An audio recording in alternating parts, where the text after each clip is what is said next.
Hello, everybody, and welcome back to the channel. So, someone has just brought this to my attention just right now, and they've requested that we stream it and then react to it as well. So, of course, your wish is my command. So we're streaming this and reacting to it in real time. So this wasn't advertised, of course. So I'm not quite sure how many of you are aware. But really, what we're going to be doing in this session is to watch and react to what is certain to be Peter Obi's last ever appearance in a town hall meeting before the election starts. So a live streaming of Obi's appearance, last appearance, I suspect, in a live streaming before in a town hall meeting before the election start. So let's jump straight into it and then we'll see how it goes. So here it is. Let's go. People's Town Hall. Let's get straight to the business of the day, everyone. I would like to bring on stage the vice presidential candidate of the Labour Party and a former federal lawmaker, Dr. Yusuf Datti Baba Ahmed. And with him also is a two-time former governor of Anambra State. He calls himself a trader. He's a businessman. Welcome the presidential candidate of the Labour Party, Mr. Peter Gregory Obi.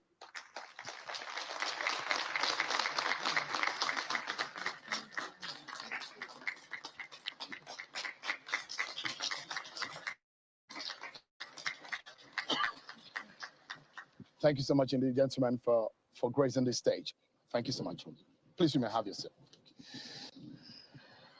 Nigerian people, this is about you, and you have the floor right now. But let's begin first and foremost by hearing from the candidates their opening statements, and each of them will have 2 minutes to tell Nigerians why they deserve your vote on the 25th of February 2023. I will now begin with the vice presidential candidate of the Labour Party, Dr. Yusuf Datti Baba Ahmed. Your opening statement. Why should Nigerians vote for you and your principal, Mr. Peter Obi? You have 2 minutes to pitch yourself and your mandate to the Nigerian people. The day you hear the sentence, President Peter Obi, Nigeria has already united. Once Nigerians are united, we will collectively work towards solving all problems: insecurity, failing economy, unprecedented, aggravated corruption. We truly deserve the votes of Nigerians because this is one election that is turning out to be about character, backed by record, competence, capacity. This is clearly not supposed to be an election about sentiments of religion and ethnicity, because right now Nigeria is paying a very, very high price. Northern Nigeria is paying an extremely high price for voting based on religion and ethnicity. We're going to stop the killings and start the healing. Stop the stealing, start the keeping. Stop the slide of our currency and start the climb of our society. I don't need your 2 minutes, I'm okay here. Thank you so much. You're a scholar, I know, so perhaps why you're speaking poetically this evening. Let me allow the presidential candidate of the Labour Party 2 minutes to pitch yourself to the Nigerian people why you deserve their vote on the 25th of February. Well, thank you for inviting us, and thanks to the Nigerian audience. For me, if you look at the cumulative effect of leadership failure is what we're suffering today, where we have a country that have created the highest number of people living in poverty the highest out of school children, the highest unemployed youth, the highest drug prevalence in any country that I know. The list of bad news is endless.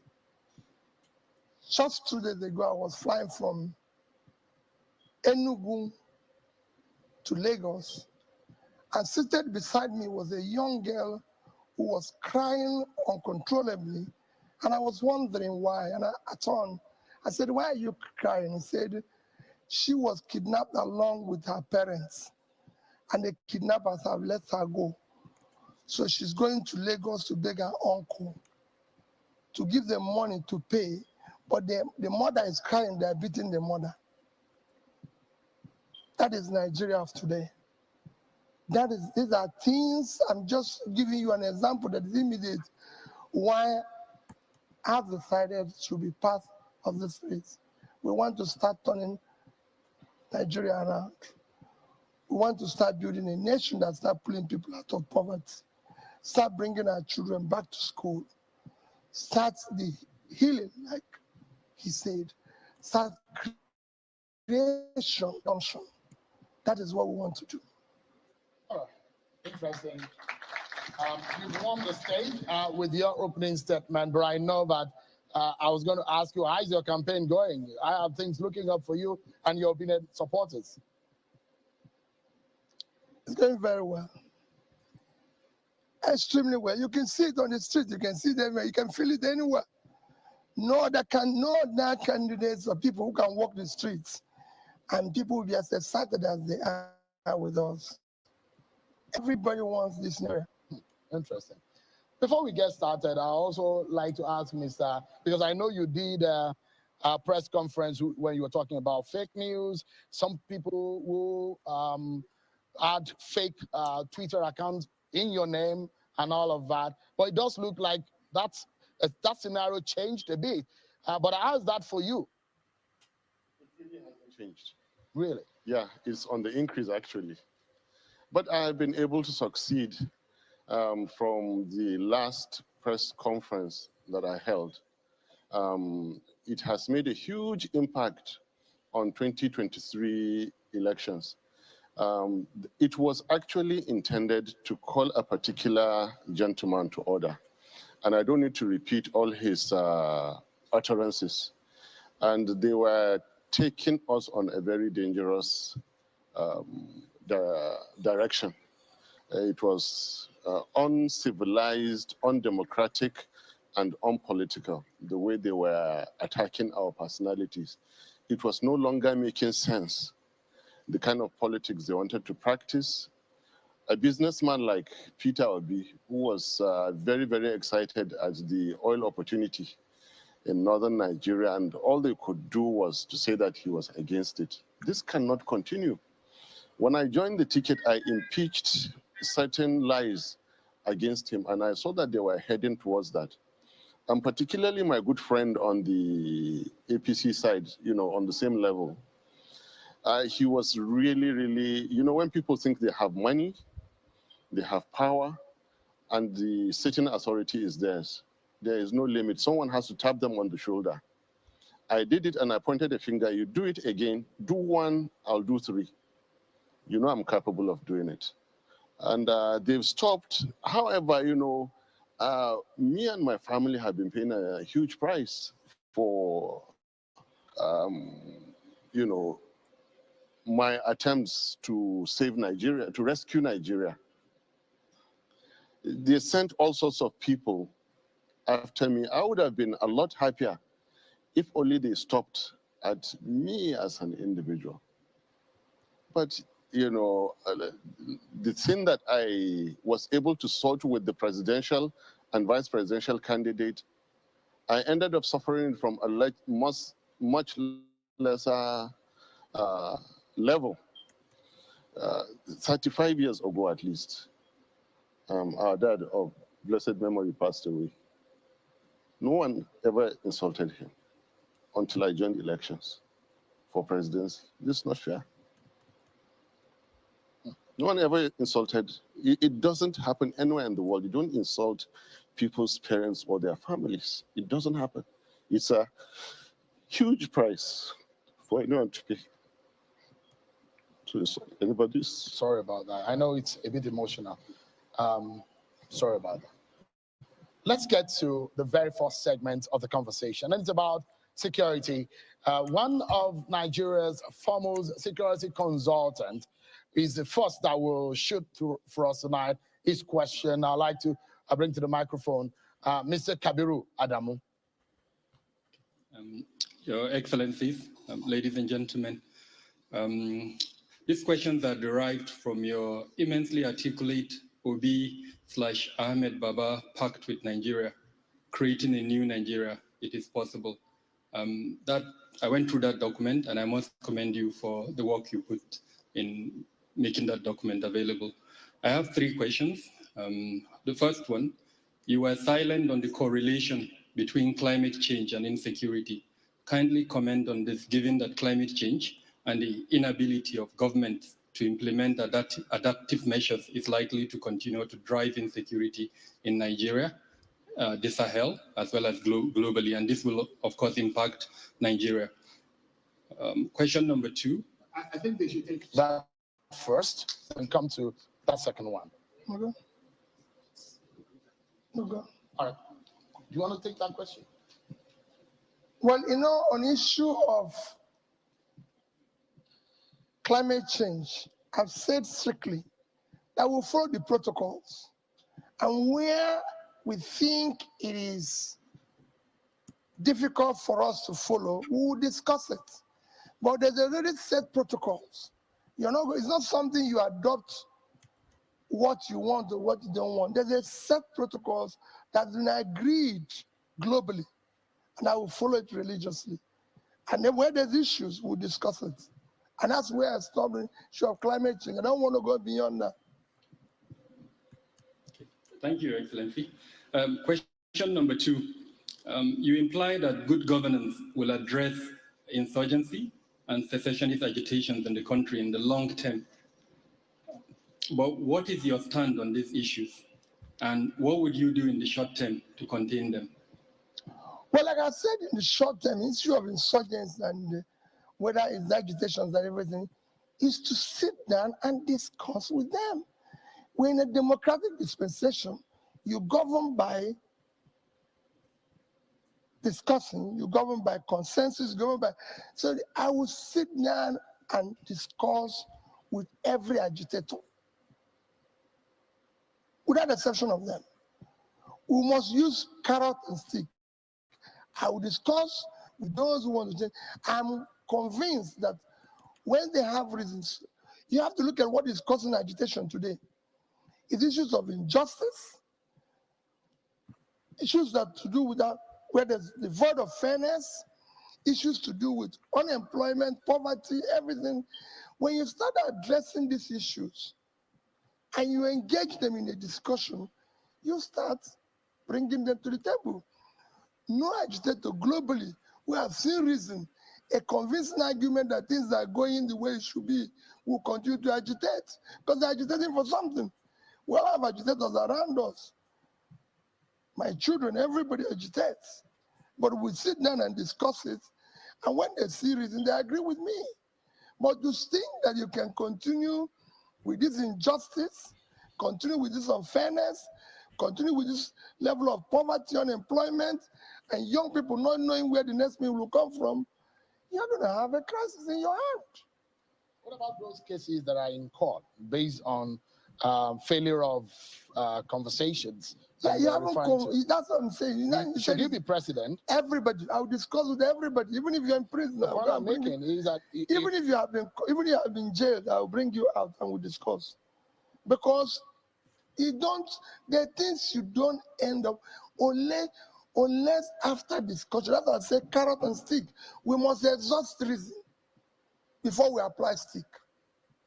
It is important. This is the democratic dispensation. You don't get up and just give orders. I won't do that. I will govern by rule of law.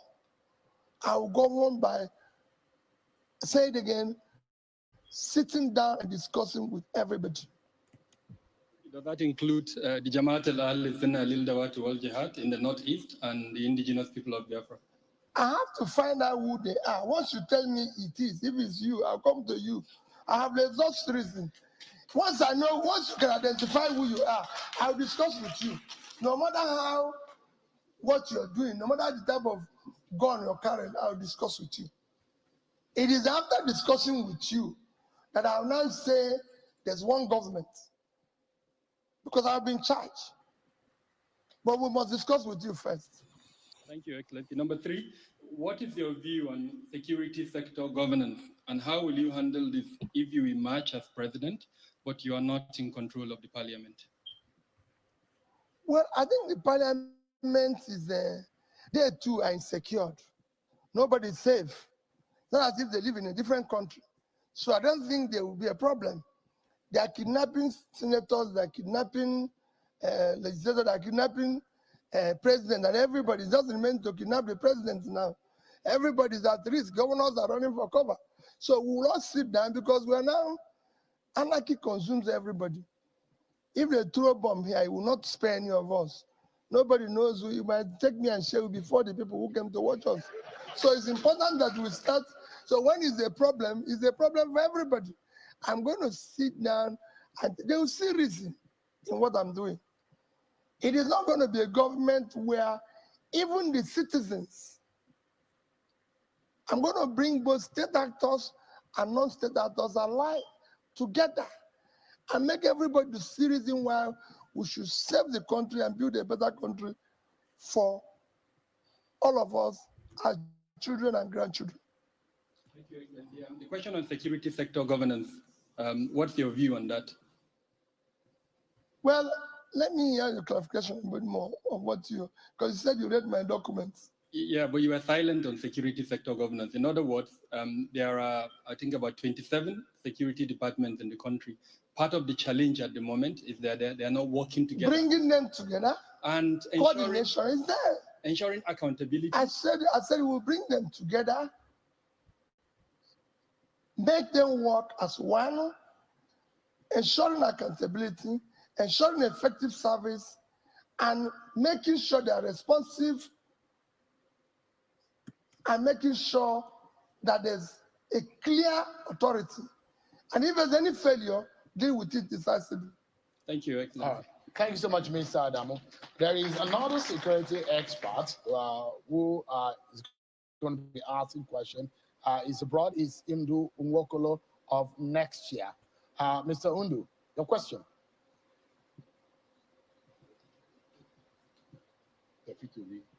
My name is Dr. Ndu Nwokolo. I'm a partner with Next Year.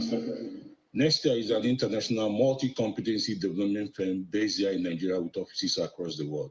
So these are my questions, and I wish that you help Nigerians to understand how you're going to solve our security and safety challenges if you become Nigerian president. First, defense and security sector got the biggest budgetary allocation in 2023 financial budget, which is 13.4% of the total budget, or 2.98 trillion naira. While we acknowledge the rising insecurity and the need to improve safety and security of citizens, there have been established relationships between militaries and defense procurement, as well as corruption in Nigeria. And while the military is underperforming, we have been pointing fingers at how procurement issues have been carried out in the time past. If you become Nigerian president come May 2023, how would you handle the close nature of procurement in the military and defense sector? B, what significant steps would you be taking for Nigeria to reduce our spending on arms? Second question. According to Next Year Violent Database, between January and December 2022, about 3,032 Nigerians, or people who live in Nigeria, were victims of kidnapping. Considering the effort your government made at fighting such issues in Anambra State when you were governor. What would be your practical steps as a government in the war against kidnapping in Nigeria? This is because, judging from the way kidnapping is done in Nigeria, each region has a uniqueness of its kidnapping challenge, and this needs to be solved.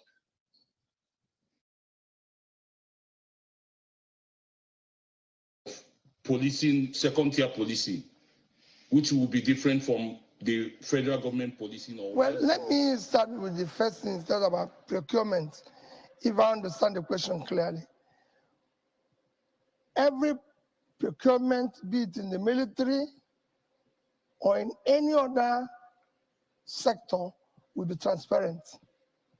We can no longer allow the military or anybody to operate in a different world because we don't have resources. So we're not going to have resources that people can use to do procurement at their own terms. All procurement must be transparent, and more Nigerians must be transparent, visible, measurable, and we must get value for that procurement.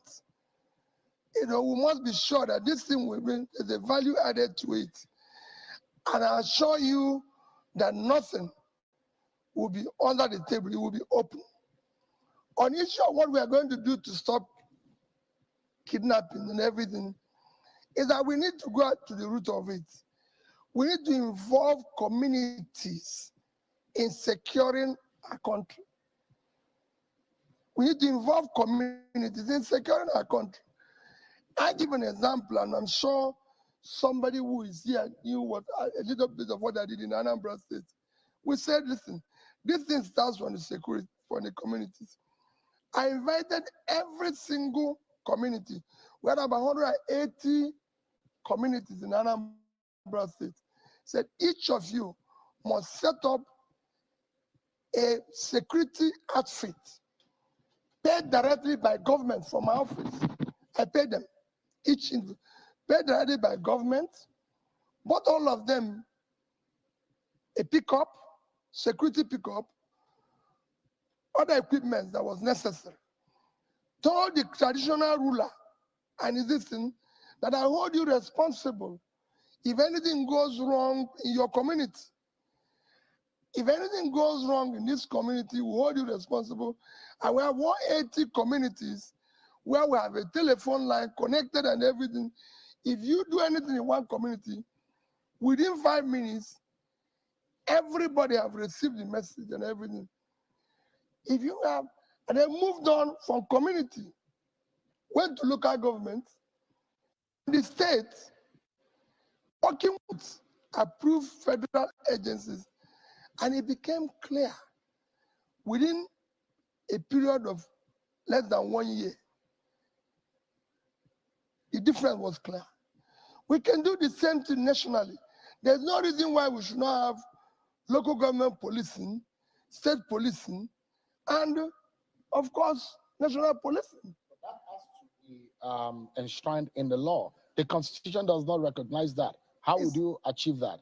I just told you what I did without the Constitution. We have to start somewhere before we amend the Constitution, because we can't wait for the Constitution until all of us are kidnapped. We can do this, forget about what we, I'm not saying it won't come into the Constitution. If I go and do vigilante in the village, you don't need the Constitution to start, because people have to secure the people that will make the Constitution. Otherwise, they won't even be alive to change the Constitution.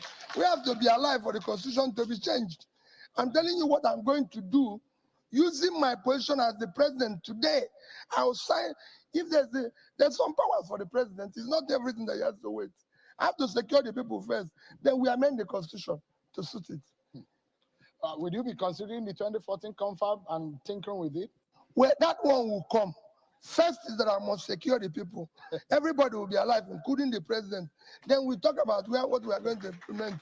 I'm not going to wait for anything. Nigeria must be secured, and it must be secured as quickly as possible, whatever it takes. Yeah, Dr. Baba Ahmed wants to In say. 2018, I submitted that misprocurement or inefficient procurement is responsible for an estimated 65% of the quantum of corruption in Nigeria. This question from the gentleman simply confirms my submission.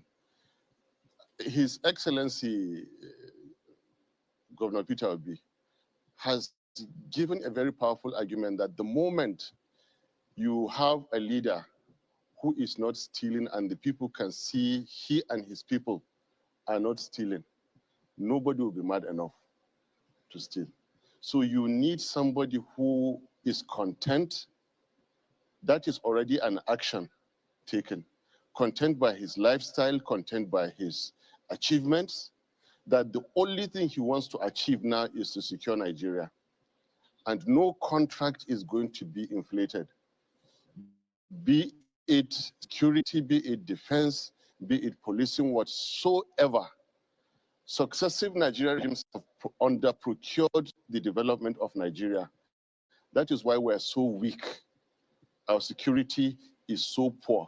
If we spend 10 trillion on security, we need to extract 10 or even 11 trillion naira worth of security service, security goods, security gadgets in everything we do. Apply that to the world of education. Why is it that a gentleman will get a fresh university started at 1.75 billion in 2011, while another government is starting with 10 billion naira in a secondary school? The moment you have leaders that really, really mean business, immediately everything will be procured with the deserved efficiency. Because security you talk about is a product service, product-service. You are buying it. So you buy the right thing, the right price. And what we're saying is that we have the records, we have the capacity and attitudes to buy everything for Nigeria. The best thing any leader can give Nigeria today is to remove his personal, group, and political interests. We're ready to do that. All right. If you remove that, all of Nigerian procurement is going to deliver the service you require. And remember, out of over 1,000 members that have been to the National Assembly, I challenge everybody with modesty. Go and verify. I am the only sponsor of the Prohibition of Inflated Governments Contract Bill 2004. Colleagues are here to verify. I was behind when I was managing director of Obi'S Research. I was behind what they now call due process. It was called clean contract certification, proposed to the then brand new federal government in 1999. And then it was watered down, it became due process, which became another layer. Every ministry have their own, and they just added costs. We are going to either one of two. We lower the amount we're spending on everything for that particular quality and quantity. Be it roads.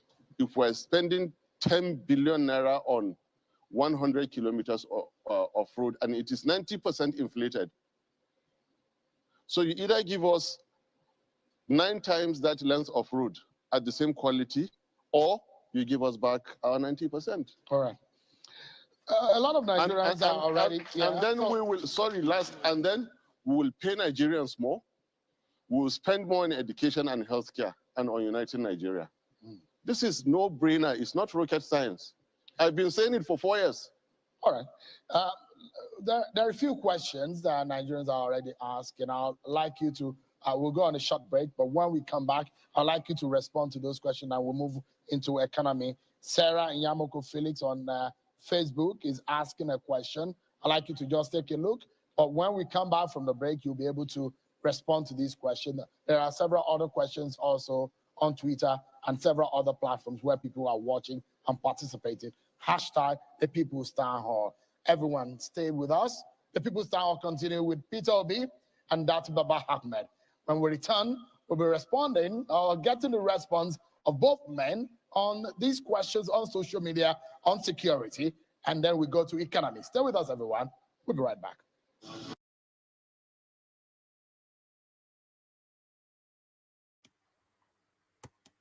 All right.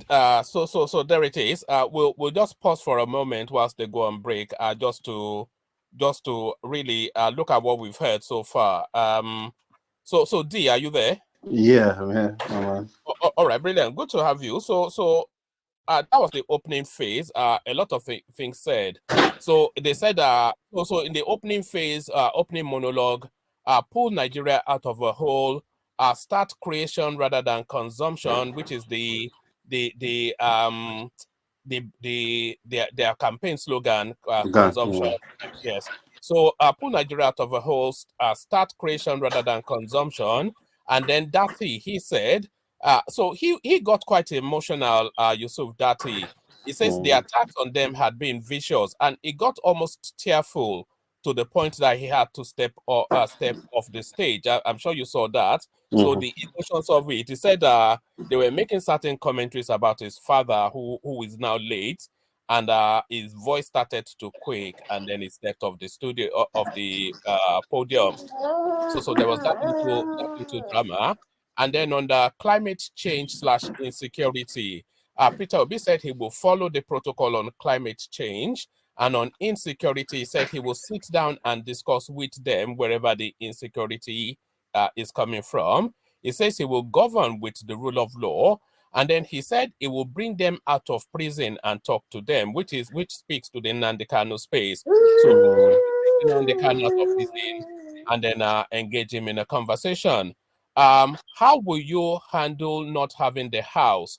So that is so this is one of the criticisms that is being levied against that space. This is one of the foremost criticism that is being levied against that space. So if you become president and you don't have a single seat in the House of Representatives or the Senate, how are you able to govern?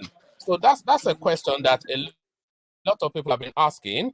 And Obi said, he says he doesn't think that will be a problem because the problems that afflict Nigeria impacts on everybody, including them, the people that will be in the parliament, and he will make them see reason. I'm not quite sure how strong a response that was.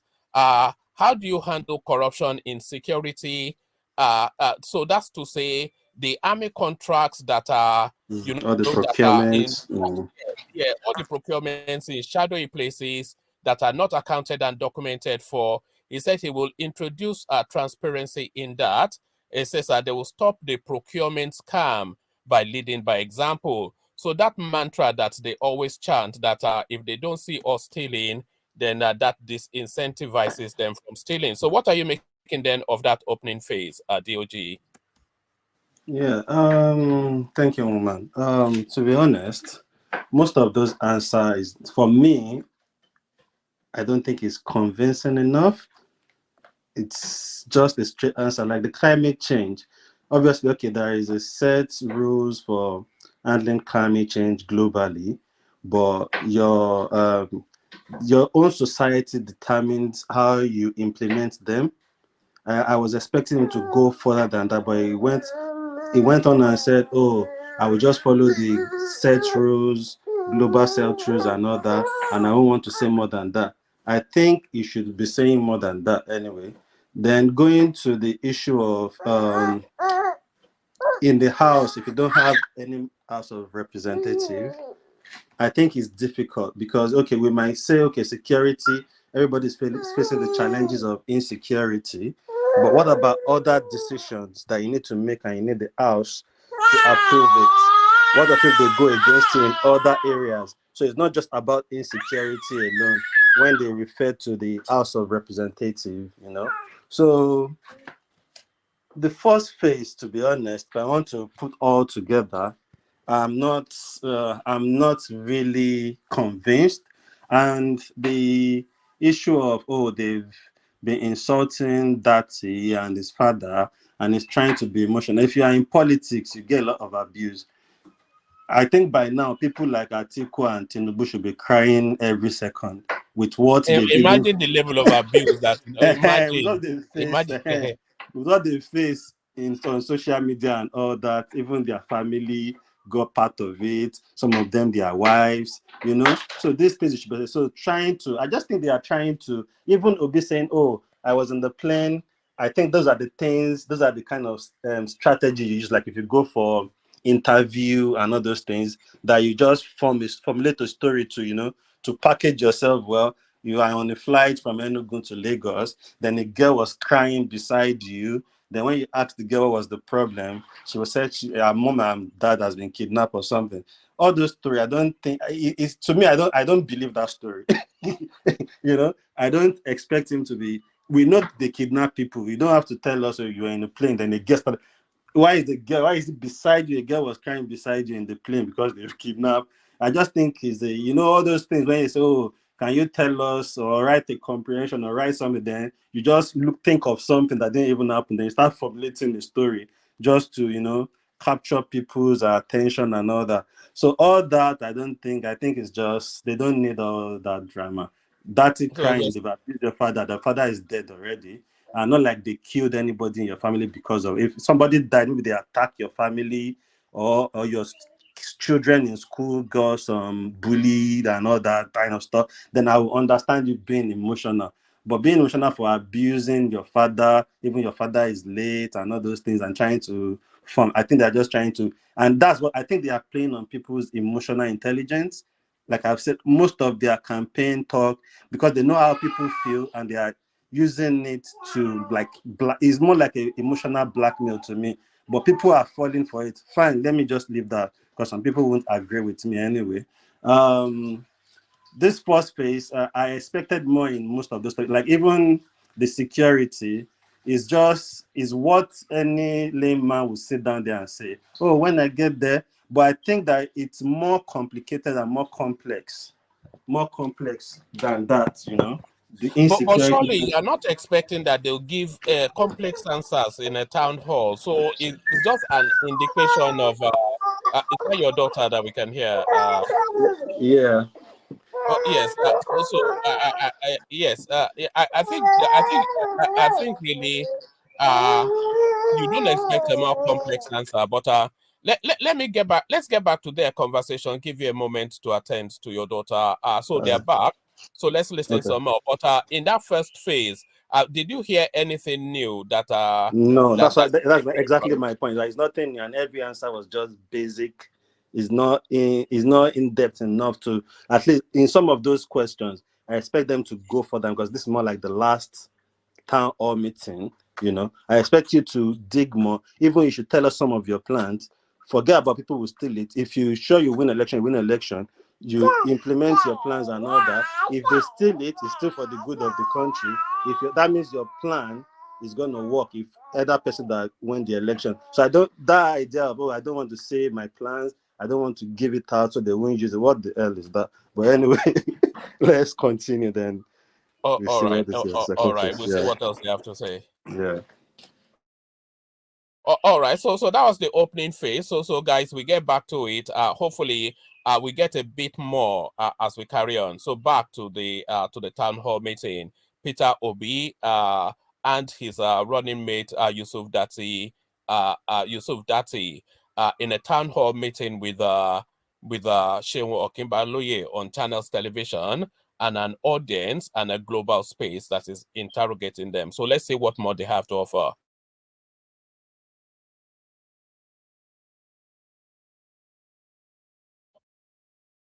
And the People's Town Hall live on Channels Television.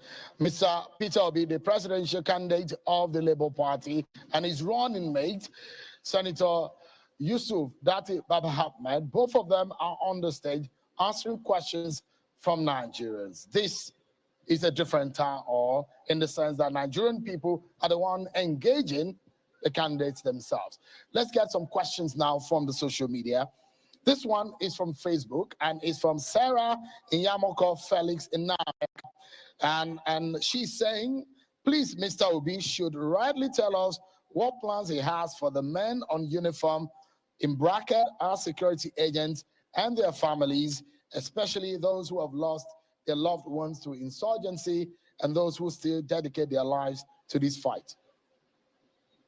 Well, first and foremost is to ensure that they are rightly motivated and encouraged, and that we go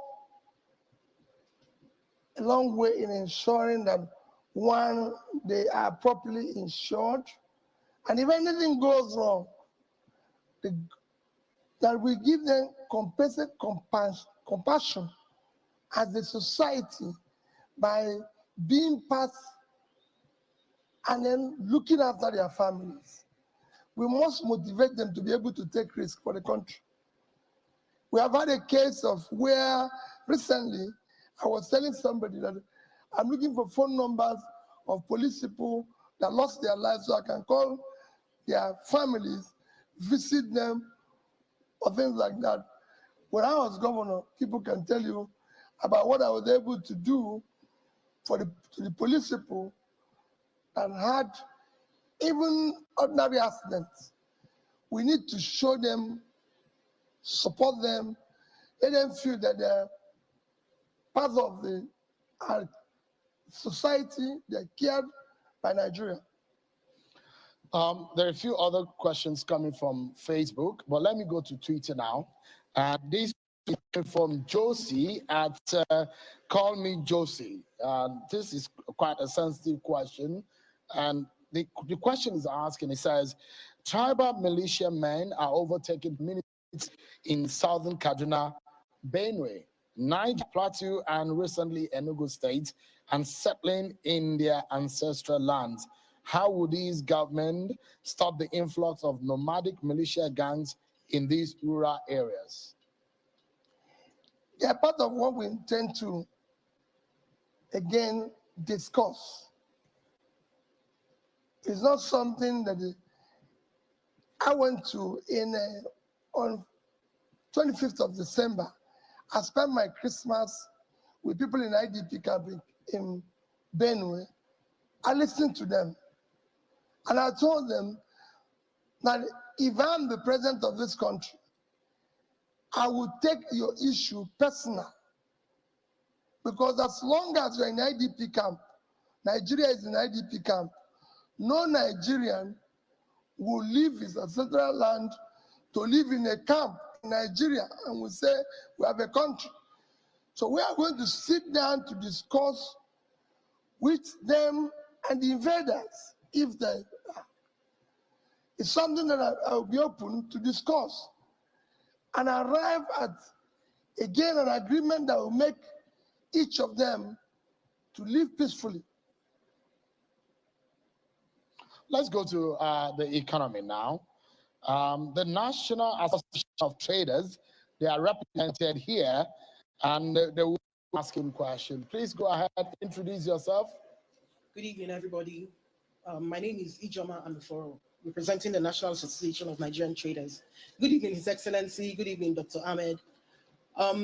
We want to ask, as traders, we have noted your plan to move Nigeria from a consumption-based economy to a production-centered economy, and it will require some import substitution, I'm sure. It's a tough process. It will take, it takes tough decisions and serious willpower to do that.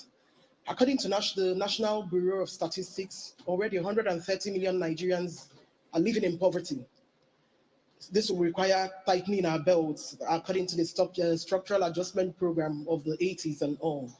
What plans do you have to make sure that the already worn out populace are not cast into more hardship, especially in the short run, when you start taking these decisions? Thank you. Thank you so much. And maybe I need more clarification. I'm a trader myself. I don't think it will require what you say, that it will require more tightening of belts, it will require import substitution and everything.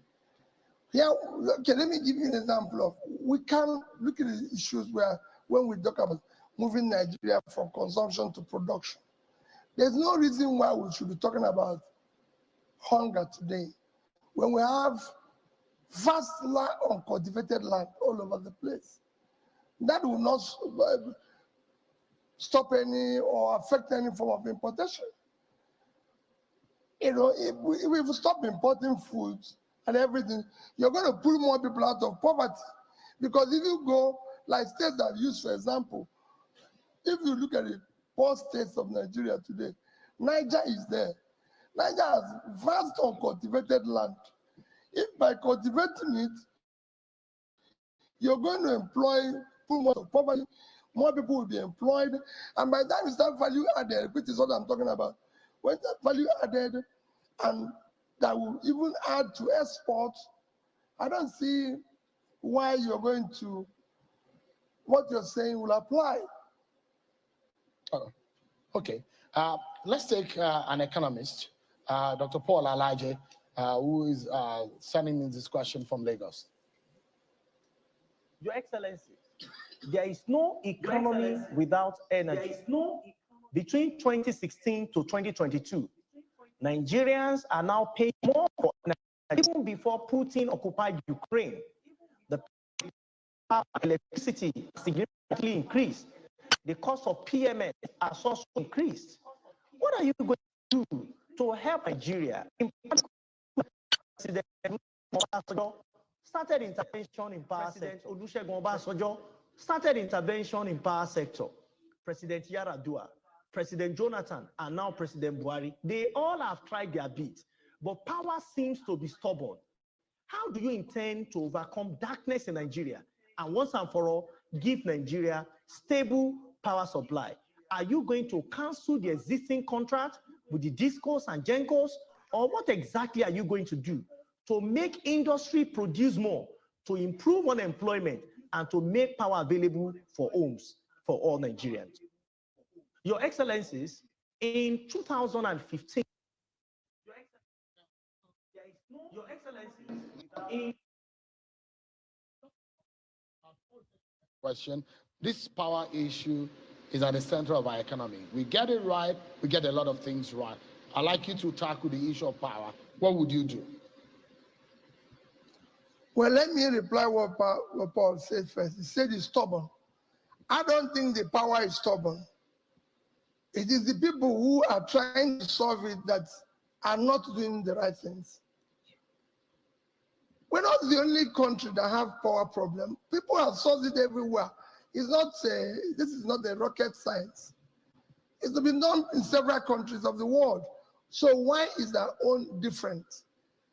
Yes, there have been issues where we say that the privatization of the process which was started or completed did not go well, but we're not going to revisit or cancel existing positions. No, we're going to make it work. What do we need to do in power is to unbundle first the transmission line. Because today, we're actually generating up to 10,000. But the transmission line cannot carry that. Support the DISCO, so we're going to support the GENCOs who are existing, unbundle the transmission line, support the DISCOs to make sure that at least whatever is produced is willed and distributed accordingly.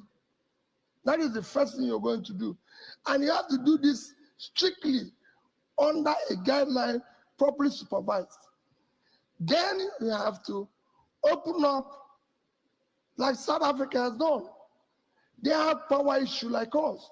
Even when there's 60 million and they're generating almost 40-something thousand, they declared the emergency and said if anybody can generate up to 100 megawatts without license.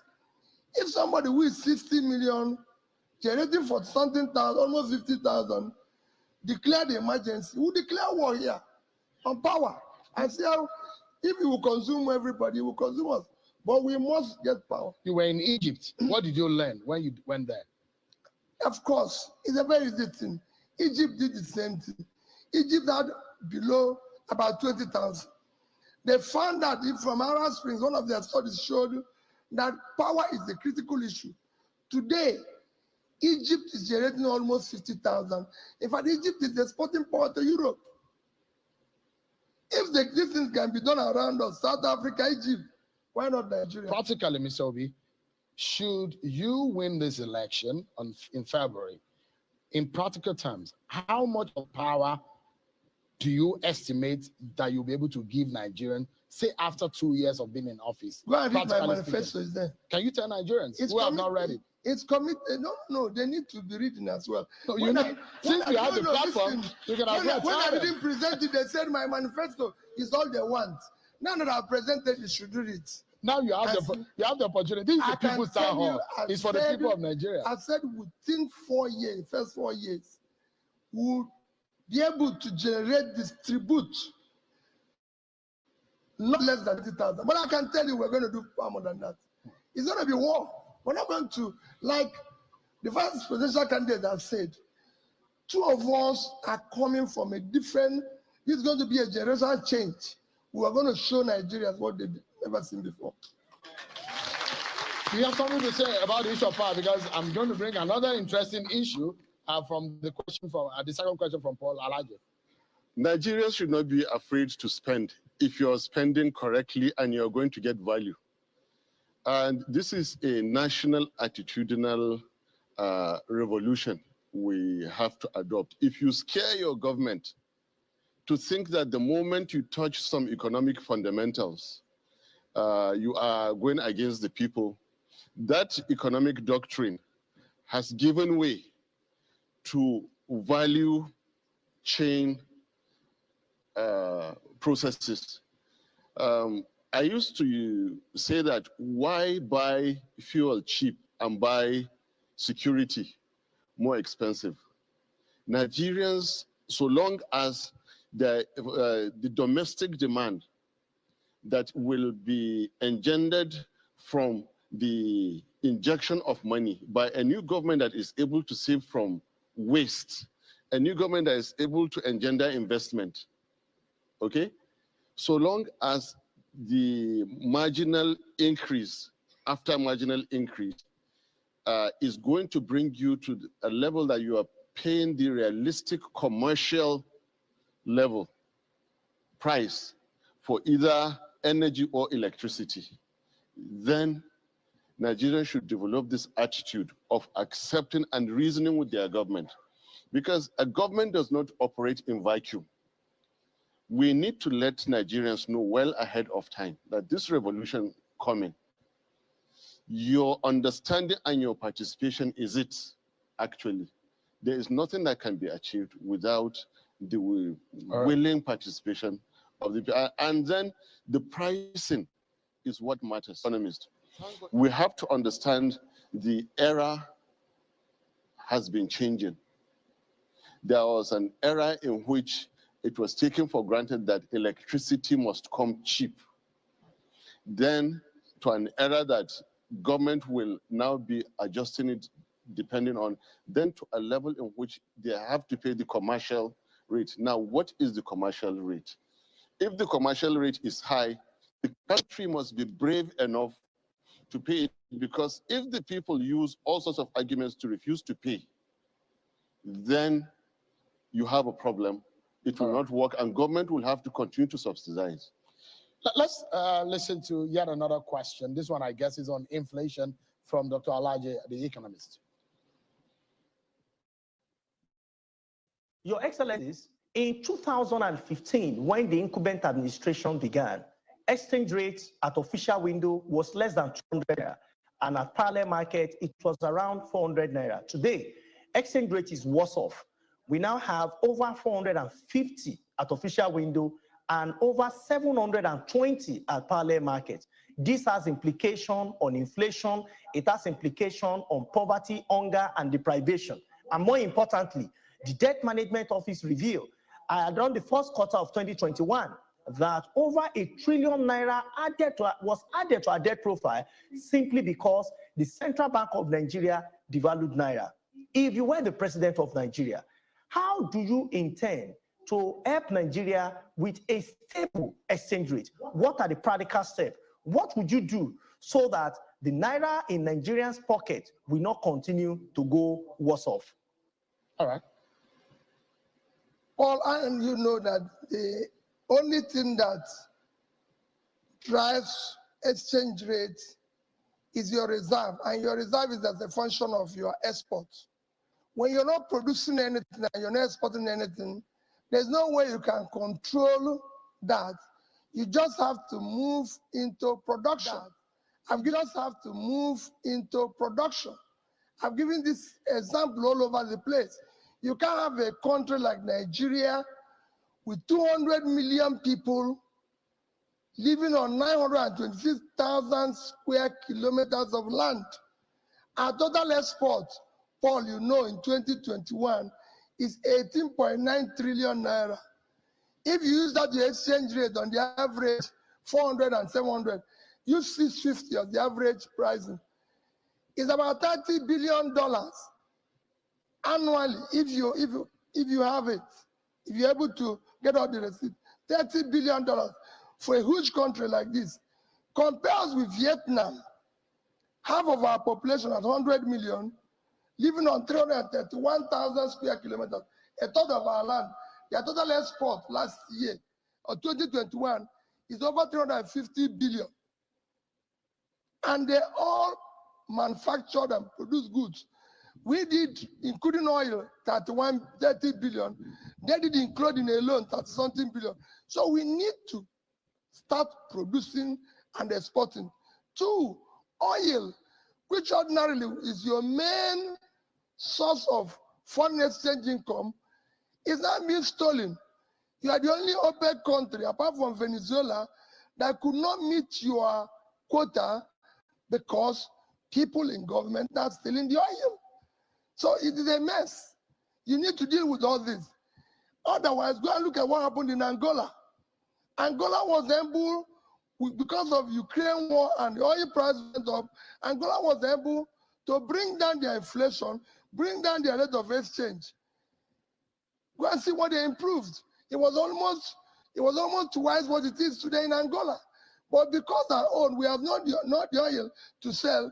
What we sold was stolen and everything. And you have to control your financial rascality. What is inflation in Nigeria today? Paul, you know that. One is the biggest is food insecurity, which is fueled by insecurity. That's the biggest inflation we have today is food inflation. That is fueled by insecurity. Followed with the fact that you have a problem with exchange rate because you're no longer getting oil receipts. And then, of course, the financial rascality, you're throwing money in an unproductive space. Look at your level of your money supply. It's about 4 times your productive supply.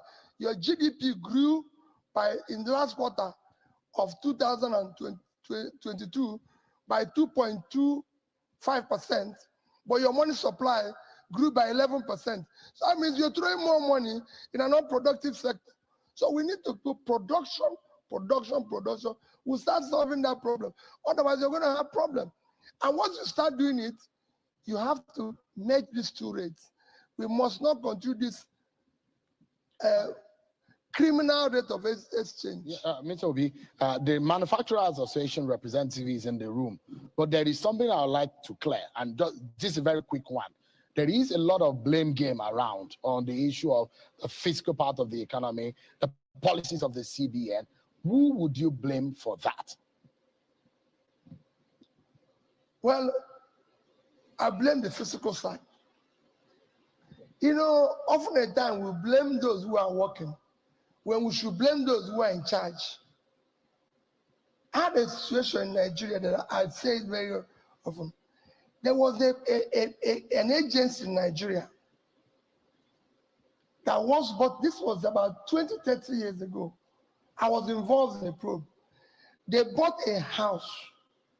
This agency bought a property in United Kingdom. 400, that property is supposed to be 400,000 pounds. But this agency paid 2.4 million pounds. Because this is a property I know, and I knew where that environment, that there's no way a property can cost that much. Because, of course, it's not here that people can do anything. If you Google, and say, property in this area, they showed me. So I decided I must see to the 8th. In the end, it was clear that there was a directive from a big man who told a young person to pay that price and said that that is the price. So the question became, should we sack this person who, opposite for fear of his job, was doing what the young man said, or do we deal with the big man? Everybody said we deal with the young man. I said, no, you can't deal with him. He was just merely obeying orders. And in Nigeria, when you don't know where the next thing will come from, you probably do certain things that you ordinarily not do when you know where the next thing will come from. And when I confronted the man, he told me, he said, as I thought this man is giving him this order, his wife was, this happened to him, this happened to him. And if he doesn't obey, they'll bundle him back. And then his children are all going to school. So as far as it's concerned, even if he wants 10 times that, he will do it. So I'm not holding fault for doing the wrong thing. But let's go to the source. That's why that he said, if you don't do the wrong thing, those below will not do it. So, I mean, and I've done it in another. So if you win the election, the CBN structure as it is today, would you leave it or would you do something about it? Don't worry what I'll do. The rest assured that I'll do the right thing. Quickly, because the manufacturer association is... I'm not giving a different position to Mr. President in waiting. I'm only adding. You said, who would he blame? We should blame the head. We should blame the president. That's what His Excellency Peter Obi has been saying. Hold us responsible for anything that happens. In the first 16 years of this democracy, they had the patience to award contracts, even if they were inflated, and be following up and be collecting. Here come the last 8 years of our democracy. They were so pressed for 12 years while they were looking for power. So pressed that they had no time to wait for the contracts to be awarded, if it is roads or bridges. They just wanted cash the next day. That aggravated the actions in CBN. The very, very wide gap that the doctor, economist spoke about. That also informed quick cash, like when there was COVID palliatives, that cash of billions had to go and be changed. And you know this cash is not being given into, it's directly converted into cash. So there became an era. I said an era, I didn't say government too. I'm not criticizing anybody. There came an era in which they became more and more impatient for quick cash. That was responsible largely for the very sharp increase. Well, you know, like I always say, we've been keeping the records. After the first wave of COVID, when government tried to soften the sit at home, go and study how the dollar jumped from 365 to 485. Find out what happened in Zone 4. Find out what happened to the BDCs all around. These things are there for anybody to verify. In summary, we have suffered the consequences of some people's burning desire to get rich quickly, and the easiest way was manipulation of exchange rate, which already Mr. President in waiting has already said they are going to be matched. No brainer. No brainer. All right. Why should people go into risks and long-term investments to make a tiny percentage of what families and friends of the powers that be will make between Wednesday and Saturday, when the CBN gives out exchange rate?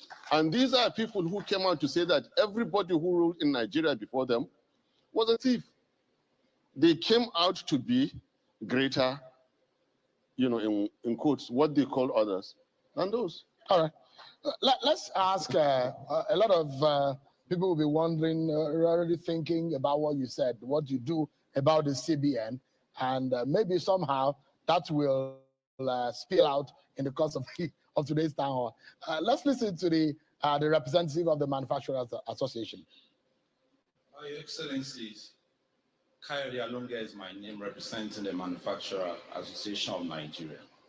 I've listened with great excitement, times without number, the promise to move Nigeria largely from consumption to production. And I would like to ask a question about port infrastructure, efficient port infrastructure and services. There's a strategic relationship between ports, import, and export. You have touched deeply on it tonight. With what we have today, a country of over 200 million population, with a far bigger economic potential than Ghana, Cote d'Ivoire, Kenya, Egypt, Morocco, we have, a port inefficiency that is crippling the performance of our economy.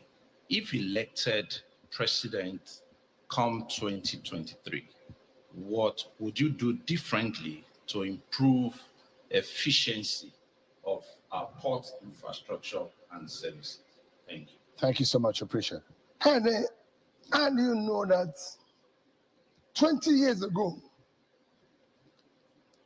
the biggest port in terms of operation, the busiest, was Singapore.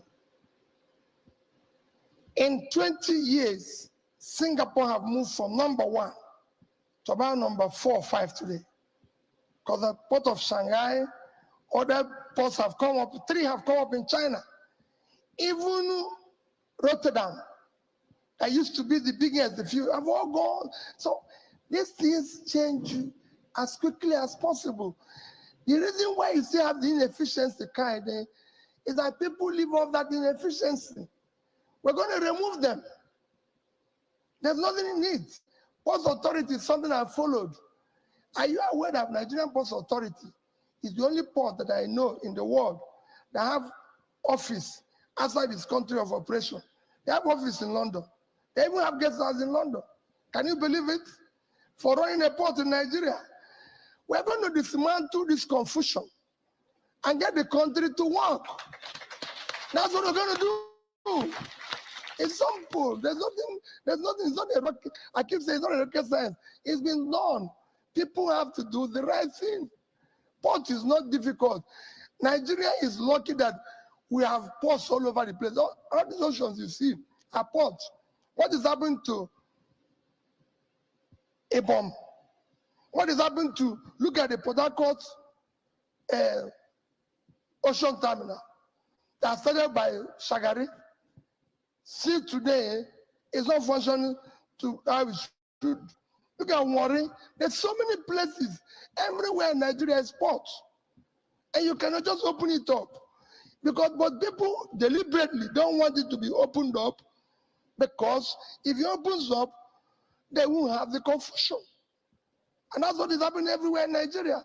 They don't want to open up the economy where people's talent and hard work will match up the opportunity, because they will not have anything to steal. How would you change it?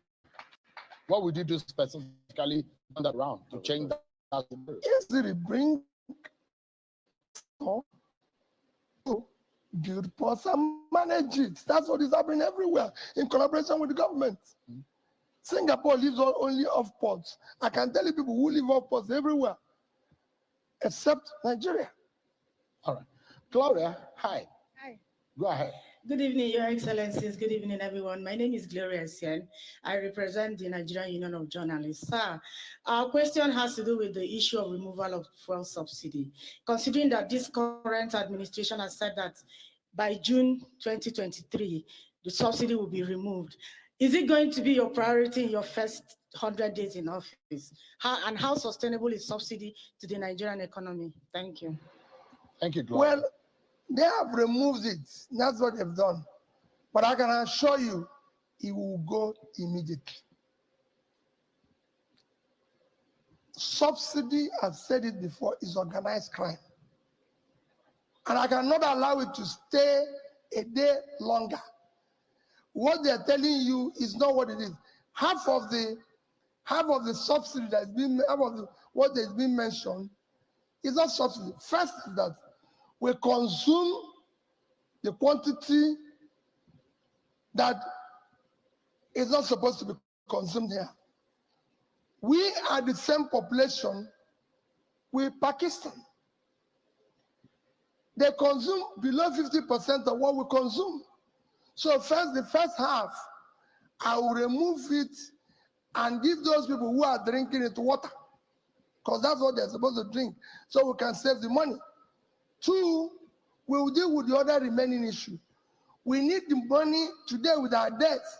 We need the money to be able to invest in a critical social development issues. Look at this year's budget. This year's budget, education, which is the highest since this government came, is about 2 trillion. Health, which is the highest since this government came, is about 1.5 trillion. Then infrastructure, which is road and everything, is about 1 trillion. So these 3 critical development areas is receiving 4.5 trillion. Subsidies 3.6 trillion. No, half year. Like okay. Half year 3.6. So every year is about 7 trillion. Which country will invest more in subsidy than education and health and even roads? It doesn't make sense. This is the annual budget of education is 2 trillion. Annual budget of health is 1.5. Road infrastructure 1, and subsidy half year is 3.6. It will go immediately. All right. Maybe this question, the vice presidential candidate will tackle it. Latasha Ngube is on the microphone. Latasha, hi. Good evening, Your Excellency, Mr. Obi, Mr. Datti. It's a pleasure to be here. I'm a lifestyle, entertainment, human interest writer and editor, as well as a political analyst. Aside from my ever-growing concerns about the redistribution of wealth amongst the youths, job security, home ownership, and so on, I would like to focus on the one area Nigerian youths have distinguished themselves and promoted the country in spite of its many setbacks. The entertainment industry has grown in leaps and bounds, with many international players moving in to cash in on our talent and creating millions of dollars and taking it away. What plans do you have when you're elected, or if you are elected, to scale the industry, create structure, and bring in everything we can and build Nigerian youths? Thank you. Thank you so much. That's a very double buy in every sense. Youth-oriented and... Before I answer, let me once again appreciate the contribution of Nigerian youth in bringing Nigeria out to the world and actually adding so much value to our GDP. You see, the bedrock, education. If we raise the value, the quality of education that we give out, it will, from inside the industry, improve their work ethics and deliverables. The second thing is from the side of the economy. We have been speaking about boosting the disposable income of Nigerian families so that there's a little more room to consume on entertainment. I mean, to spend on entertainment. And that is a huge boost that we can give to the industry. The rest are all tied to what Mr. President in waiting and what we've been discussing here. Power, security, an economy with all requisite infrastructure. Then, of course, by the time we're able to pass that message out that security in Nigeria has drastically improved, we will move a step forward to link Nigerian movie industry, Nollywood, with international movie centers. And by the way, it has pained us a lot during this World Cup season to sit and watch without Nigeria. When African Cup comes up next, like I said I would do with ASU, I will again plead with Mr. President to whoever is in charge of sports and youth development, ensure that all is done. We move mountains to bring African Cup to Nigeria. There is no way World Cup will be played without Nigeria. Nigeria has passed that. It will never happen again by the grace of God. This is entertainment. Sports is entertainment. And Nigerians, and then we're going to proliferate sports. Its infrastructure and the reward coming to the participants. Never will the salaries or allowances of Nigerian players be delayed by 1 hour. We will be there to ensure they are compensated and compensated over their own compensation. Link them with industries and companies, raise their profile internationally.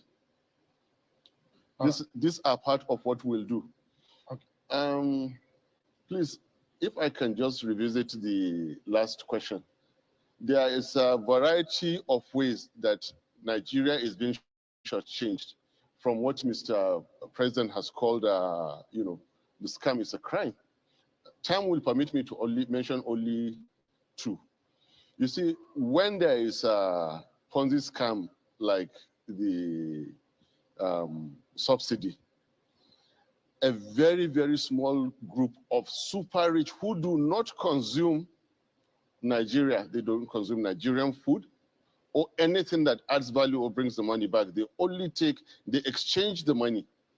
By exchanging that money, they are depressing the Naira, which is a loss.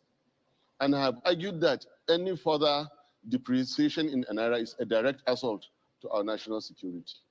Then it is depriving a key area like security. Just imagine injecting, for example, 6.3 trillion on security and not on a scam called subsidy. Just imagine what it will do. And whenever you speak about amounts, look at, for example, if you say 5 trillion is going to be spent under a system like ours, look at 5 trillion to be between 30 to 40 trillion. Because right now, the 5 trillion spent is giving you only 15 to 20% at best of the value of services and products and works that you're getting. Once, like I said again, group, personal, and political interests are removed, without increasing any amount, you have increased the value of what you are getting. So when you speak about 5 trillion now, you're speaking about 30 to 40 trillion during our own time. All right, let's wrap up quickly in just about 60 seconds on the economy, because we still have education, which I'm very, very passionate about. The issue of health is also there. And more importantly, women, the young people, and people living with disabilities, we must tackle those issues tonight. Quickly, Ms. Shelby, if you want to touch on the issue of subsidy, what would you do with the money? Then also, if you become the next president, if you are elected in February, you will be inheriting a burden of about 77 trillion naira in debt. How would you resolve that? Two things. Let me go to issue of fuel subsidy again. We have Dangote refinery almost nearing completion. We will accelerate this completion. We have modular refineries today that have been completed. They can't even get crude. Can you believe it in Nigeria? That we have even modular refineries that are completed, they can't get crude, something that is available all over the place. We are gas-rich country. We will encourage gas fuel vehicles and as well as, again, gas consumption in other areas where fuel is needed. Even people they say is illegal refineries, we will bring them into legality by sitting down, because I said I'm going to talk with everybody. So if you're illegal, we'll regularize their position, discuss with them, bring them into the purview of what is right. They become part of what is right. On issue of debt, I said before now several times, there's nothing wrong in borrowing. Every country of the world that I know and I've saw this is borrowing. But it is what you borrow for that makes the difference. When you borrow for production, it works. When you borrow for consumption, You have a crisis. The crisis we face today shows that we borrowed for consumption. And because of it, we did not see the growth in the value. In 2015, our cumulative debt was about 15 trillion. Today, it's about 75. So it's grown 5 times the size. So it's now from 15 to 75. We're talking about 400% increase. In 2015, our GDP was over $500 billion.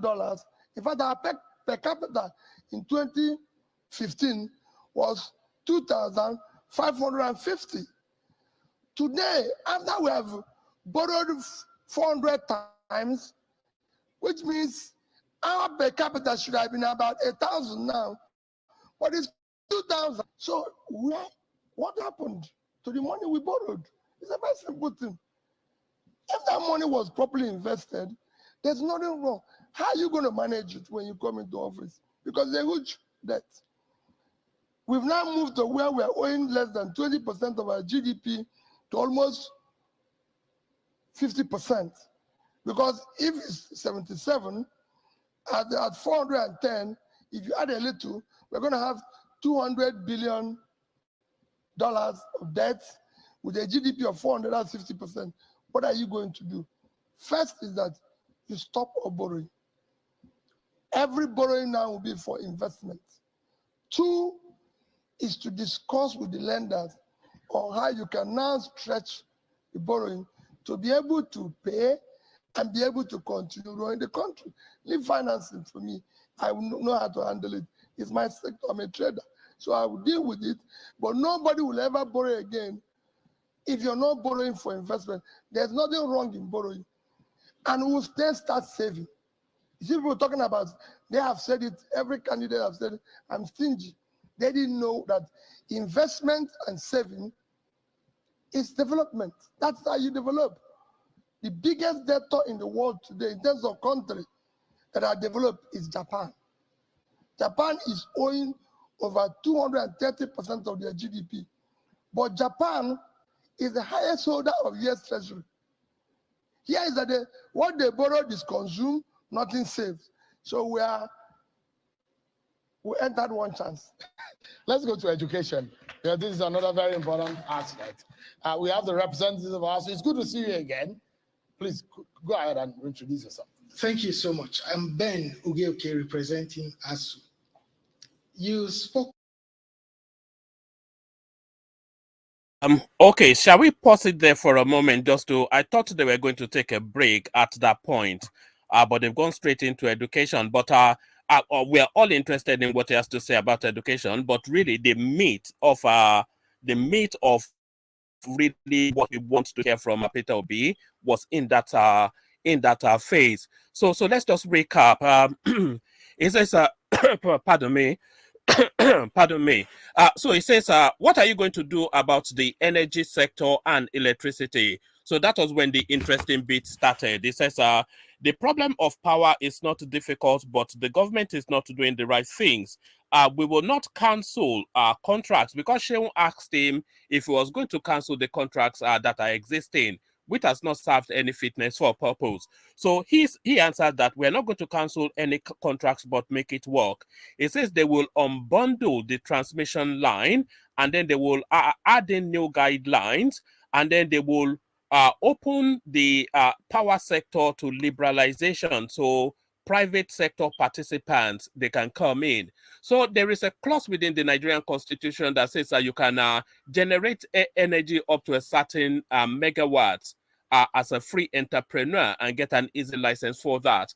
But he's saying he's going to attack that space to liberalize it, either to move that wattage forward. He didn't say that, but that's my interpretation. Either to move that wattage forward, or to remove that clause completely and open the market totally. So that's how I understood what he had to say. So it says, unbundle the transmission line, new guidelines, open to liberalize the power sector to to private participants. And then he made this promise, and politicians, they never learned the lesson not to make promises, but he made this promise that within 4 years, we will be able to generate and distribute more than 20,000 megawatts. So that's a promise then, of course, a lot of promises, of course, and as soon as you get the reins of powers, then at least traditionally in Nigeria, it works out differently. So again, within 4 years, we will be able to generate and distribute more than 20 megawatts of electricity. But then Datti came in and it sequenced us through the energy pricing in Nigeria in terms of electricity. But what he then said was that when they are able to generate this electricity, people will be paying at commercial rates and it's not going to be subsidized. But then, of course, that would not still be an assault on people's wallets, because if you deduct the amount of money that you spend on petrol for your generator every single day, and you then have one monthly payment for electricity, I think you will still be quitting. So you'll still be quitting however much they're looking to increase that too. Just hold on. Let me get Patrick on the screen. So he said that, and then they went on to the exchange rate. So he says, how do you stabilize the exchange rate? So so Obi went to his traditional go-to. He said he said that you have to increase export to shore up reserves, which in turn will stabilize the exchange rate. So is panacea, because what he prescribes and understands is that the exchange rate, the naira to the dollar, the naira to international currency, is very heavily linked to the country's national reserves, and the national reserves impacts on then the rate that your sovereign currency exchanges for vis-a-vis international money. And the panacea that Obi is prescribing is to go on an aggressive foreign exchange earning export drive to build up a national reserve that would then shore up the national currency. So that's his panacea. And then he was asked if he would leave the central bank alone or he will make significant and long-lasting systemic changes to the CBN, and he said, leave that one to me. So he was coy about that. They asked him about the port. He says, I am going to dismantle the bottleneck and bring in private sectors to build and manage the ports. The fuel subsidy, the subsidy will go immediately. It is organized crime. And then he brought in Dangote. So Dangote will rescue us as soon as it comes on upstream.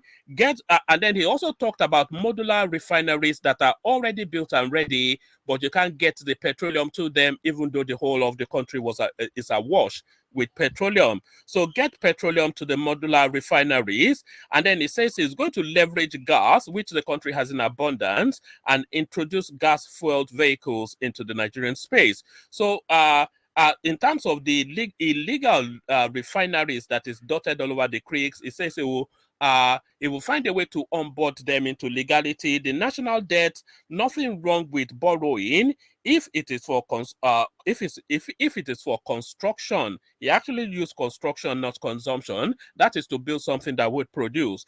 We have borrowed over 400 times what we had as debt in 2015, but our per capita has fallen.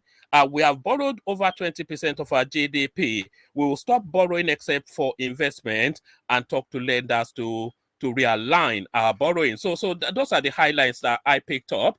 But gentlemen, good to have you. Let's go to Kulata. So Kulata, hopefully you were following all the way through. So what are you then making of that, especially that cameo, his panaceas to the economic space, which if gotten right, solves a lot of the problems. So Kulata, good to see you.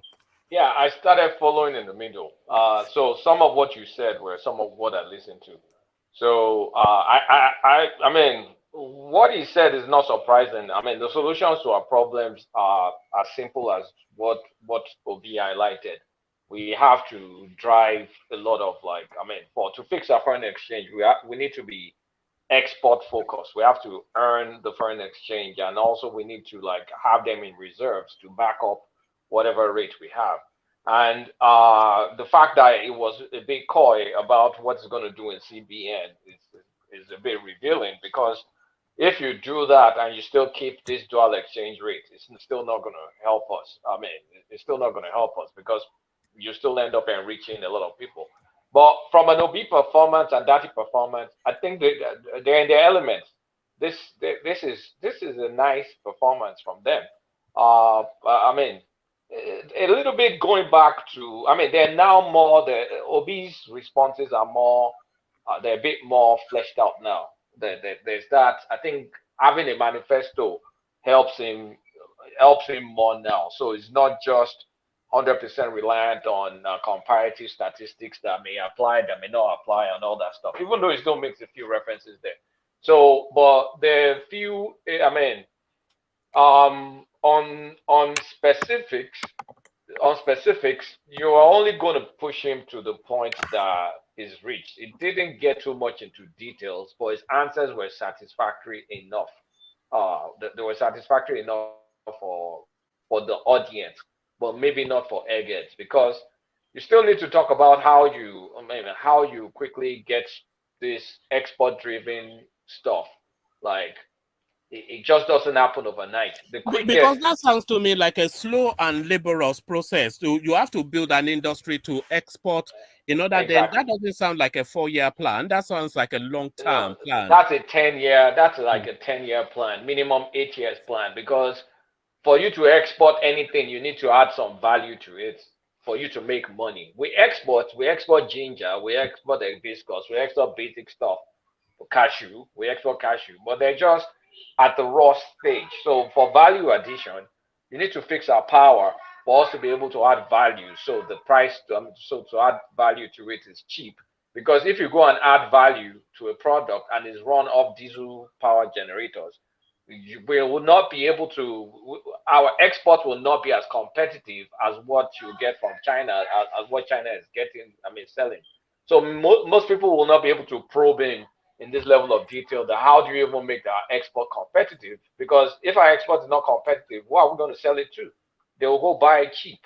So there's that. And fixing power, I think he said something along the veins of power that is going to focus on the transmission and all, which all good, all well and good. But what about the existing contract that the federal government has with Siemens, for example?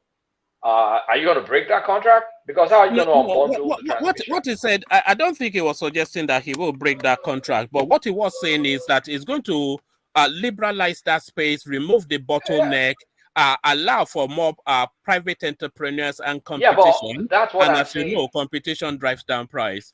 Yeah, that is theory. But in the practice, we have a contract with Siemens. What will happen to it? Because we don't have a contract with Siemens with private enterprises running it. It's NEPA or whatever it's called right now that has that contract with Siemens. So before you can privatize or whatever, you have to ride out that contract or pay them off. And then you now go and unbundle. That adds additional time into the process. So that means we won't be able to get power quickly, except you build whatever Siemens is going to build. The transmission works, and then you can now bring in investors to go and do more to it. You can't break the middle of that contract. And then he also did not address the insolvent distributors, the people that are owing banks and they're supposed to be distributing power. What do you do to that? Because transmission is our big weakest link. I agree. But I was expecting reinforcing the existing contract that Siemens has, so at least transmission will work, and also reinforcing distribution of gas like the AKK project, so at least we can build more power stations around the country. So it sounds good. I'm also tempted to say privatize transmission, but in practice that is going to further delay us getting power. We should reinforce the existing contract, make sure the transmission capacity is bumped up. Then on the long term, you can now think of unbundling it and privatizing it, not in the middle of an active deal with Siemens. So what works better? Just breaking all of these contracts and burying it in the courts ad infinitum, or paying them off, or staying with these contracts that has not served any purpose for the Nigerian I will stay with the cement contract because it just started. We just started Fusion. The deal itself is less than 2 years old. And they've been supplying the country with a lot of transformers, huge transformers. They've been importing it. I mean, it's now coming into the country. It started coming into the country like less than maybe 3 months ago. And you can see those, and also a lot of mobile transformers, massive mobile transformers, huge transformers. So this thing just started, gaining, Fusion. I will rather double down on that because now the transformers are getting installed. It's coming in, it's coming in, it's coming in. Now, the few transformers that even brought and installed in the country, power has been relatively stable compared to historical levels in Harmattan. Because our most chaotic time of power supply in Nigeria is during the Harmattan. We do better during the rainy seasons because all the dams are full, the reserves are full, and they can release the reserves. But in Harmattan, it's getting better. So you can postpone liberalizing transmission. You should double down on that transmission, on the deal we have with Siemens. Siemens built it for Egypt. Siemens can build it for Nigeria. And I was also expecting him to talk about the new deal that Buhari signed with the United States, that they're going to add additional generating capacity for Nigeria via solar. I think it's maybe, I don't know if it's a grant or if it's a loan on a grant. I don't know the exact funding mechanism, but it's something worth $10 billion. Is that one of those green energy spaces that they're trying to get us into? Exactly. It's one of those green energy spaces because it's supposed to be solar and all this renewable energy, and it's worth $10 billion that will add additional generation to us. So double down on Siemens deal, double down on it. Once it works, bring investors, think through, don't rush to go and do the privatization of the transmission. Don't rush to do it. Double down on that. So it sounded good, but I question the logic because it will just put us in perpetual courts. Like rather than doing the work, we'll just be bouncing left and right with the court, and now looking for foreign exchange to settle to break the contract. It doesn't make sense. Oh, all right, Bernard. Let's hear Patrick speak on the port. So Patrick, good to have you. So what Peter Obi was saying about the port is because a lot of privateers, as you know, one of their biggest costs is not even getting the goods from abroad to the Nigerian shores, but getting it out of the Nigerian shores to their warehouses and then onto their consumers. So the bottleneck there is a real pain point for Nigerian businesses. And what Peter Obi is saying, he is going to dismantle the bottleneck and then bring in private sectors to build even more ports, because he's saying the whole of the Nigerian, because Nigeria is so surrounded by large oceans that the whole of the Nigerian space is actually a port, and he's saying he's going to bring in the private sector to build and manage ports. So what does that sound to you as a plan? Yeah, that's a very good model. In different parts of the world, we have private sectors, models where private sectors are the one running or managing the ports. I know of India. In short, the richest guy in India, one of his major business is managing ports in India. So it's a good one if you can get the private sectors to manage the ports. You understand? It means efficiency anyway, because they're also profit driven. They want to get the goods out as possible. They want to get things moving. You know, in that sector, you have other aspects of the business managed by private sector, like the shipping, the transport, and all those stuff. So we have private sector. So why not get private sector to actually doing the actual managing, running of the ports? I think any of them that come into power will probably do that. And Atiku is someone who's well experienced in that area. That's his business. Tinubu also will be able to do that. So, and I'm happy Peter Obi is also speaking in that direction. That's a very good one. The only thing I really feel he has not really dealt with very well was the way it's going to help improve the exchange rate. And then he said is going to increase imports. You have to be specific. That's the model that everybody runs. Everybody knows that you increase imports. Exchange rates are affected by so many other factors. The first one is the interest rates in the country, and that has to be intricately managed.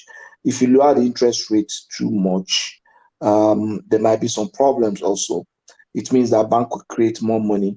If you increase the interest rate, rather, bank if you lower the interest rate, that means that people will tend to borrow more, rather, and when people borrow more, that eventually might result in inflation, and that will have a negative effect on exchange rate. Because if you have inflation in the economy, then the exchange rate is going to drop. It's not it's more intricate than the way you just said it. So exchange interest rate is one of them. Now, I think what he was just trying to really address is just one factor, which is the balance of trade. The balance of your trade is the net of your exports and imports with other countries. And if you have a surplus in balance of trade, you have a positive balance of trade, that's likely to help improve your exchange rate. And there are so many other factors too, like the terms of trade within the country, then perception. And that's what people don't know. Perception is key. The West has a way of creating very good outlook for their country. We all live in the West now, so we know the reality. It's not as rosy as it is, but it's not bad. You understand? The West is a good place. But what I'm saying is that they are doing a good job in PR. The US is doing a lot of job in PR. I don't know what is happening in the UK, but we are not doing that in Nigeria. But how sorry, Patrick, how Peter Obi has positioned it that that's the real thing to attack is to improve the national reserves in terms of foreign exchange, and that is the golden bullet to the stabilization of the value of the naira. Is it right in that direction of thinking? No. When he said, I've just been cracking my head, how does that affect the rates? Because the factors that drive exchange rates essentially the ones that quickly come to my mind is about 9 of them. You understand? Or 6 that I can remember now. I know interest rate is one of them. You understand? I know your differential inflation.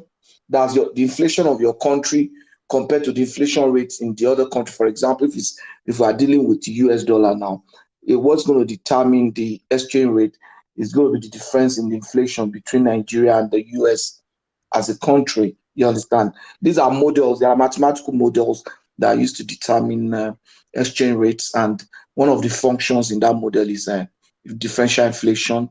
Exchange rate is interest rate is also one of them. So differential interest rates. So the interest rate in the US compared to the interest rate in the country is going to be one factor that will affect the exchange rate.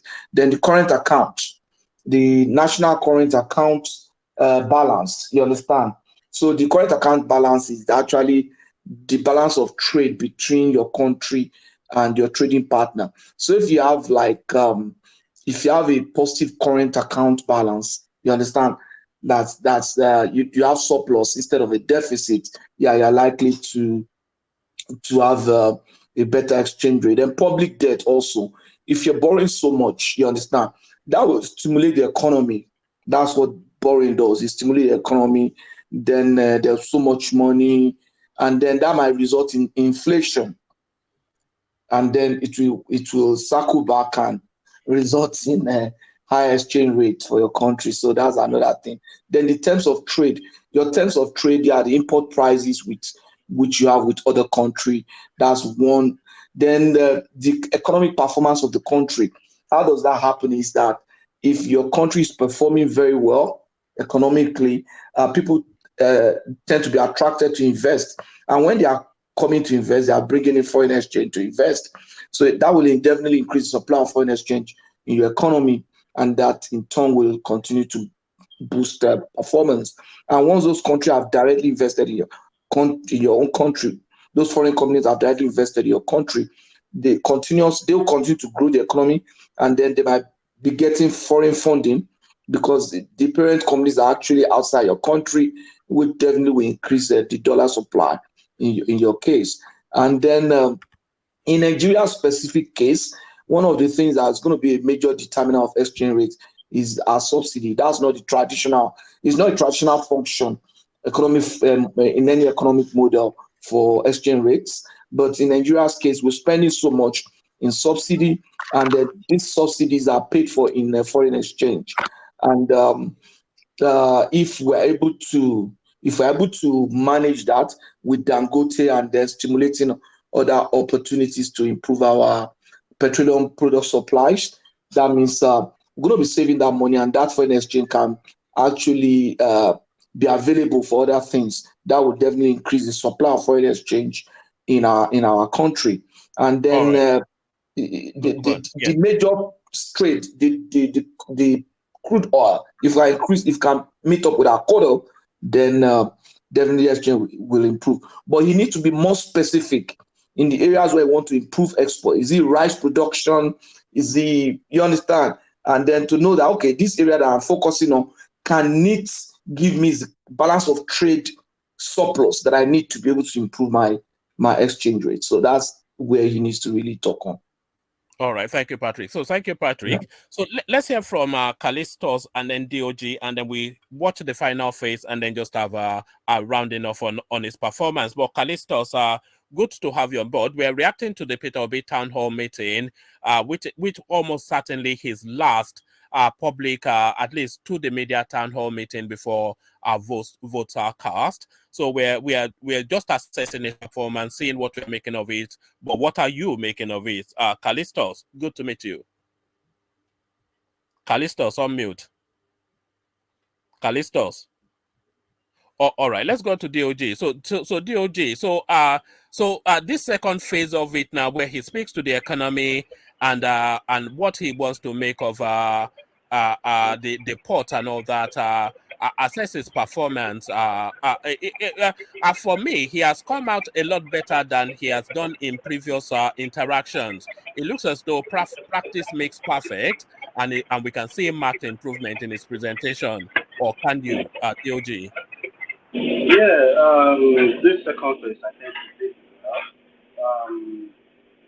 But the issue of privatization. Sorry, your voice is faint. Your voice is faint. The issue of privatization. Now we can't hear you at all. Can you hear me? No. No. Let me find out and come back. Oh, all right. Okay. Hello. Yes, you are live, Callistos. I came to you earlier, but we couldn't get a response. So respond to. I was saying to you that we were listening to the Peter Obi's interaction with the media, his town hall meeting, which almost certainly the last one we will be having before election day. So we are assessing his performance, but inviting your appraisal of that assessment of that performance. So give us a short appraisal so that we can watch the last phase of it and then have closing remarks. Yeah. We all know P2B has really changed the face of politics. As a very young entrepreneur, have never in my life since I was born have such an open discussion about electing a good leader. Looking at him normally, or just like ordinarily, he's the best for the job. You can engage all those all those as let me say the other party member contesting like the way you engage this man. I think he's the right man for the job, and his assessment, everything he says there, definitely you won't go into details or trying to explain, but that idea alone is not just easy to bring it up. So this, I think, I can't wait to see February 25. This will be the most interesting and very wonderful election I've ever had since I was born in Nigeria. To see such a person coming out for presidency, seeing the soundness, everything. I don't think any presidential candidate can be engaged the way P2B has been and bringing out these ideas. Very important in a code. For me, he's the best man. Thank you. All right, brilliant. Good to meet you. Stay with us. Let's hear from Alexander Gomez. So up to this point, then, somewhat of because he's now going into the minutiae of intention. So we're able now to pick from what he has to say to see if we feel it fits in with the solutions to the Nigerian problem. But Peter Obi's performance in what might likely be his last town hall before the elections. Alexander, your appraisal. Yeah, hello everybody. Long time no see. Um, Very impressive. The best so far that I've seen him. He doesn't sound like he's regurgitated, which is a good thing. He looks relaxed. He's grown into that position. I wish him the very best of luck. Governing over a space like Nigeria is not going to be an easy task. So all I can wish him is the best of luck. It's going to take a lot of effort to turn the country around, and he's got, with the right policies in place, it's doable. Can he do it?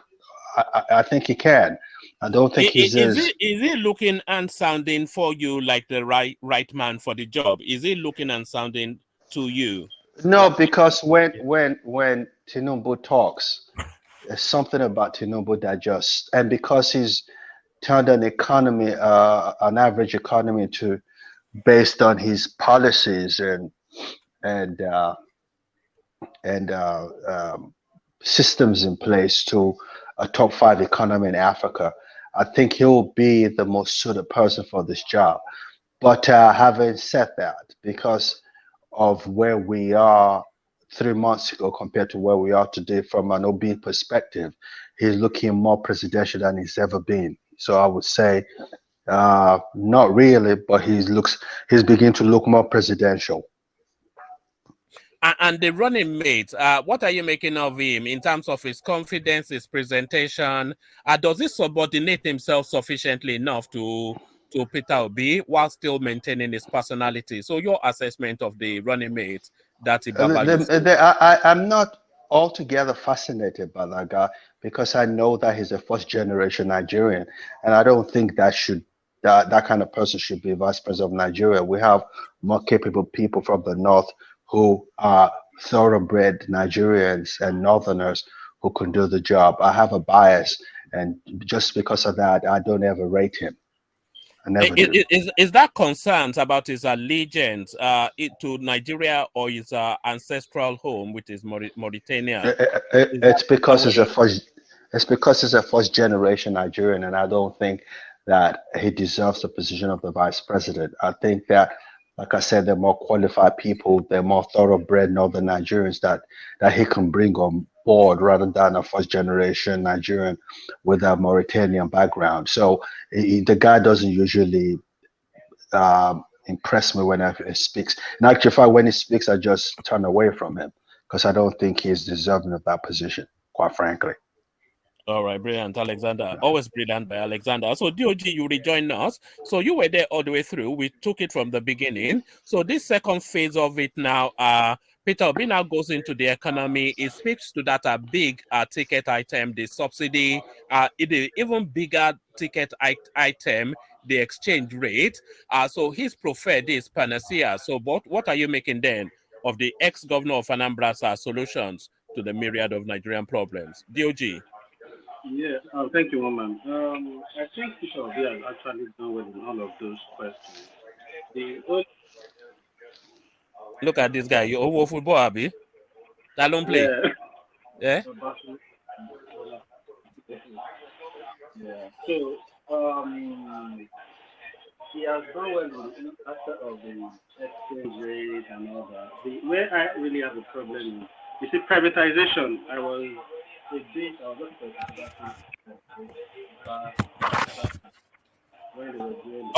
all right, D. We're still we can't struggling. hear him. Yeah, we still can't hear you. So let me just play the second half of it, and hopefully when we get to the rounding off beat, we can hear you better. But let me bring it back on.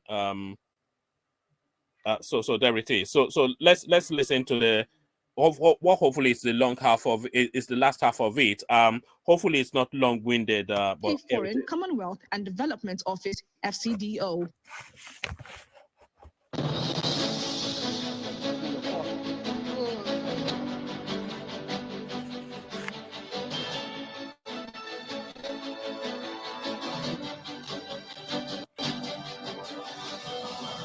Thank you so much, everyone, for staying with us. The People's Town Hall continues. Now we get into the very final half of the program tonight. So let's get to it. Anu Oluwapo Kukoyi is standing by with our question. Good evening, Your Excellencies. Oh. Good evening, everyone. My name is Anu from Yaga, Africa, and my question will be on youth inclusion in government and politics. There are over 4,000 young people contesting in the 2023 general elections. We want to know what your party is doing to support them to win now and in the future election cycles. Then secondly, what will you do to support youth development, education, and ensuring investment in the sectors that affect young people if you are elected as president in 2023? Thank you. All right. Well, like I've said before, let me start with the issue of youth inclusion. I don't think I will be supporting them to win election because you know already I'm trying to carry myself to win. So it's a difficult thing to try to support another person. One thing I can assure you is that they will be part of the government we are going to form. A critical plank of our government will be youth and women. But you know, this is a very, you can see I'm struggling. You cannot be carrying underweight when you're already in difficulty. Then you crush yourself. But involvement, yes. We need them. It's about their future. They have to be in decision making. I say it every day. And I do it now. You could see in all my visits, in all my trips, I go with youth, I go with women. So it's not, and it's something I've done in the past. I brought young people into government when I served as the governor, and women were in charge. So for me, it is not, I'm not trying to change. In education, I said, the more you invest in education, the better your development. So education, I can assure you, education and health will not receive less than 10% of any budget that I'm part of. We'll make sure that we increase the budget, fund education properly, fund health properly, fund pulling people out of poverty. These are three critical areas that HDI is developed, is hanging, and we must invest in it. All right. Mr. Bere Efendu of Women in Politics, please go ahead. Thank you very much. Good evening, Your Excellencies. I'm a very fan of the President of Women in Politics Forum. On record from INEC, women represent 50.8% of registered voters, and the percentage of women in governance is abysmally low. We tried to correct it, the last, the National Assembly is still on, that's the 9th National Assembly, by presenting bills to the National Assembly. The 5 bills were rejected.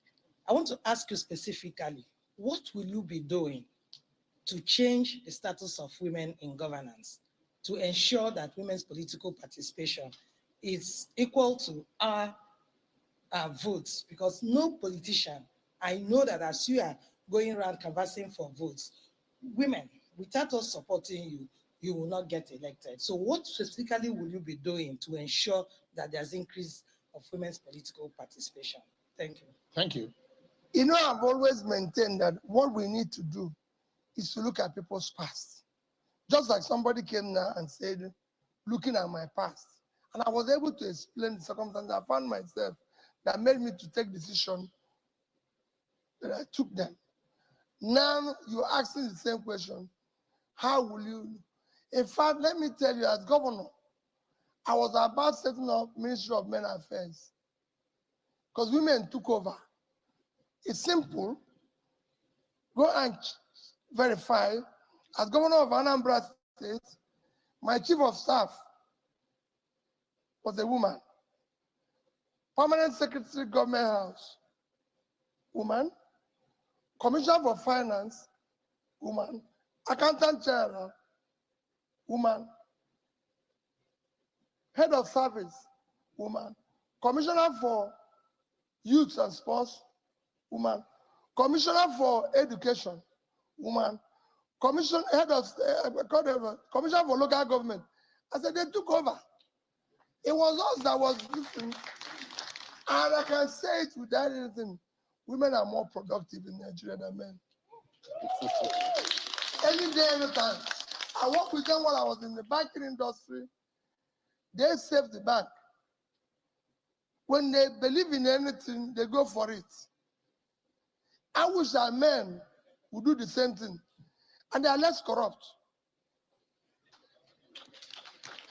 They're less corrupt.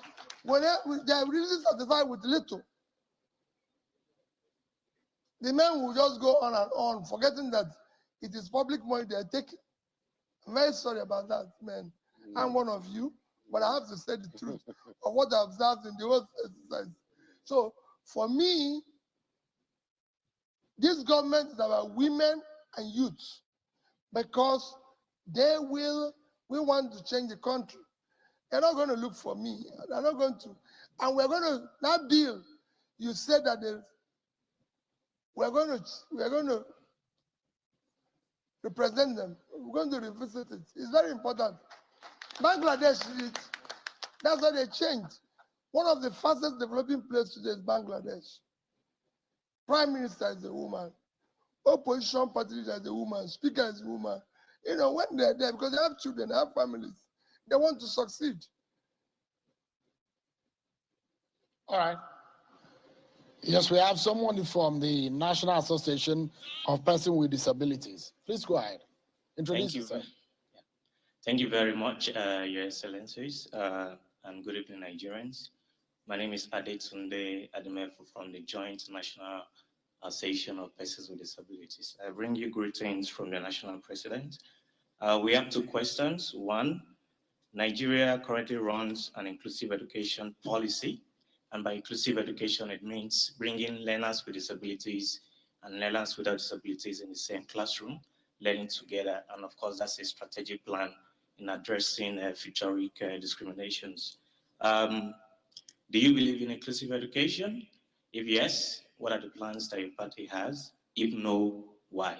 As a follow-up questions, do you commit to appointing persons with disabilities into critical offices? And by critical offices, we mean, for instance, Minister for Finance, Budget and Planning. So besides the offices of Special Assistants and of course, Executive Secretary for the National Commission. Thank you.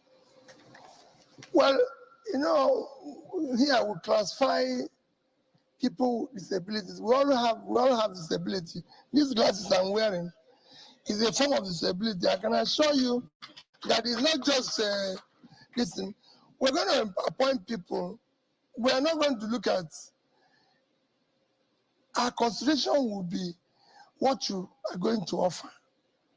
There's so many people who probably for one thing or the other, not of their own making, we can say they are physically challenged. Because I don't like using the word disability, physically challenged. But I've seen some of them that are very, very intelligent. Don't forget that I met Steve Hawkins in Oxford. You know, I met Steve Hawkins in Oxford. So I believe in inclusiveness when it comes to inclusive education. We will make sure that everybody is part of it. Again, if you think there's things you want me to learn more about what you want us to do, I'll be willing to learn it. But I can assure you that we will, in terms of education, we'll be inclusive. In terms of if there's anything we can go extra to do to make sure that those who are physically challenged are listening. If there's any learning thing, because I won't stay here and tell you, I know everything I have to do to satisfy what you want. So if you want, even after this session, come and teach me what you want. I'll learn, because the job of a leader is to also learn. A leader doesn't know everything. If you know everything, you're an idiot. You know, I don't know everything. So if there are things you want to teach me, I'm willing to learn. Teaching and learning is critical. It's number one thing for a leader. Mr. Maudi is standing by the microphone. Please go ahead. Okay. Good evening, His Excellency, and good evening, everybody. Sir, the patriots in human rights community, in order to address Nigerian women exclusion in structures of representation and decision-making, collaborated with like-minded legislatures and presented a bill on special seats for women, a temporary measure to address Nigerian women's historical injustice and discrimination. The bill was rejected. Sir, if you and your vice are elected into office, what will you do to ensure that it becomes law, so that women will have legal framework to ensure they are included, sir? We know you are a good man, you've done it in the past, but we need it across the country. What will you do differently, sir? I said I will represent the bill, and it will be passed under me. Okay. So Nigeria has the highest maternal mortality rate in Africa and second globally after India, that has over 1 billion population. What will you do differently to ensure this maternal mortality rate is reduced drastically? Thank you. Again, that issue is one of those sad things that's happened to us. He said we have the second biggest. We have overtaken India. Now we have overtaken India in infant mortality. We are expected to overtake them by 2025, but we overtook them in 2022. You know, this is one record where we were faster. We have overtaken India. That's not being 7 times our population. What it is, you need to invest in primary health care, starting with the human infrastructure. There's no reason why Nigeria should have shortage of human infrastructure in primary health care, because I have millions of people that are unemployed. A nurse told me yesterday that is unemployed in Nigeria. How can that be? It's not possible. You need education, because all these women, especially in the north, because the biggest sector where we have this infant mortality is in the north. Because you have huge population of people, you have not paid attention to educate them properly, support them with the proper health care infrastructure, which is the human infrastructure. It's happening. On the 1st of January this year, I was in IDP camp in Abuja. 6,000 people, they have only 1 room clinic, only 1 room. The person working there is a freelance, a nurse who volunteered. And he told me that if you know the number of women who have died here, or that she can't cope, why would that happen? So these are areas to invest and deal with. Right. So a lot of comments have been coming. They wanted to hear from Dr. Baba Ahmed. A lot of Nigerian doctors have fled the country. And your principal was making reference to you as an investor in education and the health sector. Does your mandate have a strong plan on ensuring that more Nigerians stay and service the health and education sector? The UK alone in 2022 had almost 80,000 Nigeria go for education. Either the one they applied for and their family that went with them. Almost 50,000 of them had application that they went for education in the UK. That's just one country. So what does your platform or your ticket have as planned in those 2 areas? I believe in healthy competition. And we're not going to be operating from a point of weakness, driven by the fact that great changes are about to happen. First of all, it is better to have brain drain than to have a brain in the drain. I've been saying this for a very long time. We cannot afford to have educated and trained medical practitioners and others see them go to waste because the system is not working. Right, go ahead, build up a career. When things are okay back in Nigeria, we'll bring you back. Now, the things that are happening, and they're going to happen at the same time, the one, there is going to be a positive revolution in Nigeria. It has started. You can see evidently from the obedient movement. Then there is going to be a revolution in governance itself once we come into power. That is going to have what we call announcement effects. That effect is going to hit the world as a tsunami. You have Nigerians who have lived and worked and retired in the Western world. They now openly admit that quality life is in Nigeria when Nigeria works. We are in touch with them. We have a system that will bring them back even while they are there. We have a system in which they will invest in Nigeria and use Nigerian medical practitioners and other professionals while they are still there in the Western world before they finally relocate to come back. We are again feeding them that come back to your home country, live like a king. Don't slave your life away in that quiet, cold. You have built the profession, you have built the career, good. Now it's time to come back. So this is what is going to happen. All right. Security in Nigeria has been fixed. Nigerians are secured. Money is going to start flowing in. The government is just and is serving justice. Investment is overflowing into Nigeria. Then expertise will be following. Then Nigeria's position in the world is not only going to be by population. Nigeria's position in the world will begin to reflect its population and its productivity at the same time. These are the revolutions, these are the movements that are emerging in the next, I can say, 48 years that are happening. This is real and present. It is happening now as we speak. There are medical doctors who have succeeded in all that they can succeed.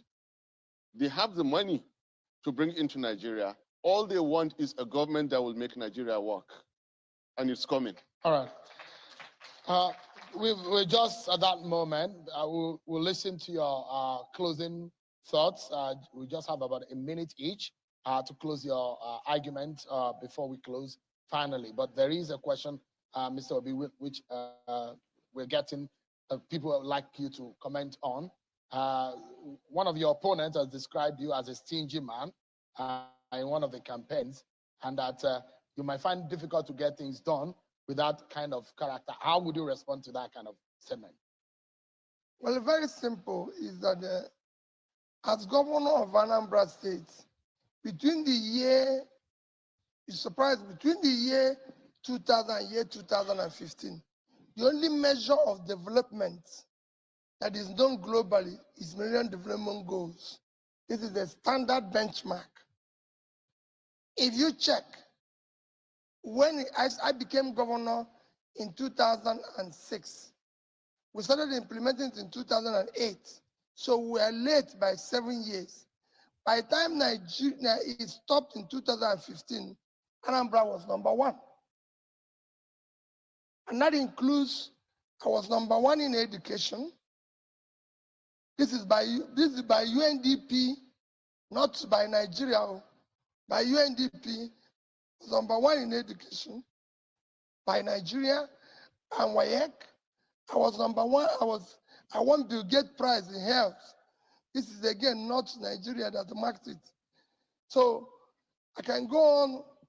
I had the best road network. In terms of fighting poverty, go and check, ask Evelyn Oputu. I was the first governor to go to Bank of Industry and say, I want us to do something. I want to put in money here and you support my micro, small businesses, which is what the governors are seeing today. I and Evelyn Oputu started that. Then go and ask Magnus Paco, who was in charge of poverty alleviation. I was #1. I'm calling names of people. I can go on and on. But let me tell you about that issue. It's good that when my opponents talk, let us talk about corruption. One of the things that is killing this country today is corruption perception index. And that is measured on how you manage public assets, nepotism, how you share the land, how you manage your money and everything. And I've challenged everyone and just said, go and see whether there's anywhere a kobo of Anambra State money is missing. Saving have now become an issue. When people have stolen all the money and impoverished the country, and you're now questioning a man who's left the money without anybody telling me to leave it and go. Mr. Obi, we'll take that as your closing moment because we're totally out of time. But on behalf of China Salvation Partners, the Situation Room, these are charter of demands, one for you and one for Dr. Datti Baba Hackman. These are key areas in which the civil society organization want your team to look at and tackle. But I must sincerely thank you on behalf of all our partners and everyone who have come to witness this event tonight. Thank you so much indeed, and I wish you the very best in the coming days. All right. All right. So there it is. So there it is. Peter Obi'S pardon me, Peter Obi'S town hall meeting. Apologies, there was a period that the thing went off the screen. I was changing location and I did not know, but I think you've gotten the full gist of what the aspiring president wants to deliver. So there is okay, Baba, say come in. Oh, sorry, I was just okay. Oh, my intro. So I'm sorry to cut you off. I'm sorry. I thought you were making this submission. Sorry about that. Yes. So what I was hoping to do, Babati and others, is just to give you a very quick recap of the totality of everything that Peter Obi has presented yet again. I'm not sure that there was that much of a deviation from what he's always said, but I think he may well have gone into a bit more detail than we've ever heard him say. So the first one is to, it says the opening statement, his mission statement is to pull Nigeria out of a hole, start creation rather than consumption, and it's our sidekick, Datti. It says they've been attacking them. I'm not quite sure if anybody watched it from the beginning, but when Datti was saying that that their campaign has been suffering a lot of vicious attack, and then he went on to say that some of those attacks have gotten so personal that his late father was also being insulted, and his voice choked, and he somewhat tearfully, and he stepped off the stage. So that was a moment in time. I've never seen that within the Nigerian space before. So that was the opening phase, their opening remarks with Datti. So that's just to tell you that the strains of all of these things, it gets to a lot of these people sometimes. We gather and throw all manners of invectives at them, forgetting that they were human beings. But then they got into the meat of it. So the first one they tackled climate change and insecurity. I will follow protocol regarding climate change. So that's to tell you that the Obi team has no definitive policy position on that space. If somebody tells you they will follow protocol, then that tells you that they don't have a definitive policy position on a space. So I will follow protocol on climate change. On insecurity, he went back to what he has always said. He says, I will sit down and discuss with them. So that is both the agitators and the banditry and all of that space. So I will sit down and discuss with them. I will govern with the rule of law. And then this next bit is clearly stating towards the Nnamdi Kanu space. It says, I will bring them out of prison and talk to them. So, and the only person, of course, in that space, Nnamdi Kanu. So he answers that Nnamdi Kanu's question that has been lingering over his candidature for a while. So his planned position for that, he will bring him out of prison and have a conversation. Right. So the next question they asked him was that, of course, there is no parliamentarian likely to be under the Labour Party banner under an Obi administration. His answer to that is that how will you handle not having the House? I don't think that will be a problem, was what he said. He said that the problems afflicting the Nigerian state, that he afflicts equally the parliamentarians And through that personalization of those problems, sorry, mute yourself, please, Joel. So through that personalized, and Callistos, your connection is not linking to the thing. Maybe come out and go out and come back in. So he said the problems that afflict the Nigerian state equally affects the parliamentarian, and through that he expects them to be on board with the solutions. He says, I will make them see reason is how we will handle not having a single parliamentarian in-house. How will you handle corruption in insecurity? So, of course, you know that half of the insecurity that we are suffering from in Nigeria is the corruption within that security sector.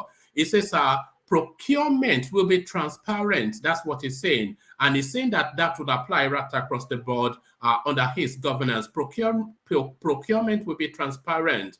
We will stop procurement scam by leading by example. So that is what is always said, that if you see that the leader is not stealing, and that will then prick on your conscience not to steal. I'm not quite sure if that is naivety or even extending to naivete. But there it is. That's the solution. What are you going to do about the energy sector and electricity? So that's a big ticket space, The problem of electricity is not difficult, but the government is not doing the right thing.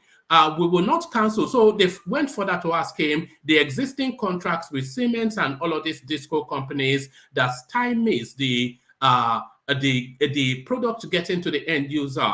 So yeah, they were asking if you cancel the contract. So he said, we will not cancel the contracts, but work with it. It went on to say that they will unbundle the transmission lines, set new guidelines, and then they will liberalize the power sector to invite private participants. But then I'm not quite sure if this next one is a momentary lapse in judgment or a rush of blood to the head. It says within 4 years, we will be able to generate and distribute more than 20,000 megawatts of electricity. So that's a bold statement right there. And that's one of those comments that politicians make that it hangs around their neck, sort of. Electricity will be sold at commercial rates. So they are saying if they do perfect electricity, there will be no subsidy, and it will be at the open market rate. So the exchange rate, that was the next space that he spoke to. How do you stabilize the exchange rate? And he went on to suggest you have to, so that was the question, and this is his answer. You have to increase export to shore up reserves, which in turn will stabilize the exchange rate. And by the way, I'm not quoting him verbatim. I just took snapshot notes of what he was saying. So those are just the essence of what he's saying rather than verbatim what he did say. And then they went on to ask him about the central bank space, which has proven to be one of the news around the Nigerian neck. He says he was not going to answer how he was going to address the central bank.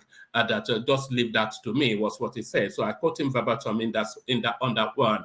And then on the fuel subsidy, another big ticket item, the subsidy will go immediately. That is what he said. It is organized crime. And then, of course, if you remove the subsidy, that will spike up the price of petrol, of course. But what he went on to say was that Dangote will be on stream roughly by that time. And he says they will pump a lot of effort to make sure that the Dangote space is on stream and working. And then he went on to say that there are modular refineries already ready to go within the Nigerian space, but they're not getting crude to them, which is in abundance in Nigeria. So that speaks to somewhat the space acting against the people. So there are modular refineries who can actually refine to a significant enough capacity to impact on the markets, but they're not getting the crude to them. So they're going to get crude to the modular refinery. He went on to say that they will leverage the abundance of gas that we have in Nigeria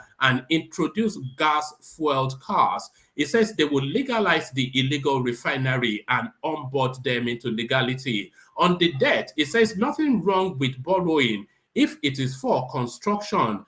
We have borrowed over 400 times what we had in debt in 2015, but our per capita has fallen. We have borrowed over 20% of our GDP. We will stop borrowing except for investment and talk to lenders. So talk to lenders is loan rescheduling, as you know. On the entertainment sector, it says we will invest heavily in sports. And then that went on to add, going back to the previous question, that the subsidy game is a Ponzi scheme. On the Japa culture, so I missed a lot of that phase. So I'm hoping that you guys are the next section. I was moving about to come and reposition myself in the house. So, but on the entertainment, on the Japa culture, he said, I believe, so this is Datti now speaking to the Japa culture. He says he believes in healthy competition. That is to say, he doesn't want to hold anybody that especially doesn't want to be in Nigeria. And really, the world is such a global space now. Nobody necessarily lives anywhere, really. We all live on an aeroplane, if you want to do the truth, really. Everybody is on the aeroplane at the first opportunity. So I believe in healthy competition. The Japa people fed back that the quality of life in Nigeria is better. So long as we resolve security and money is flowing through a balanced economy. And then, of course, the last question about the acerbic remarks from Tinubu in the direction of Peter Obi, which he takes on frontally. A lot of controversy in his response, that last phase. So he went back to that education being number one in Anambra, which a lot of people have interrogated, and they have a contrary view on. And then he went on to say that he won the Bill Gates Award on Health during his period as Anambra governor. And that's a space that we on this platform have interrogated, and he did not actually win the Bill Gates Award on Health. He won just a narrow, specific award on the eradication of polio. So we know that. And then he says that during his tenure, the best road network in Nigeria was built in Anambra State. So not even in Anambra State, it says the best road network in the country was built under his administration. Number one in poverty alleviation. So those were the things that I picked out. But in terms of the performance, we've not yet heard from you, Babati. So hopefully you watched it to some extent. Good to see you. Good to hear from you, Tisa, for being a wonderful host and for the wonderful recap of what happened. I saw most of the town hall. I would say I was particularly impressed with Obi, but most especially is deputy.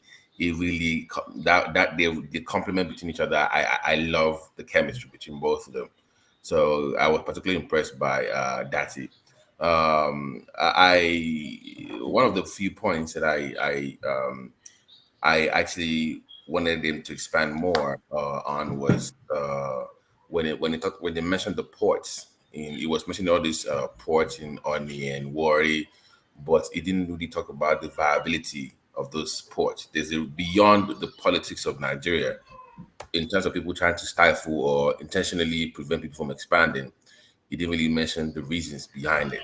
I think he kind of dodged it, but I think it goes towards what I really wanted to talk about more: economic integration of Nigeria, which there has to be a reason for one man that lives in Oyo to say, I'm packing my bags to go and live in Taraba because there's something there for me. So you need to force that economic integration of Nigeria, that people can just move up and down. We don't have enough mobility amongst the spaces to justify that. That is the key to Nigeria's prosperity. And one man, I have to be honest with you, this coming election is going to be the most consequential, the most important in our history, because it's going to either make or mar our country. And I'm afraid that if we get it wrong, Nigeria might cease to exist in the next 4 years.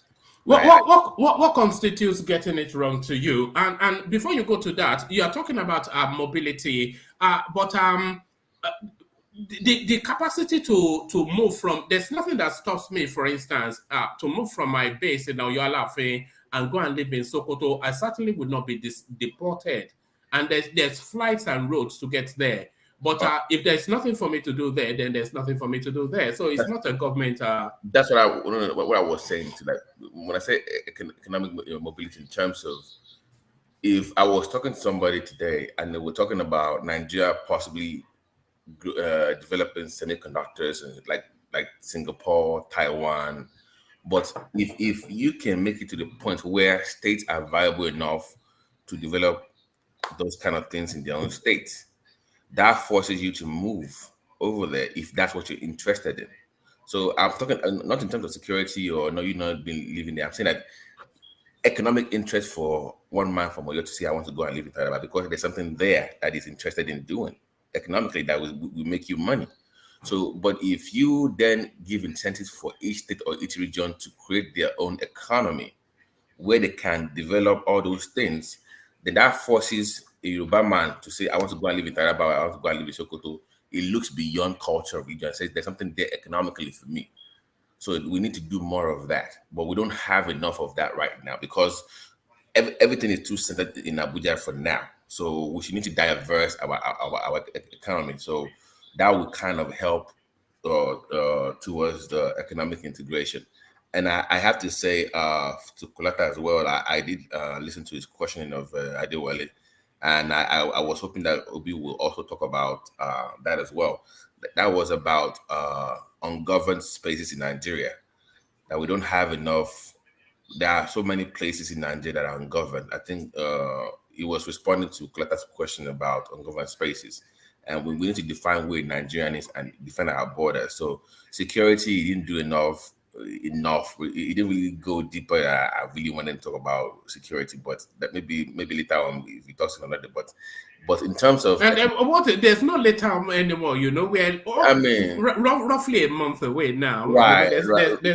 There's no room for any more whatever. Right, because you know, some people on this platform they love data. So some people blew my mind today. I was having a conversation with some people. They blew my mind in terms of Nigeria can have over 30 million jobs in the online space only within the next 2 years if you get the right leadership. Talking about Taiwan, I mean, these guys just have it down, but you just need that leadership. So when I talked about make or mar in terms of that country being together or not, I'm talking about the way we are spiraling out of control right now. If it continues in the next 4 years, I don't think that country survives it because we have so many things going on at the same time simultaneously. So so to answer the question directly, one man, if we pick the right if we pick the wrong person for these elections, I am afraid that grace that we've had for a long period of time, we will not be able to endure for the next 4 years, and we might just spill out of control. So that's my concern about that country. But if we do get it right, I see Nigeria rising up with great leadership and with the capacity of the average Nigerian spirit to, you know, we can do amazing things with right leadership.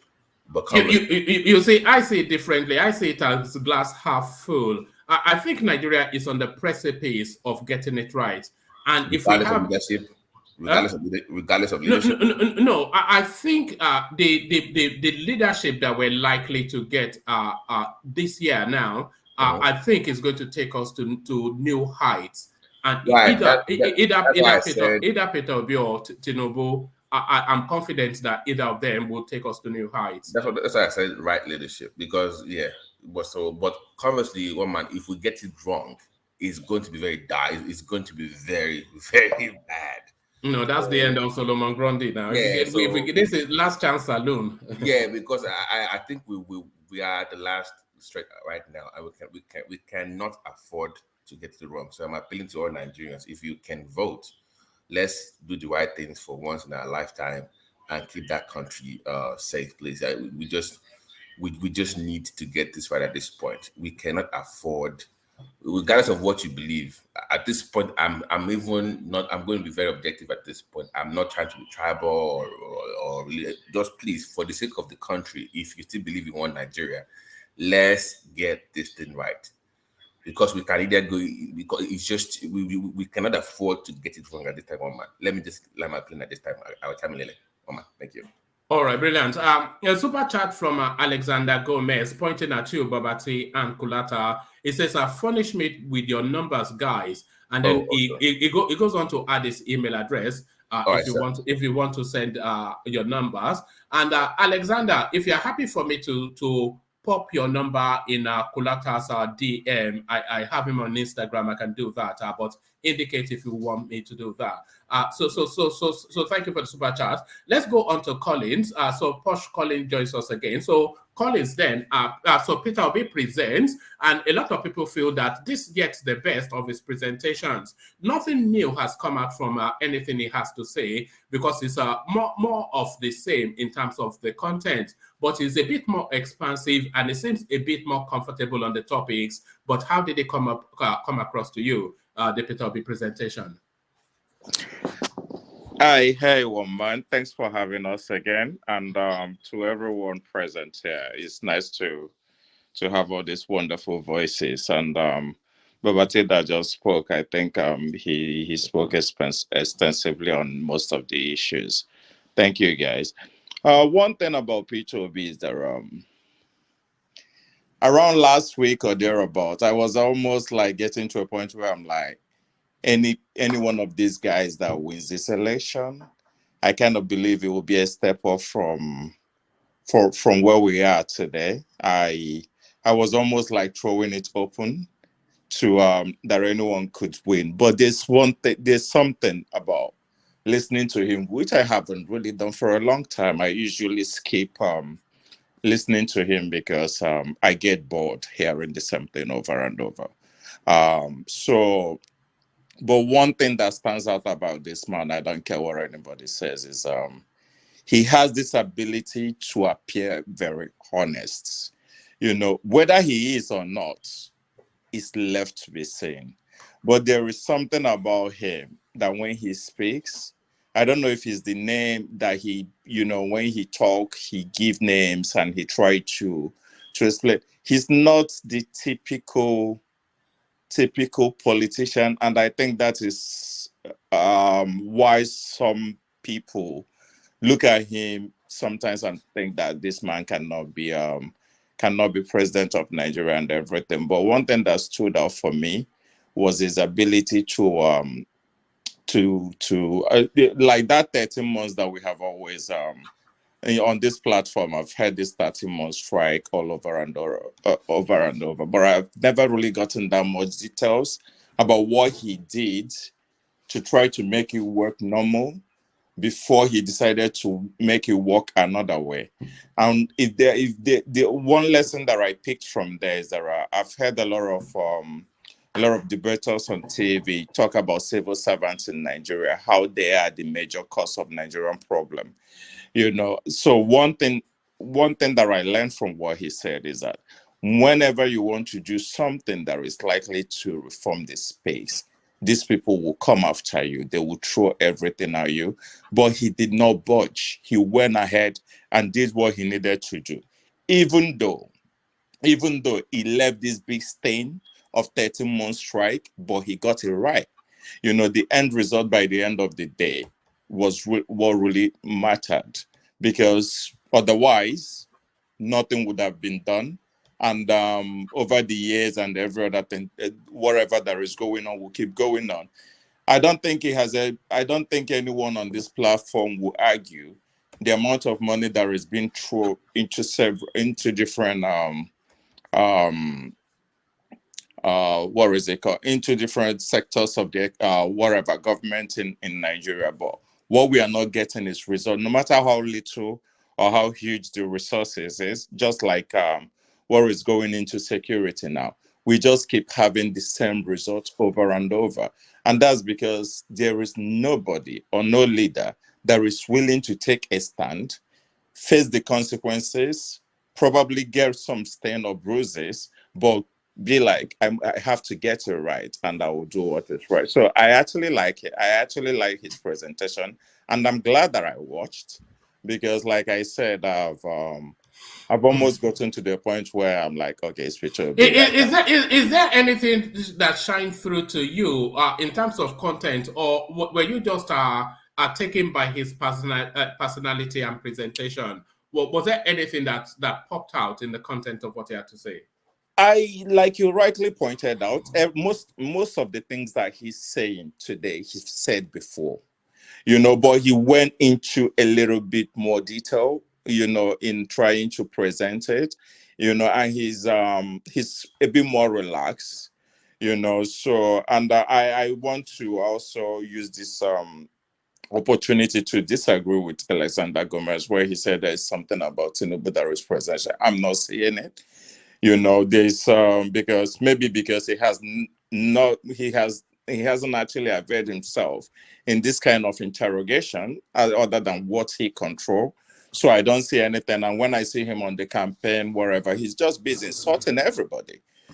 So I don't know how that's taking away every other thing that has to do with him as a person.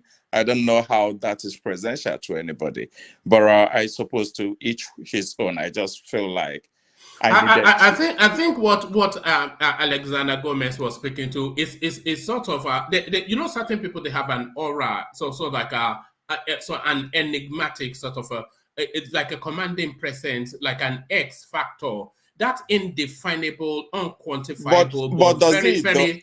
Really?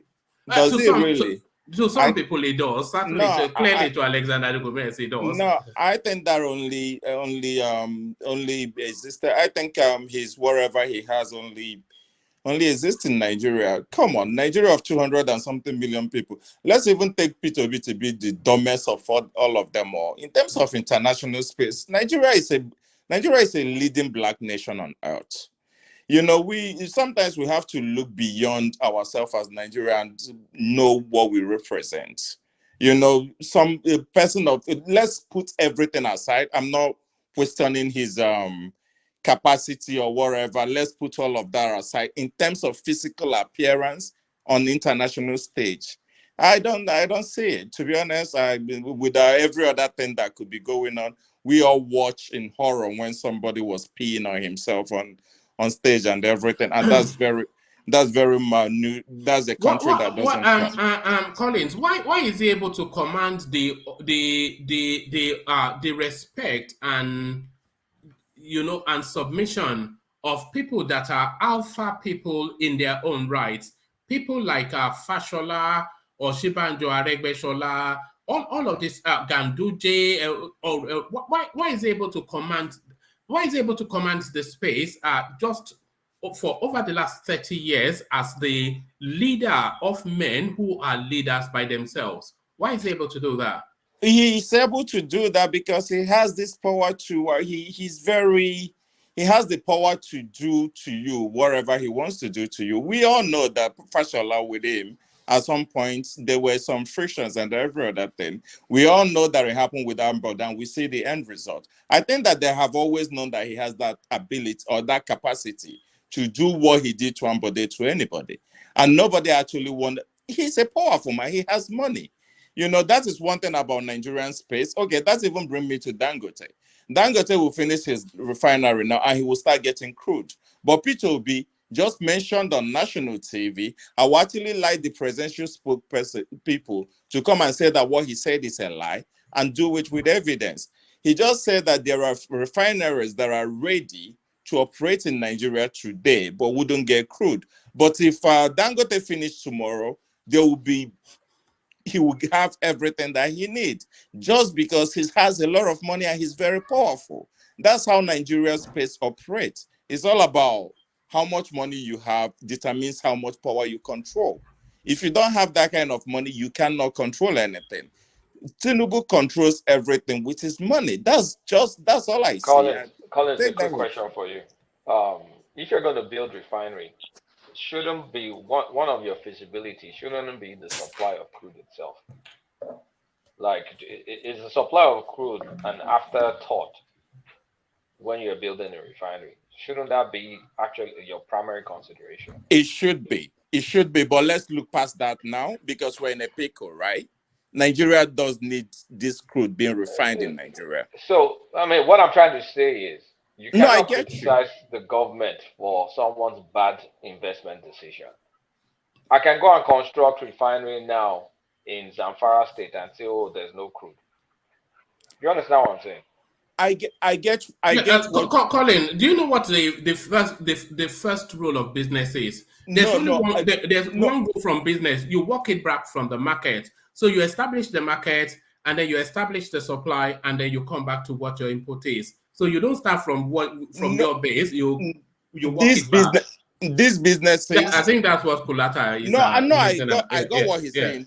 These businesses might have invested money that they're losing. That's not. We are not here to try to help the business.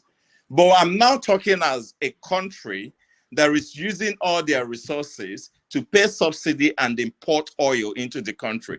When they see opportunities like this, forget whatever they did to get there. They are there now. You have this asset because you could not build one or you could not maintain the one that you had. Someone else have built.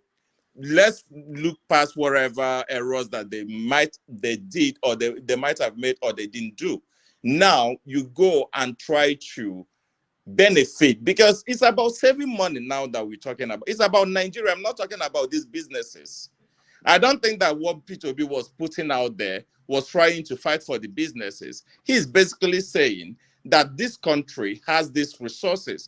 Why is Nigeria not looking past the business and be like, okay, how can this be of benefit to Nigeria or to Nigeria as a country? Because it will mean that there will be people working in these refineries that will be paid good money, that will spend it in the economy and everything. It's time that we just don't look at it like, yeah, but a modular refinery generates like 10,000 barrels a day or so. 20. Nothing that's going to change the fundamental picture. And if you now go and build it, if you go and site it where you're not going to get crude, and you now say government, I mean, you know. Okay, that's why I'm saying the government should come and say that is the problem. Let's even assume there is 1,000 that they can generate. And they're getting the crude and they refine it. It will encourage other people to do same, and it will encourage another. Before you know it, you probably have 100 of them doing 1,000. That is 100,000. We don't have this. We don't have this going on right now. We are not refining. That's just where I want to take that one from. We are not refining, and we have people that say that they can. What has government done to try to assist them to see if they can actually do it?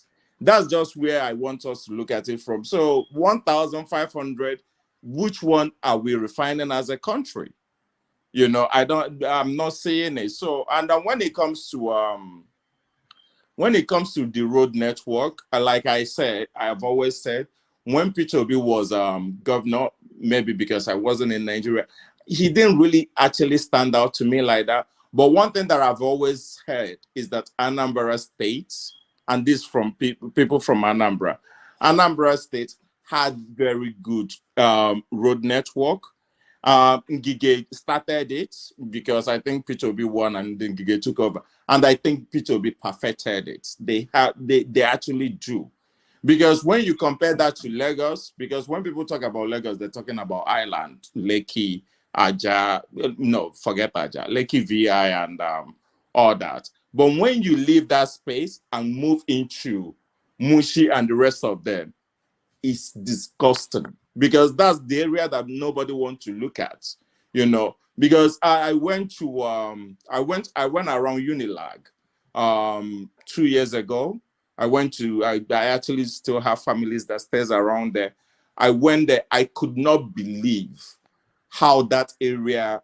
You went to raid girls in Moremi Hall, Abi. Forget what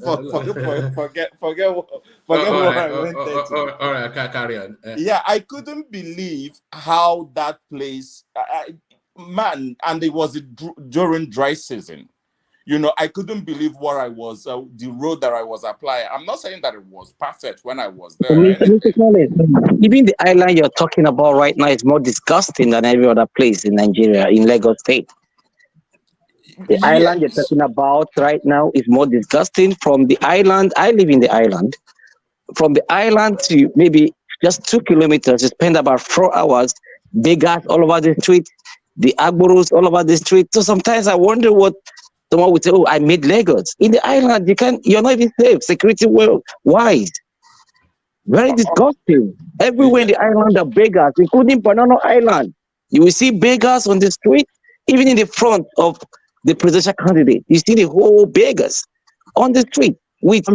I'm sorry, there are beggars in LA. There's a huge homeless problem in LA as well. I don't know.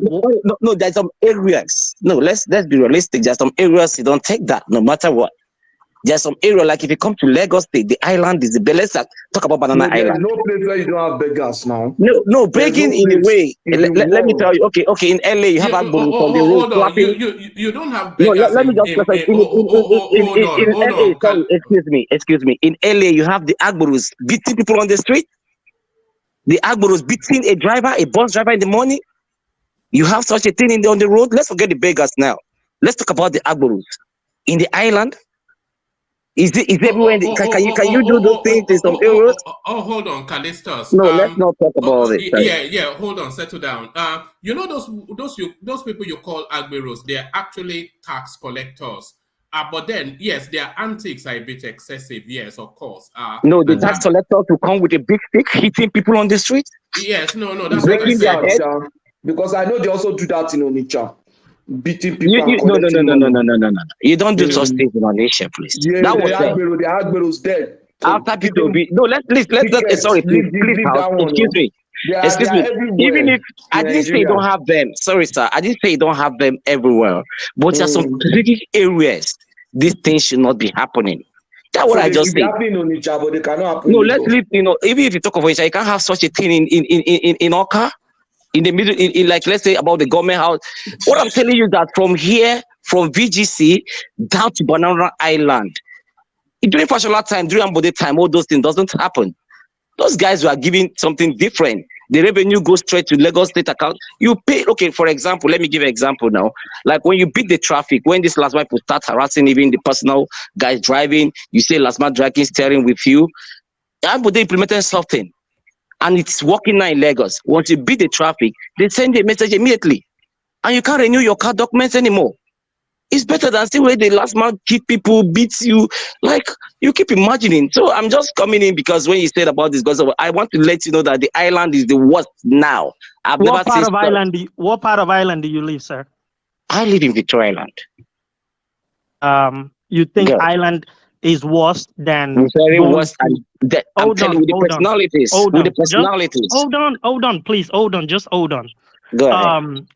Anybody here who goes to Lagos, maybe around the 99, 2000, especially those who goes to like Jam office, who remember what Obalinde used to look like. I'm from that area, okay? So when you talk about Ireland back then and Ireland right now, and you say everything is just bad, I think you are. I went to school over there. I walk everywhere. Hold on, both of you. Callisto, RB, I think the wider point that Callistus is making, and correct me if I got you wrong, he's not saying that the Agbero itself, he is saying the Agbero is a problem, but he's saying that there are certain areas that you should not be seeing that. So like posh areas, like let's say, for instance, if you live in the UK, so let's say like Hampstead, for instance, or Chelsea. So those sort of areas, you'd expect not to see Agberos, but you can see them in Peckham, Brixton, etc. You don't want to see them anywhere, but he's saying the problem is so bad that even in the poshest areas where the most privileged live, the place is subsumed by Agberos and beggars. Exactly. That's what I'm just trying to say. Exactly. Okay, let me. I think that's a fair point. Yeah, let me take it from there. To be in all honesty, Lagos, there is a facelift. You know, when you look at Lagos, especially the island, I might not have gone into all the streets to see, but there is a facelift. I mean, if you take like whatever drone shot of Lagos or something, you can see something that you'll be like it's working. There's no doubt about that. But we also have to be very, very mindful because even the revenues and everything. Let's talk about water trial revenue. Abuja, for instance, now most people, all the new monies and everything is going there. Lagos is old money because it had the seaport, it has the international, the embassies and everything. People have reasons to be in Lagos, just as they now have reason to be in Abuja. If I live in Lagos, just like I do, and most of people that I know do, you borrow land, you pay, you go pay for whatever, you pay for that. That is generating revenue. So Lagos, by default, already has all these infrastructures in place that will force you, whether you like it or not, to be in Lagos, because otherwise, where are you going to be? Babati said something that was very decent. That one man you try to and he went out to explain further what he meant. Lagos has what Babati was trying to say, that every part of Nigeria should have something that makes people want to go there. If they then go there and decide that they can stay there because there's something that benefits them or something, then they can stay. Lagos has that. So by default, it attracts a lot of traffic. And most of those people, when you're paying a house for 1 million, you might decide, okay, I can put money together and get the land for 5 million. You're paying a lot of fees through the processes, from getting your document and everything. And it looks like they're doing something out of this world. I really don't think so, to be honest with you, because most states don't have that privileges, in terms of the revenue thing. Because I kind of diverted, but let me come back to Pichobi. Because I'm just going. I hope I'm not boring you guys. No, carry on. If you were boring us, I would have shut you down. Carry on. Carry on. Okay.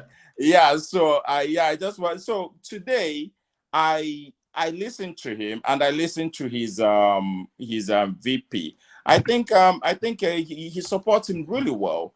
You said there were similarities between them, but I really don't. I think P2B just sounds very soft, but I actually don't think that he's that soft, to be honest. I think maybe because his voice is very tiny and whatever. You don't think there are similarities, because we just saw them. They are both accomplished. They are both polished. They are both educated. They are both within the same age bracket, so that makes them contemporaneous. So there's a lot of similarities. They are both at the same level of success, thereabouts. So there's a lot of similarities. So you might well say they are complementary and they can synergize easier because they share so much in common. But then so the counter argument will be that what you might want is a contrasting sort of personality to push you that much further. And it is in that pushing between the two of you that you get the best out of each other. So are they too similar, and is that a plus or a minus? I think it's actually a plus, because two cannot work together except they agree. I think in terms of frugality, they've been demonstrating, at least from what they're saying that is their strongest point. And that is what Nigeria, I don't care what anybody says, it's not about collecting money, it's what you do with the money. I think that is the area that Nigeria needs to get right more than any other area. We have to be able to account for whatever we take. We have to give account to the people. We have to give account to in every aspect of it, in every ramification. We have to account for what we are taking, and we have to report back to the people. I think in terms of that, in that regard, two people like that can only do it if they have similar mindset, because if not, your VP will start fighting you. And if he start fighting you, you guys goes into that fight that might drill wherever that one of them probably wanted to achieve. Or if the VP is that kind of person, but the boss is a different way that want to do something different, so it could cause a lot of it could cause confusion that might not make them work together. So I kind of think that yes, we actually do need, and he's slightly younger, because after this election, regardless of who wins, I think we should start stepping down the age of the people that we elect into office. I mean, we cannot always be the worst example of everything that is going on in the world. We can do better. Where would you set that age? Where would you set it?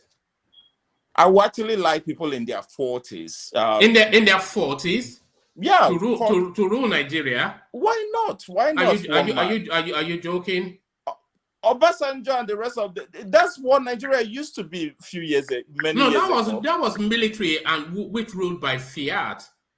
Well, we do need people. What accomplishment does a 40-year-old man have in life that equips him to? Okay, we do need people from that age bracket. To be honest with you, a minimum of 60 is what I was. But that was what Babangida suggested. No, I kind of think that these old people, a lot of them have failed. How did that turn out for us? How did those young folks that ruled the country back then, what did they do that you think, oh my God, it stands out and we need that to happen again? At least they did that during military era. Now they were the one that created the mess now that we are in. now we've seen old people in democracy, and we've seen what they've turned it into. So wherever Nigeria, at least from our parents and those that are much older, can tell that even the wars of military is now beginning to look like it was even better. That is even better than what we're having right now. At least we were never this divided, even after Civil War. Maybe it's not age problem then. Maybe it's not age problem. Sorry, let me come in here. I think about the age thing is, I think if we have a structure, even a 30 years old guy can rule this country. If there is a structure. How old was Obama when he ruled America? He's just having a structure. And I think the best thing is for us to have that structure. A 40, 30 years old guy as a president of the country that has a structure can run the country. I think that's what I want to say about this. A 30-year-old man can. I think you mean strong fantasy. That's fantasy. I think you mean strong institutions, not. That's what you meant. But even if we have a good institution in this country and we have a structure, we have everything running very well, even a 25 years old boy can run the country. But our problem in Nigeria. No, I'm serious. How old? I can name to you. Okay, how old was Obama when the American voted for him as the president? Did he do bad? It was in his mid-40s, going by memory. He was about 40 something. Yes. Good and fine. And he ruled America for 8 years. America and Nigeria. Yeah, that's what I'm saying. We are not the same thing, but if we build on this, we can be better. But age does not necessarily mean better. In a little. See, younger does not mean better. You understand? No, I'm not saying younger now. I say we can be better. I'm not saying that because I'm talking differently. America did not build their own under one day, but we'll start having good leaders that can set up a structure for this country. Hold on, Callistus. Hold on, Callistus. What do you think prepares a guy to rule for leadership, especially to rule Nigeria? Is it education and intelligence? Is that what you're looking at? No, I don't. It's not only that, but integrity. Integrity. If you have those at least integrity. Let me just wade in a little bit. I'm a graduate with my master's. I do business in America for the past 19 years. I've done business with a lot of Americans for 19 years that don't even know me. They don't. About 30% of them have not seen me, and I do business with them successfully. We transact and everything goes well. Indianapolis, Maryland, LA, we do those things with them. To the extent that even when some of them come back to Nigeria, they will tell me that I left Nigeria since when I was 5 years old. But I came back to meet someone like you. You understand? That is why is it like that? Integrity. I'm an Igbo man, quite okay, but I've never done business with an Igbo man. I own a company, but I can tell you, in the whole American, I have in-laws, I have sisters, I have cousins, but I've never dealt with business. Okay. So I want to hold on. Well done, you are doing well. But what I'm asking is, yes. What prepares a person for a presidency, especially because Nigeria is one of the most complex countries? Is not. Yes, all of those are good baselines. Education, integrity, they are good baselines. But what you really need is experience. The ones that have experience, what have they done, sir? The ones that have experience with voted so far, what have they done? All right, maybe I'm missing it. Sorry, you said sorry, please, 1 minute. You said about the experience. Sorry, please, 1 minute. Mr. Man, can you hold on? The experience.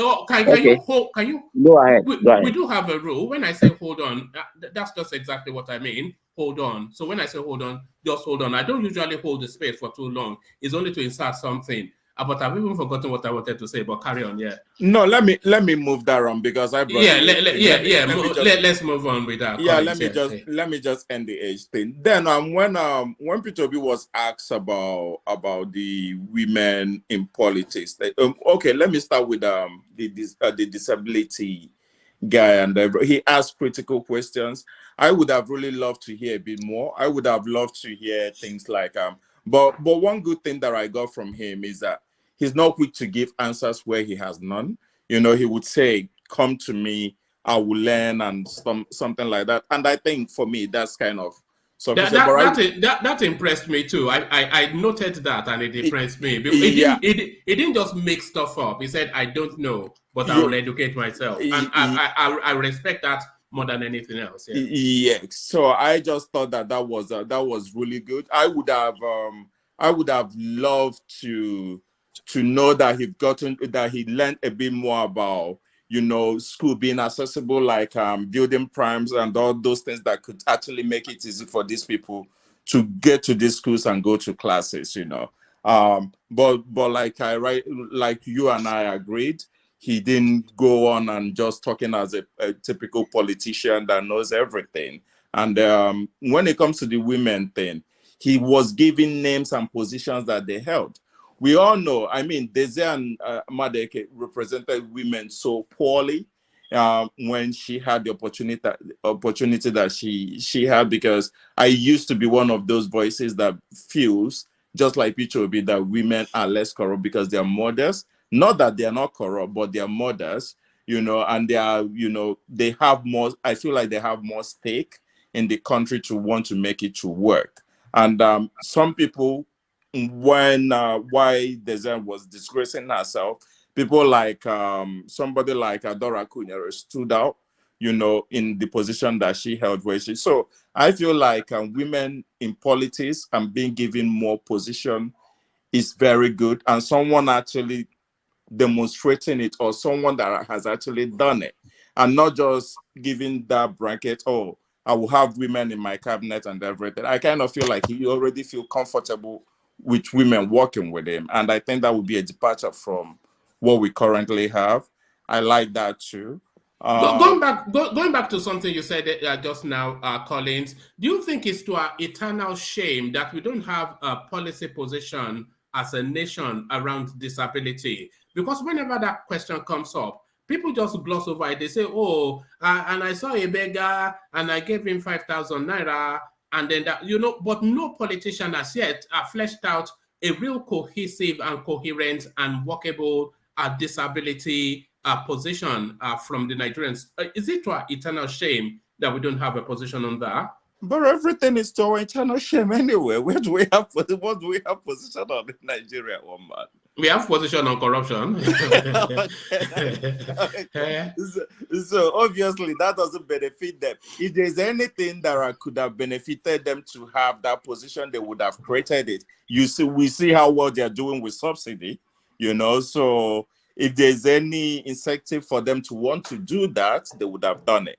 But obviously it's not enticing for them to even look at that. They would rather, like you said, give them money and every other thing. So there's no form of empowerment, there's no disability law. You guys, we have a National Disability Act that was passed. That's what I wanted to say, Kulata. We do have. It's the implementation. We do. There's no law we don't have. Exactly what Joel said. Implementation. Implementation. That's the problem we have. Yeah, so I think I've touched on the things that I can remember, except if there's any particular area that you would like me to comment. But generally, I think it was presidential, and I think he would have changed, he would have swayed some vote. Regardless of whatever people think of Tinubu, I would like him to take some of those meetings as well. He just needs to, it's nothing really. You just go there and answer what you can, except of course, if he can't do it. But if he can, he should honor those invitations. I don't really think there's a lot of harm in it to do it. Yeah, there are questions I want to ask you, but I want to, whilst it's still fresh in people's memories, I want everybody to give a feedback on Peter Obi's presentation. So I'll take that round and then come back to you, because there's certain elements of Peter Obi's presentation that I want us to deep dive to. Is that dive deep or something even further into? But before we do that, let me take whilst it's still fresh in memory, but I'll acknowledge Alexander Gomez's super chat first. I must say I love Nigerians. Optimistic by their DNA. So optimism in their DNA. So thank you, Alexander Gomez, who conversates with the platform often via super chat. But we'll kick it off with Akulata. You came in at just a middle space of it. But Peter Obi presents almost certain his last town hall before the ballots come out. But what was your instinctual response to it? How did it come across before you bore into the details of it, just in terms of the confidence of the presentation and how it came across, and how did Yusuf Datti compliment him and the whole packaging of it? What was your visceral response to that? Like every presentation, the content of what you say is not that important. Is the perception that is the most important. And if I may say, this is his best. This is his best presentation so far, and he came across like a confident person, jocular a bit, relatable, very relatable, and there was some chemistry between him and Dati. So it did come across well because a lot of the people watching are to the extent of the know-how, they don't know the full details, but they're happy because based on the competition, the likes of the Tinubus and the Atiku, Tinubu is not talking to anybody and he's saying balabu all over the place. So based on that kind of competition, if that's your competition, this is a messiah because it's saying, I want to do things, I'm going to do that, I'm going to do this. And the reporter is not querying him on the details. So he gets away with saying many things that sound okay, sound appropriate, and it looks good. It really does look good in this town hall, if I may add. It looks good. In terms of the content of what he had to say, did you notice somewhat? Because I thought I saw hints of him deviating somewhat towards that article privatize everything mantra. Did you notice that he was somewhat deviating towards privatizing all this? Yeah. So let me put it one way. It clearly wasn't leaning socialist, but it clearly also did not hold major positions.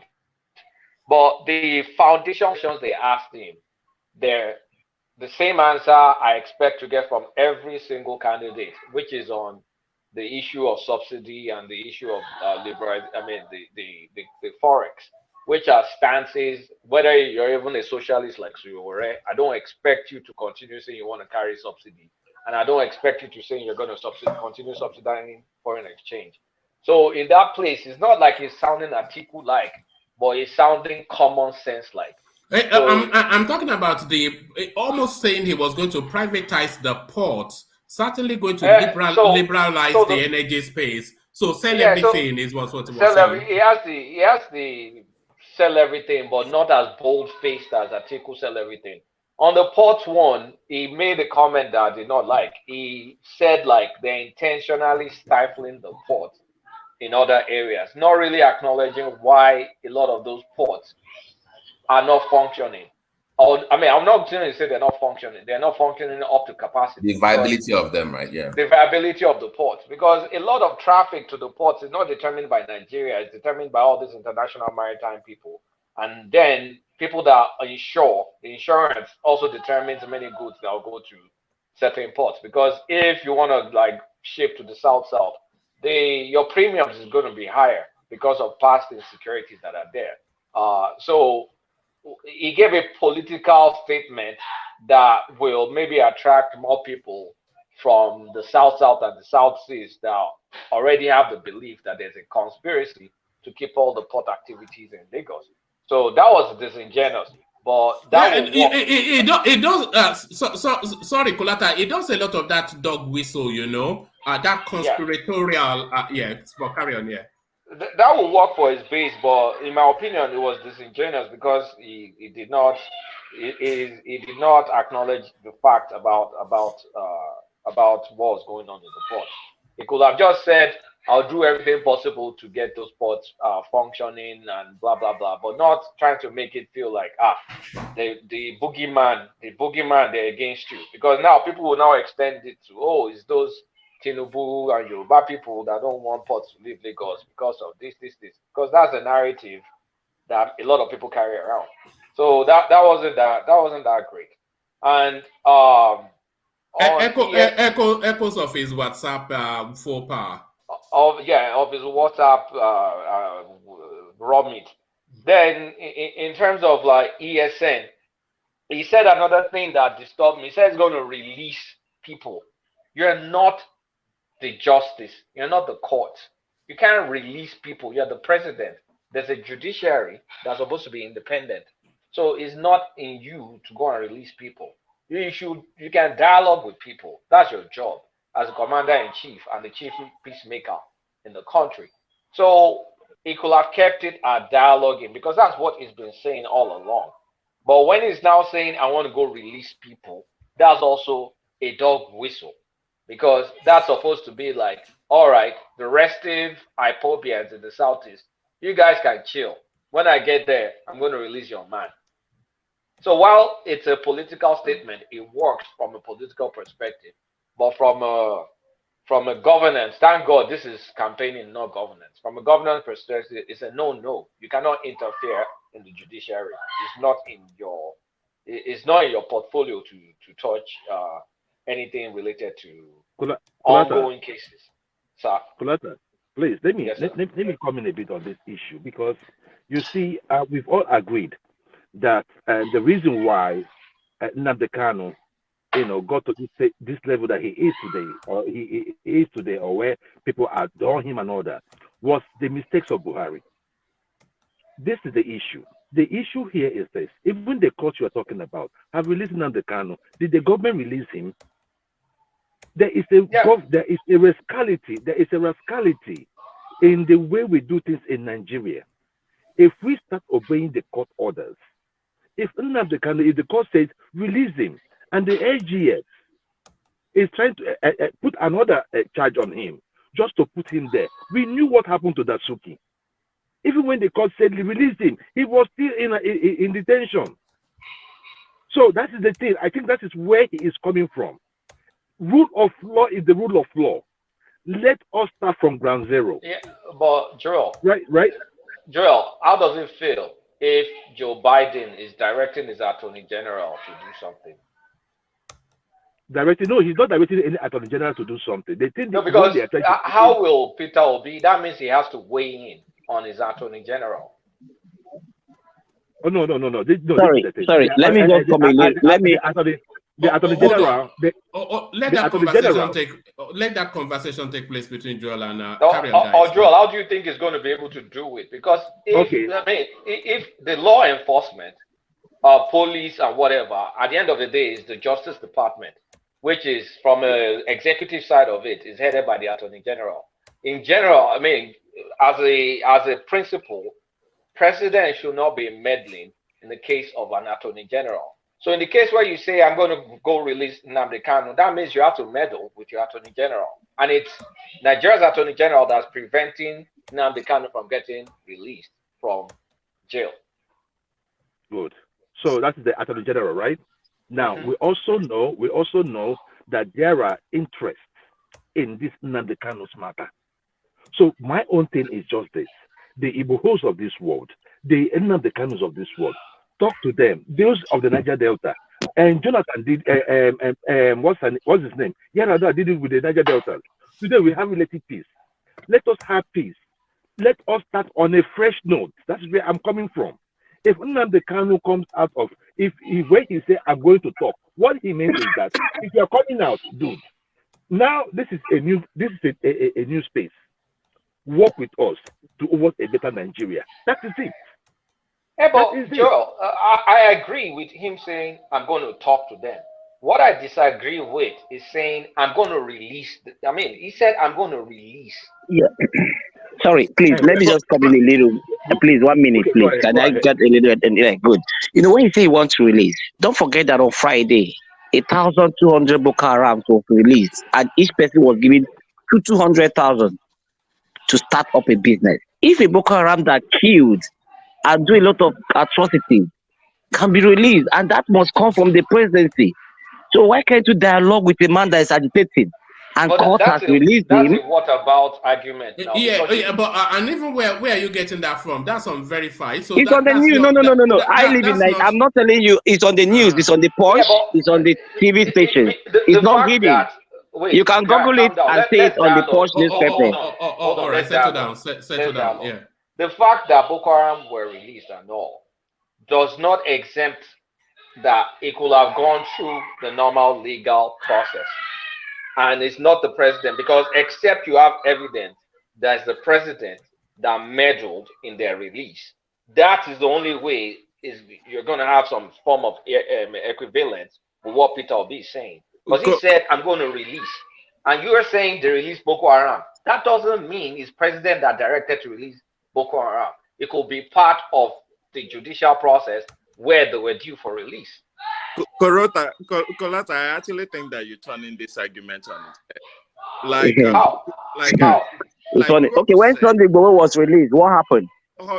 Did they deny him justice when the court released him? I don't even know. I'm not following Sunday Igboho. So we in Nigeria, but the court released him and he was granted bail. So why did the court release this man and he's still being in custody? Sunday Igboho was not released. He's under house arrest. Please get your facts right, bro. Sunday Igboho is in house arrest in Benin Republic now. He's not been released. Stop falling for this. I'm telling you what I know. So that's okay. So there you have it. Because I don't know anything about Sunday Igboho. He has been released. Very, very well. Sunday Igboho in Nigeria now. Igboho has been released. Can he leave Benin Republic? He's under house arrest now. Why are you telling he's being under house arrest? Okay. When you go to the news, you will see them. It's not something you manipulate. So sorry, apologies. Carry on, Kulata. So yeah, sorry. So what I'm saying is, you should. I mean, you can talk to people that are restive, that want their own country or whatever. That's fine. That's what a president should do. You need to dialogue with them. But I just don't think you should be meddling or project that you're going to meddle in an active litigation. Let the judicial process deal with the litigation. Correct, I have a question that I want to do. You said there is Attorney General that is holding him back after the court has already released him. Attorney General, from what I understand, is a political appointment. Yeah, it is. That's the head of the Justice Department. Okay, it's not like he's like CN or whatever that has its own whatever. So anything. Yeah, but Attorney General still have even though it's a political appointment, they still have independence. That's why I asked Joel, like, how would you feel if Joe Biden is telling the United States Attorney General who to prosecute, who to release, and what to do? It's not done. No. He wouldn't do that. He wouldn't do that in every case. But there are high-profile cases in which there at least there will be communication between Joe Biden and even okay. Let's look at this prison swap that they did, for instance, right? When they did the prison swap, Joe Biden's signature was appended, wasn't it? It was a prison swap. So my own thing is this: there are some high-profile cases that we know that has been the bane of our problem. The Igbos of this world, why do you want to leave? If the reason why they want to leave, the reason why they want to leave Nigeria is very, very genuine. Yeah, and that's why a president should dialogue. Not a president should dialogue. I agree with the dialogue. But Kulata, there's no way you're going to dialogue with these guys, right? Sunday Igboho, the Nnamdi Kanos and Kanos of this world, they all have followers. There's no way you're going to dialogue with them when you have their head in a prison. Bring him out like you brought out Asari Dokubo. If you remember when Asari Dokubo was in prison, it was a whole lot of damages being done in the Niger Delta. I was in Niger Delta. The day Asari Dokubo came back, I was in D-Line, Port Harcourt, when Asari Dokubo came back. It was all fanfare. And after that, the security situation improved, at least from those loyal to him. The second that was not on command.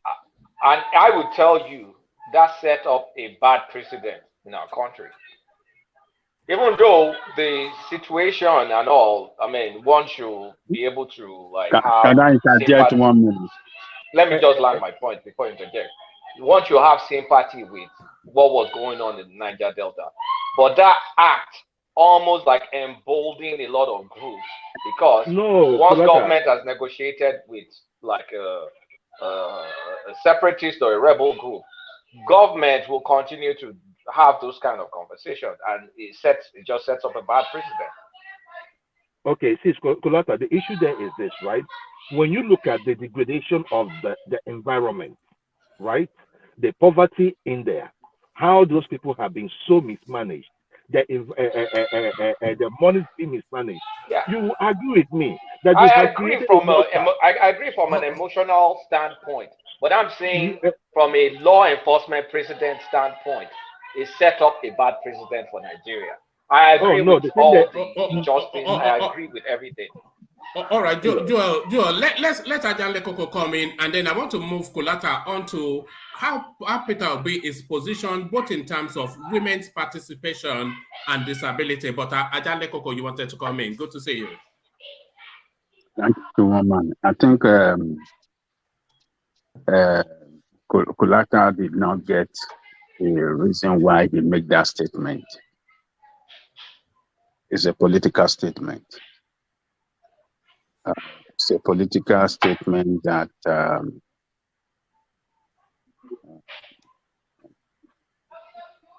targeting at his political base. I believe that's the first thing I said. To continue to encourage his political base, to continue to energize them. The strongest political base of Obi today is Southeast. If he doesn't make a statement that if he doesn't make a statement to encourage them, particularly the Ipobian that have joined him, that many of them are obedient today, or maybe let me say sympathizers of IPOB ideology who have turned obedient today. If he's not careful with his words and statement with regard to Nnamdi Kanu and the agitation, he can easily kill his political ambition. So that statement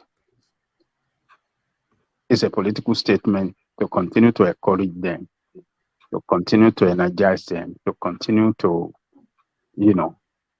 appeal for their continuous support. So the process that it will take to release Nnamdi Kanu or whoever that is in prison now is a different thing entirely. But the most important thing and what he has said to them today is that I will release him. And that is the most important thing. That is what people want to hear. And as a politician, you have to say what people want to hear that will make them happy to continue to support him. So he knows what he's saying. And to me, I think he's smart for saying that. He's very, very smart. So that is just my contribution, woman. He's very, very smart. It's a very smart statement, political statement. All right, but I didn't even read it in that direction. Yeah, that's actually Coco. That's actually the very first thing I said. That it's politics. It's to placate his supporters. But I'm saying, assuming this was governance, this is wrong. That's when I now went on that tangent. The first thing I said was it's a political statement, and of course, it's to calm down the restive IPOB. Like, hey, don't go and blow up my election. When I get in there, I'll release your guy. Yeah, woman. Yeah, do you know that from that statement, I want to conclude one thing. I think Obi has ruled out winning the election with that statement. I'll tell you the reason. At the outset, he was very careful about it because he was thinking he was going to be able to get some votes from the north. So he was saying we're going to negotiate. He didn't come out to say we will release. and he was also trying to balance. Now, I think he has been able to see that he was not going to be able to get any vote from the North. So from that statement, I'm seeing him going all hog to get whatever I can get from the Southeast. We definitely will not take him there. So it's an indication that he has assumed that he's not likely to even win. Maybe perhaps it's assumed for maybe You it's really going must for be a round. concerned of northern votes. No, I think it's maybe it's shooting for throwing it out. Patrick, rather than saying he's thinking he's going to lose, I think he's shooting for round 2. Like, okay, if he gets enough Southeast and South-South, like he get massive numbers, and Atiku and Tinubu and Kwakwanso wrestle themselves up in the North, there's a possibility for him coming second, and he goes for round 2. Perhaps that's his latest calculation. I don't know. Yeah, do you know, Patrick? Do you not think that statement is sort of weighing a balance? So he's weighed the balance that whoever is going to get from the North, he has already gotten them, but he needs to sweep up the rest of the miscreants that are still on board, not on board in the Southeast. So exactly. So it throws them that meat that, look, don't worry, let me just get in and then we'll sort it out. So exactly. a dog whistle to the remnant that's still not on board. Which Akulata says is pushing for round 2. Yeah, he knows that he's not like to get it in round 1. And given the situation of things, he has to quickly work on his base and see if he could get more to be able to survive to the next round. Whether he survived to that next round is what I'm not sure of. But if he's lucky to survive to the next round, then Tinubu is going to have a very good fight. Tinubu might not win that election. If they have a second round and Obi is coming on, Tinubu might not get it. No, I disagree. I disagree with you right there. It's between if it comes between Obi and Tinubu. In the second round, right? Yeah, in the second round. And that's what I'm saying. If it's between Obi and Tinubu in the second round, then Tinubu might not get it. Obi might finally eventually get the presidency. That's just the truth. Let's be objective. No. If it's if it's between two of them, it's going to be an easy ride for Tinubu. Yeah, because think so. Let me tell you this. It's going to be a fight between the political class and non-political class, because the people in the what do you call it, in the labor and their leadership, though we have some that are politicians, but they are not a strong politician that we know. So you will see politicians with pitch tent. And now that Obasanjo is backing Obi, some power that be in politics, we say this Baba is coming again to take over the government of this country. Let us align together and let us see how we can stop him. Because already some people are saying one man is the one that brought it to this problem, that blew the prophet, the trumpet the other day, maybe 3 days ago or 5 days ago, that Obi'S project. And it's looking like that to so many people. In fact, Kulata candidate said it yesterday, openly on Dr. Rudolph, that is Obasanjo project. So you will see a situation where we're going to be having fight between the political class and non-political class. So, and the political class that are enjoying the current Nigerian state wouldn't let it to get to, would not want that power to slip up their hand. So they will want to fight, they want to align to crush Obi. Yeah. Have you thought about, because if he goes into a second round, regardless of any of this, whoever goes in there, with or without, if he goes into second round, there will be a lot of endorsement from present top 4 candidates here. In a situation where Obi is on that ticket and Atiku is not, and Atiku decided to endorse Obi, and Kwankwaso decided to endorse Obi, would it change the calculation in your mind? And the obedient are going to get more fuel. That's to, at least they have an indication that they could make it. Some of them are still like, okay, we might not win, we might not. But if they see that they are not second round, man, let's go all up for this. So that's what I'm thinking.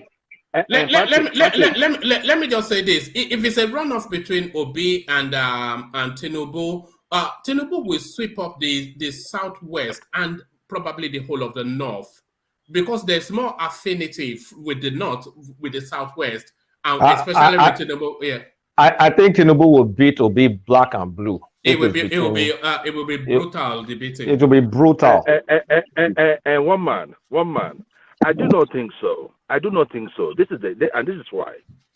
If Peter Obi is able to come second, it means what that means in essence is that 80% to 90% of people that voted Peter Obi had voted either PDP or APC in the past. So what it means is that they did not listen to their leaders.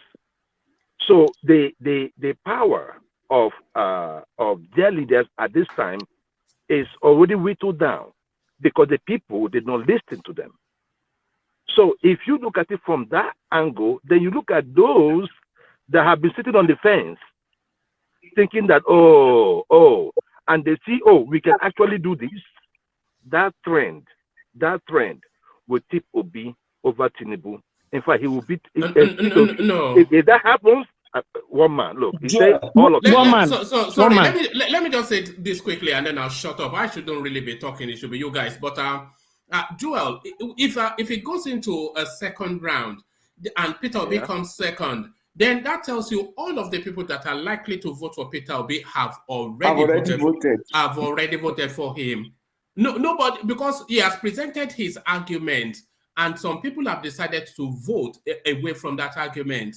So they are not then going to cross over to him in the second round. So all of the votes that takes him to second are already cast. It's unlikely to get new votes in the second round. And to pile on to that. Let me just quickly pile on to that a few seconds. The votes that Peter Obi will get that will take him to second round are going to be heavily concentrated in South, and Southeast.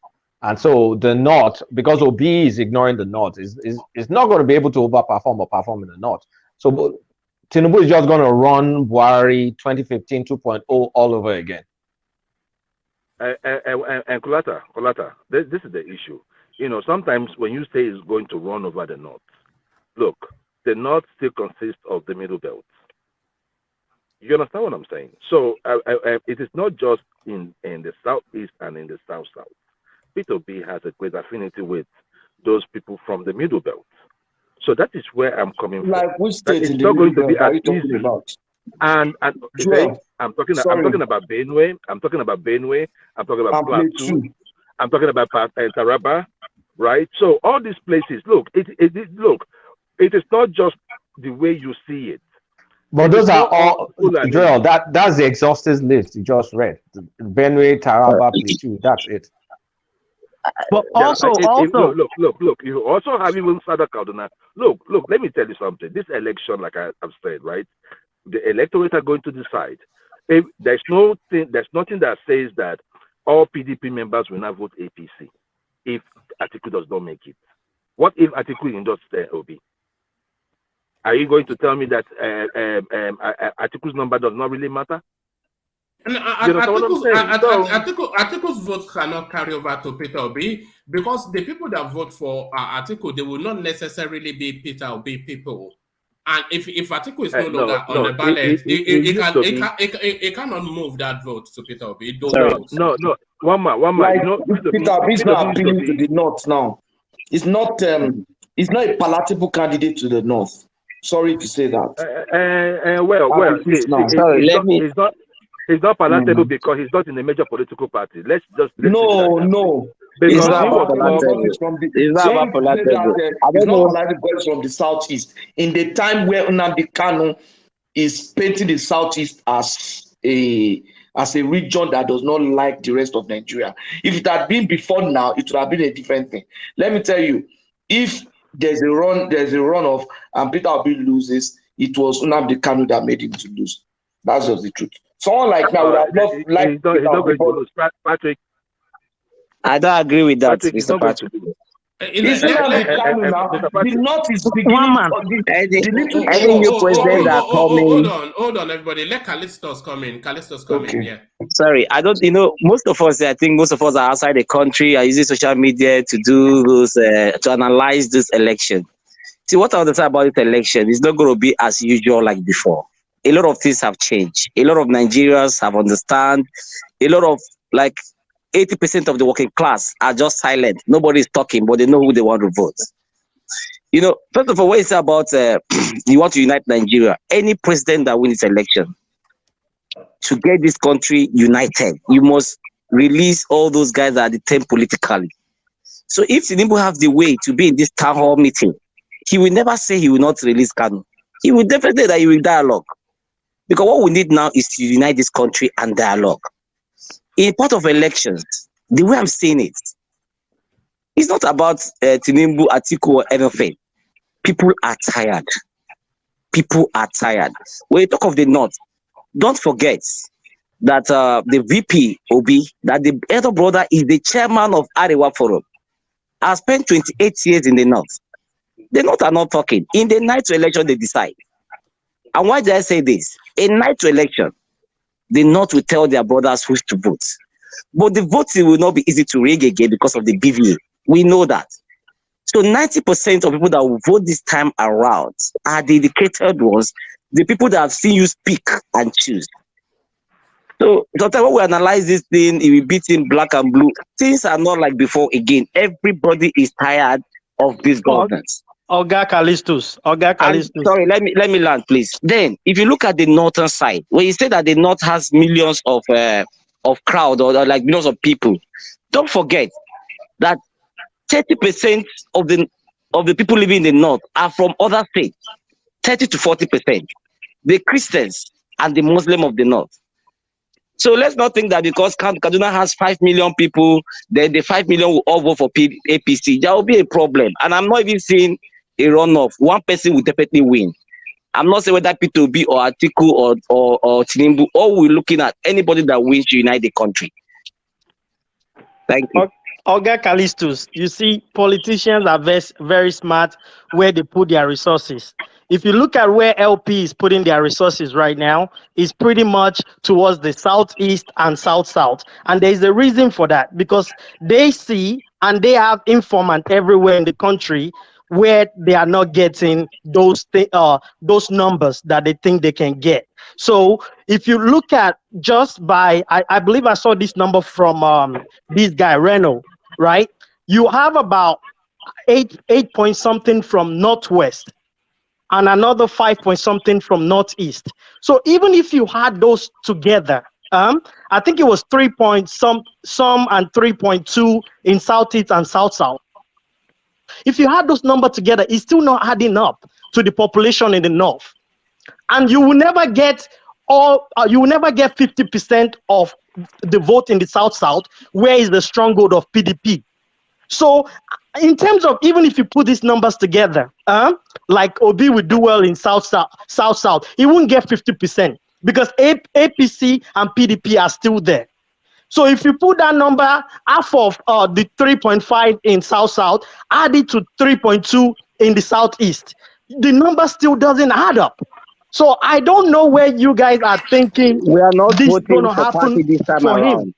Let's stop it. We are nobody in Nigeria right now. Nobody's talking about voting for party. People want to vote a competent candidate.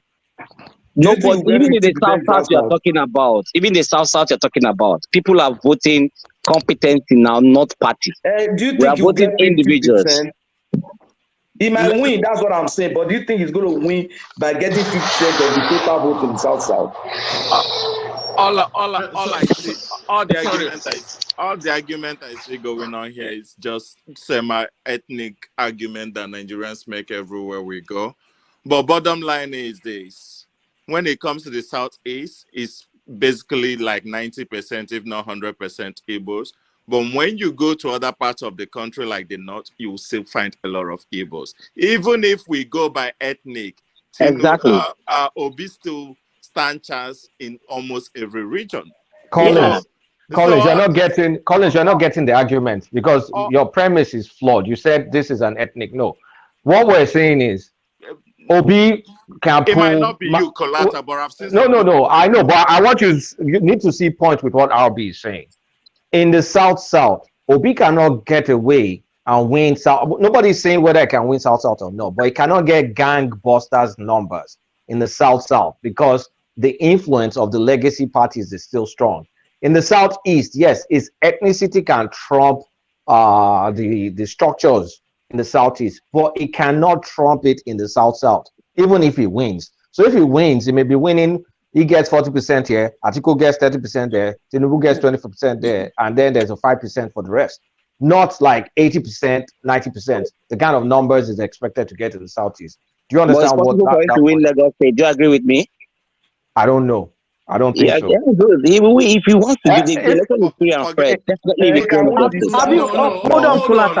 Hold on, everybody. Let's keep the level up. If you are starting to say his level is likely to win Lagos State, then we'll start to get into. There will be fight here. There will be fight here. No, that's fine. Let's leave that. Leave Lagos for Yoruba. Let's leave that sort of talk to Niger Watch. But carry on.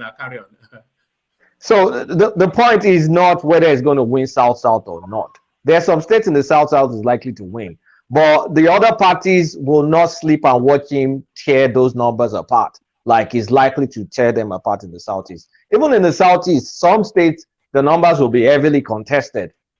So because the PDP, AJO, and crew, they just won't lie low and let him run track all over them. So his margin is what we're talking about, because he needs massive margins in South and Southeast to be able to pull off a second round and come second or first, to be able to, because he can't get the spread.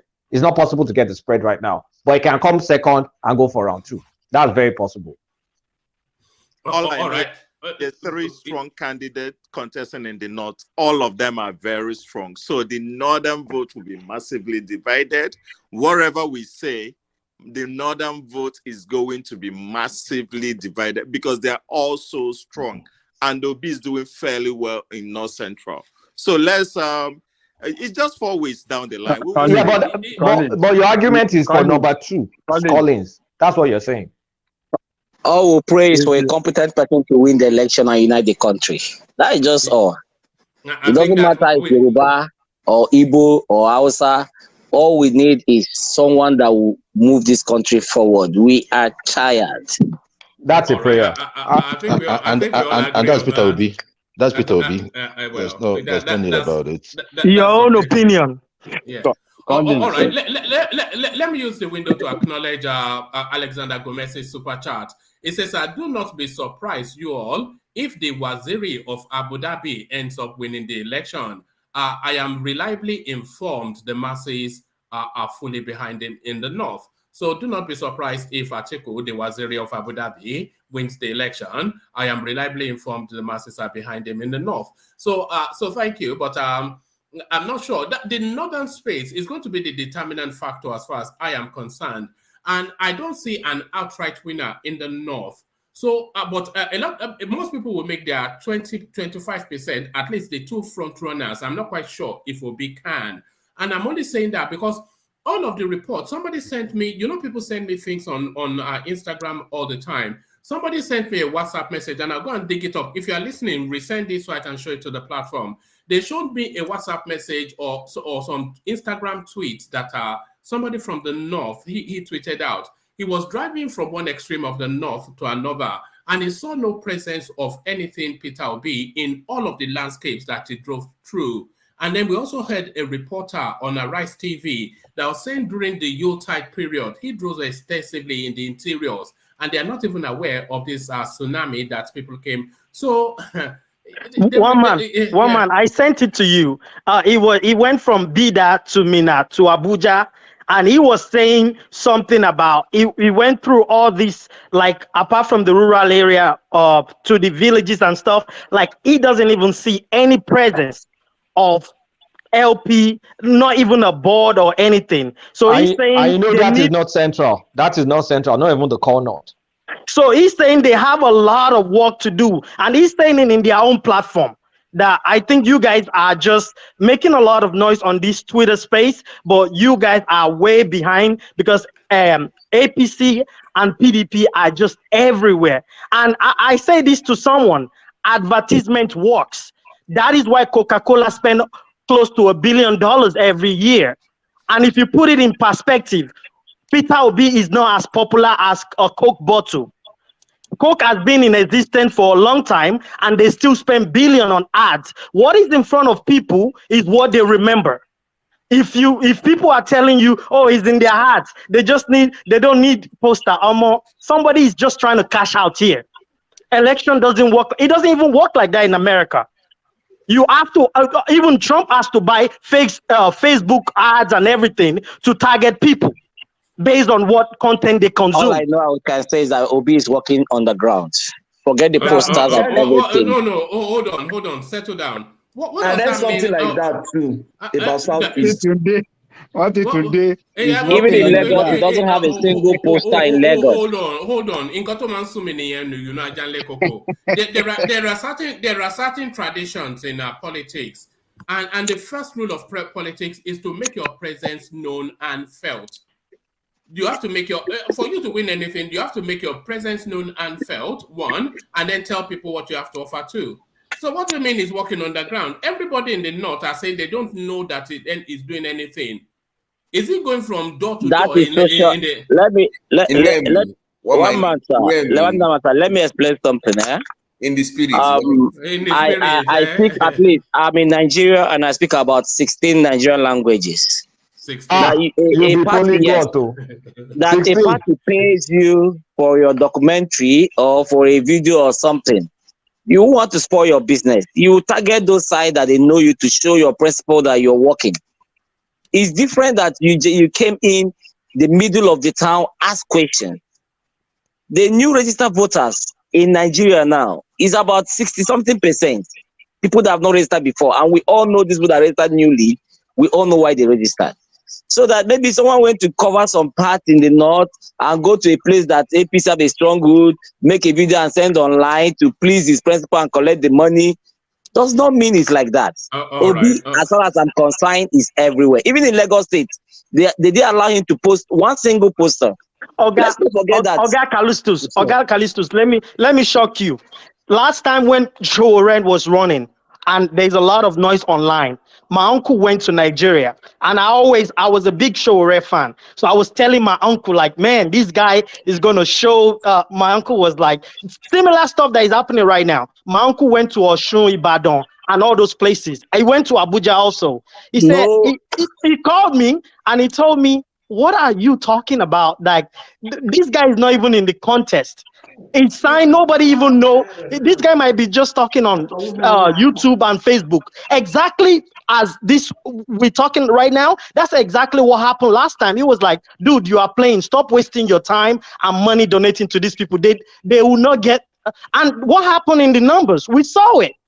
If your presence is not felt, I mean, all right. Let's move the conversation back to Kulata to round up that space. So, Kulata, give us summations on Peter Obi's position on women and people with disability, and then we go on to Patrick.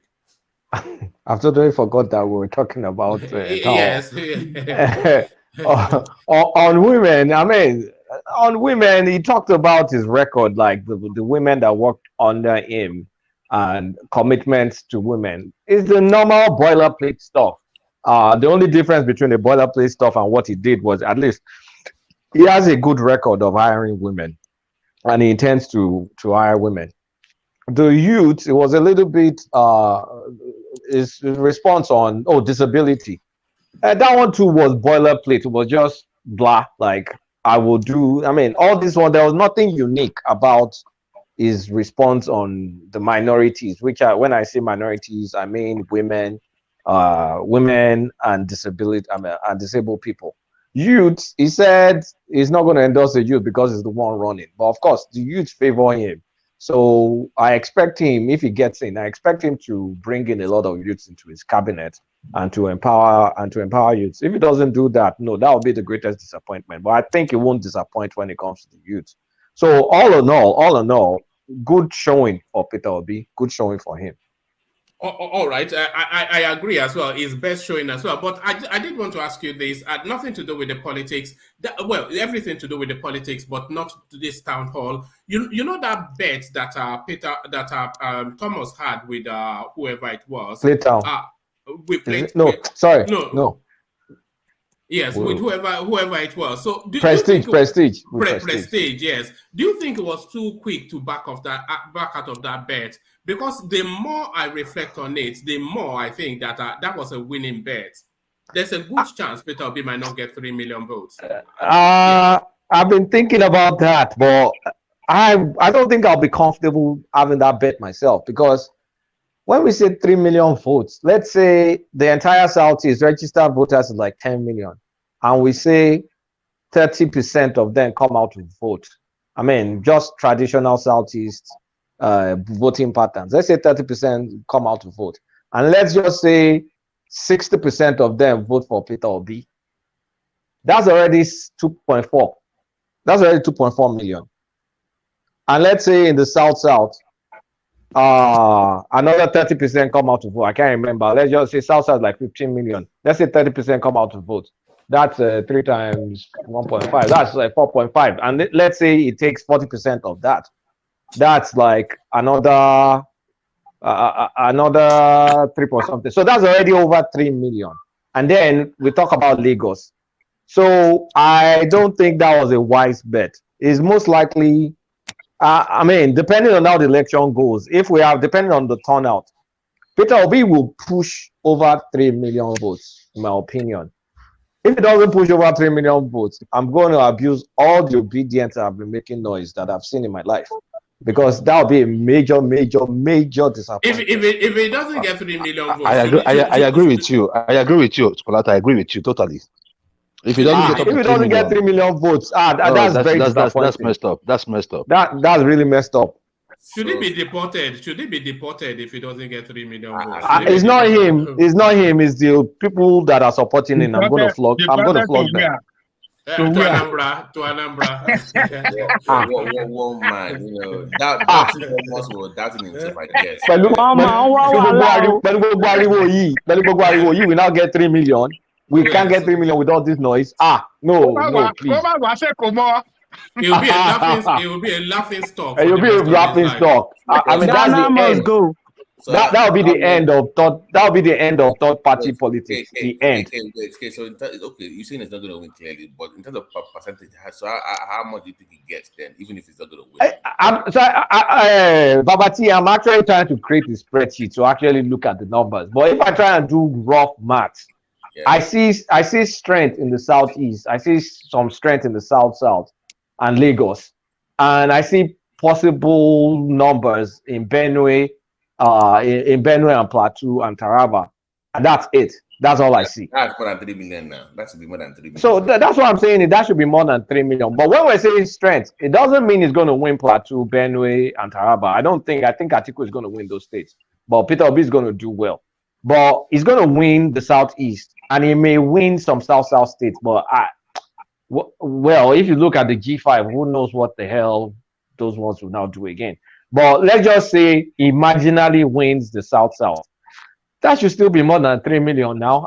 If that's not more than 3 million, then I probably shouldn't be talking about politics anymore. You know, there are no giveaway votes in this cycle because it's so tight. Because it's tight now. Yeah, because what I've been noticing is we seem to give broad stroke votes. We give broad stroke, but when you're thinking about his concept, can Peter Obi win some South states? I don't think he can win. He won't win Edo State now. I don't think he'll win Edo, and I don't think he'll win Akwa Ibom, and I don't think he'll win Cross Rivers. And depending on what Wike does, he may not even win Rivers. Depending on what Wike does, he will not win Rivers because Wike has been saying you know, when he's going to all of these things that is opening, he's saying to the crowd that we are fighting the elections, and are you going to vote for who we tell you to vote for? And they echo yes. So he's already preparing that space to point them. And another thing, APC is kind of like super strong in Bayelsa. You know, they won the Bayelsa governorship. They just cheated them in court. So they're very, very strong. They want to, they're revenge votes waiting in Bayelsa. So looking at that again, maybe all this broad swoop and saying you win South, maybe we're overestimating. Kulata, look, yes, Nigeria will play party politics. I just came back from Nigeria. Nigeria will play party politics when it comes to their governor and Senate and all that. But when it comes to, you see, this presidency, Nigerians know where they're headed. I am telling you, most people that I met, Nigerians are tired. The guy that was saying that Nigerians are tired, I am just telling you, that's the reality. Somebody saying that Peter B will not get up to 3 million votes. Look, I don't know. I don't like to bet, but Joel, if he doesn't get 3 million votes, I can go. I can go PK on that one. I'll come and mourn if he doesn't get up to 3 million votes. I'll come to you. I'll drive you will need to call. You will need to call. You will need to call. You know. So, Joel. Yeah. Will you? Yes, sir. Will you request for a refund of your donation if you didn't get 3 million? Yeah, it was a million naira, isn't it? It was a million naira that you gave. No, I won't demand for a refund, right? But I will cry. Like voicemail. You will cry. I will cry. Like, all this time I spent on online. Oh no. All this thing I've spent online. We'll be here waiting for you now. We'll be here waiting for you. Don't worry. No. You will come and apologize. You will come and apologize on this platform. I will join.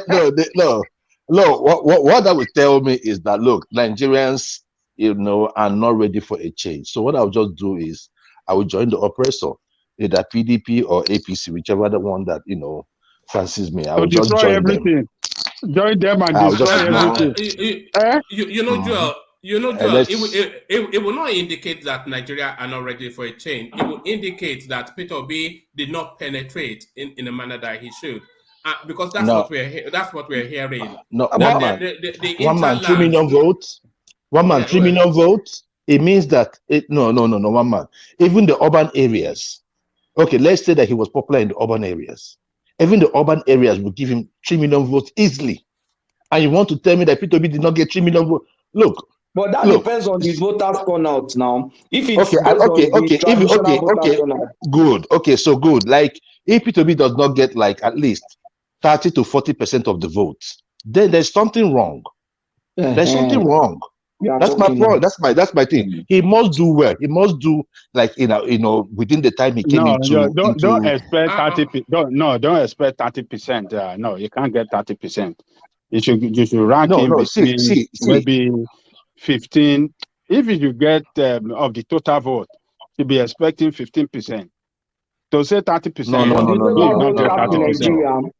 Obi will not get that. No. I thought 50% is too poor. The overall, the total vote, the overall. Let's do quick calculation. Registered voters is Patrick. Let's all do this. 30%. He has won.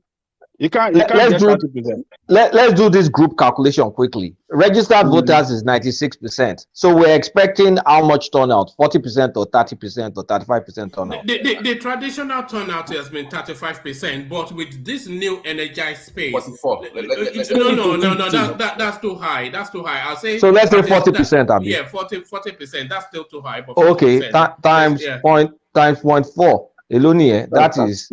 So we have 38 million. 38 million people. So Ajane Koko is saying he'll get 15% of 38 million. Mm-hmm. That is 15% of 38 million. That is 5.7. That's 5.76 million. It's possible. Yeah. No, I think Obi will get round about the 5 to 7% of the vote. Because I'll tell you why. The traditional spaces, they still hold the vote. I think Fatai always calls it down ballot here. They still hold the votes. And a lot of the voters will still go to the traditional spaces. Whether there's something wrong with them or whatever, no, that's just sentimentalism. A lot of the traditional votes will still go to the traditional spaces. But then the votes are still being heavily fought for, that there is no margin to let anyone go. So they will fight tooth and nail for every vote. And Peter Obi, he doesn't have the resources or the popularity for that fight. So it is the sentimentalized votes that will go to him, and they cannot be more than 7%, and that's even generous. That's just my own reading. So if it's 7%, then Thomas must be right. If it's 7%, Thomas is right now. Thomas is right. Okay, wait. Let me ask you, because you're saying it's going to be a bump of only 4%. How high does the bump have to be from the typical 35% for him to win? Let's say he gets like. but I don't think if we get 100%, like 6 million go and vote, I don't think there's any path for Obi to win. So regardless in the first goal, because of the spread. Okay, for him to get 15%, how high does it bump from the typical? For him to be able to get 15% of the votes, how high would that bump from the typical 35%? That means if we get anything like 50%, like 50% turnout, it means majority of the new people that came to vote are voting for Peter Obi and not voting for other parties. And how likely is that? I don't know. No, not speculate. It's not likely. It's unlikely now. It's unlikely. Because the other parties also vote, they also mobilized new voters too. Of course, I mean, and with the resources to do it better. Yeah, because the other parties have money. Tinubu has money, for example. Peter Obi doesn't have money. No. Let me even tell you one thing I've discovered. From what I'm getting from the APC people, they can almost count some of their votes now.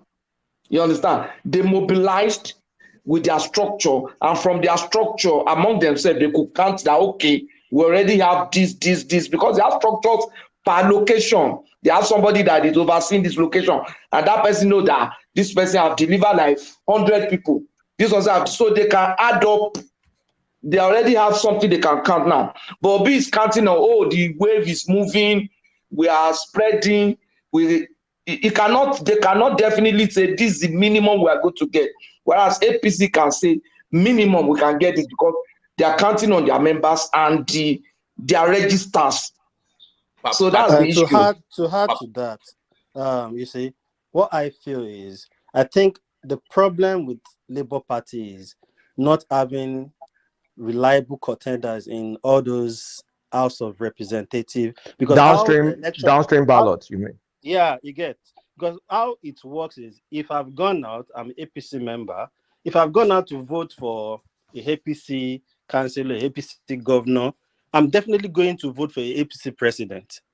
It's difficult for all those grassroots voters to now switch from that, because what those guys preach to those people that goes to vote is, you must elect our people because that gives us more strength, and that's what they all follow, and that really tells on the choice of the voters. So not having people contending for LP in all those other positions will actually even affect the voting too. Okay, let me add this real quick. You know, there are two classes we're looking at here. You have number one, the that are getting that PVC for the first time voting for Obi, right? Number two, I am more focused on the 60% that they've always had their PVCs and never voted. Those ones, I don't know how they're going to sway the elections. I mean, they have the bigger chunk. That means they've always had PVCs but don't vote. So I'm not really looking at the new PVC owners now. I'm looking at people that have always had it for the last 40 years and never voted. How are they going to sway the elections? Yeah, but that's to suggest that they will vote now in this instance. You know, woman, I was asking the bump. When I say the bump, I'm actually focused on those guys. Are they going to come out? If I may answer that question, I would think if you've had your PVC, like if you look at even the new voters, when they talk about politics, you can tell that they don't understand some particular things about politics in Nigeria. But the old people that have had their PVC in the past, they probably have an understanding, or probably in a party, one of these popular parties we know from onset, but they don't go out to vote. Yeah, I know, but has we done enough to force them to come out and say, you know what, I'm going to show up this time around? But with what you said earlier, talking about adverts, billboard, and if you look at the campaign, nothing really tells us he has done that. And the video somebody said they saw, I saw the same video too, where the guy and this is the thing, when you try to pinpoint all these things, how can you come and tell me somebody's working in the background? No, DOG. You're, DOG. Wait, when I read the story here about a few months ago about those people that always had the PVC, one of the reasons they gave is that they are well versed about the political space, but they are not voting largely because they don't have the right candidate they want to vote for. So they know about the politics already, but the main is that the people on the ballot are not qualified enough for them to even come out and vote. So I'm asking, is Obi qualified? Has he done enough to pass those, but that is viable and is credible enough for them to come out and vote for him? That's where the conundrum is. That he has. I don't think it's the majority of them that don't come out because they don't give enough credit to the people that are contesting. I think the problem is that's the reason they gave. That's the article. It's not all of them. You've probably listened to somebody say that. Not like you've listened to all the majority that don't vote. You get me? So that might be that person's opinion. But what I feel about I've been in Nigeria That's not me. No. Didi, that's not me. That's the article that I was quoting. That said that somebody put up the article, not a group of people or a whole community put that article together. People have different opinion about things like that. But I've been in Nigeria several times where there are elections, and I've seen that it's not that because people don't have who they support. So people even want somebody to win, but they don't just go out to vote. It's just some people's tradition. They will just stay in their GRA quarters and just watch TV, watch news, and follow the election. So why have the PVC then? That's why I don't get. So why collect the PVC? And that's the problem with Nigerians now. That's the problem. That's why the turnout is low. If you look at the percentage of turnout, even from the past election, you'll be wondering why. And some people have the PVC. But I just think, I don't know, some people will even be playing football and they have the PVC in their neighborhood. Some people are indoor watching TV, following the election, but you have the PVC, you've not gone out to vote. Maybe it's fear of You know why people get those PVCs but don't vote. People get it because they fear that it might be a requirement to access something in government at some point. So they hold it for that. That's true. I know, but what man? You see, I'm not even worried about the new voter. This one I'm not worried about them. But like DG said, like it's on ground, so I'll take his word for it. So okay, would they change it? Would they come out and vote? Is where we are right now. So Babati, the reason why people weren't voting in the past, in every election that you have a new phenomenon, people tend to come out. They tend, if you are good enough, the problem is if you're good enough to push a lot of them or move a lot of them from their comfort zone into coming to vote for you. It happened in time of Obama. So those first-time voters, most of them in this election, I mean, the interviews are there. We even saw the spike in the registration of PVCs. So those people that you see on election day that wouldn't vote, they just come out there, play football, is because they have looked at the candidates and they don't see any value in them. And at the end of the day, when those people get into power, it's like they said, "Oh, this is what I said. It's not what we said. Why do we vote?" I'm not sure you are right, Joel. No, hold on. There's a global youth lethargy towards elections, and the people that traditionally do not come out are usually young people. Curiously enough, they see the election period as just a holiday to take it easy. So I'm not sure because if they don't really engage it, or people like up to their maybe late 20s, they don't often engage politics, and that's just what they say globally.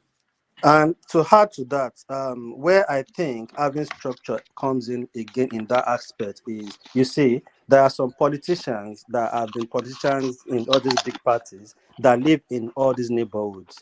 They know how to rally around and gather and mobilize people. Yeah, come and go and vote.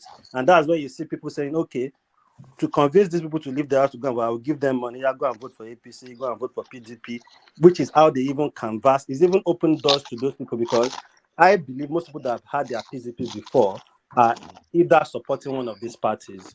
It's different from, because like I said a few days ago, if you look at it, most of the people supporting Obi are not a Labour Party member. They are just obedient.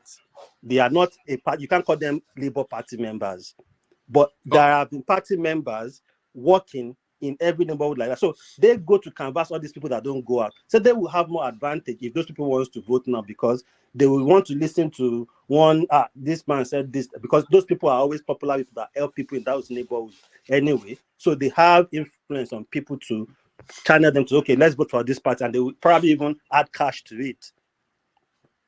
All right, brilliant. Round of that space, Kulata, and then we're going to Patrick. Who's keen to? One man. He wants to show off his new haircut. What's happened? New haircut, Patrick. Look at that. He wants to catch bait. My son gave me one. He gave you a haircut. Are you that My cheap? son gave me a haircut. You can't even go to the barber anymore. Look at that. An accountant to the core. Every when I can save the money. Okay. All right. To round up the space, I was going to just ask the most fervent, obedient follower that out of a potential or more likely electorate of 38.4 million, roughly, let's say 38 million or 38.4 million, roughly, I mean, we've heard the pragmatic analysis, roughly, how much percentage of that electorate do you think Obi is going to get? The most optimistic number. Is it going to get a quarter of those numbers? I agree with the first answer. Like it's going to get close to 5 million to 6 million. No doubt. No, impossible. That's an impossible. One man. Nobody is magician here to so say how much is that? So how much is that? But if you look at what's the question again, Kulata?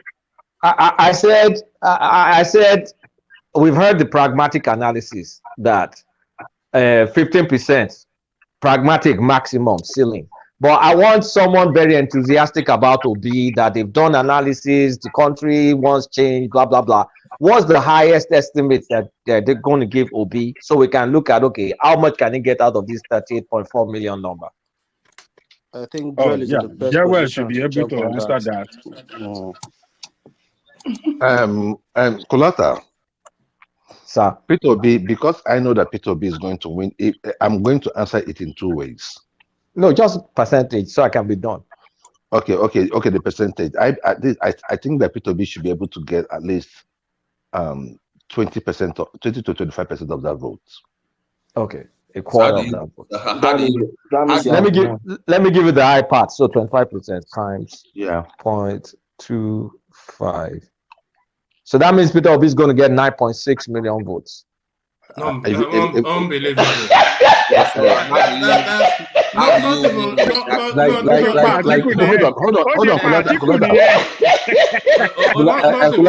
Not even Walt Disney. Hold on, Kulata.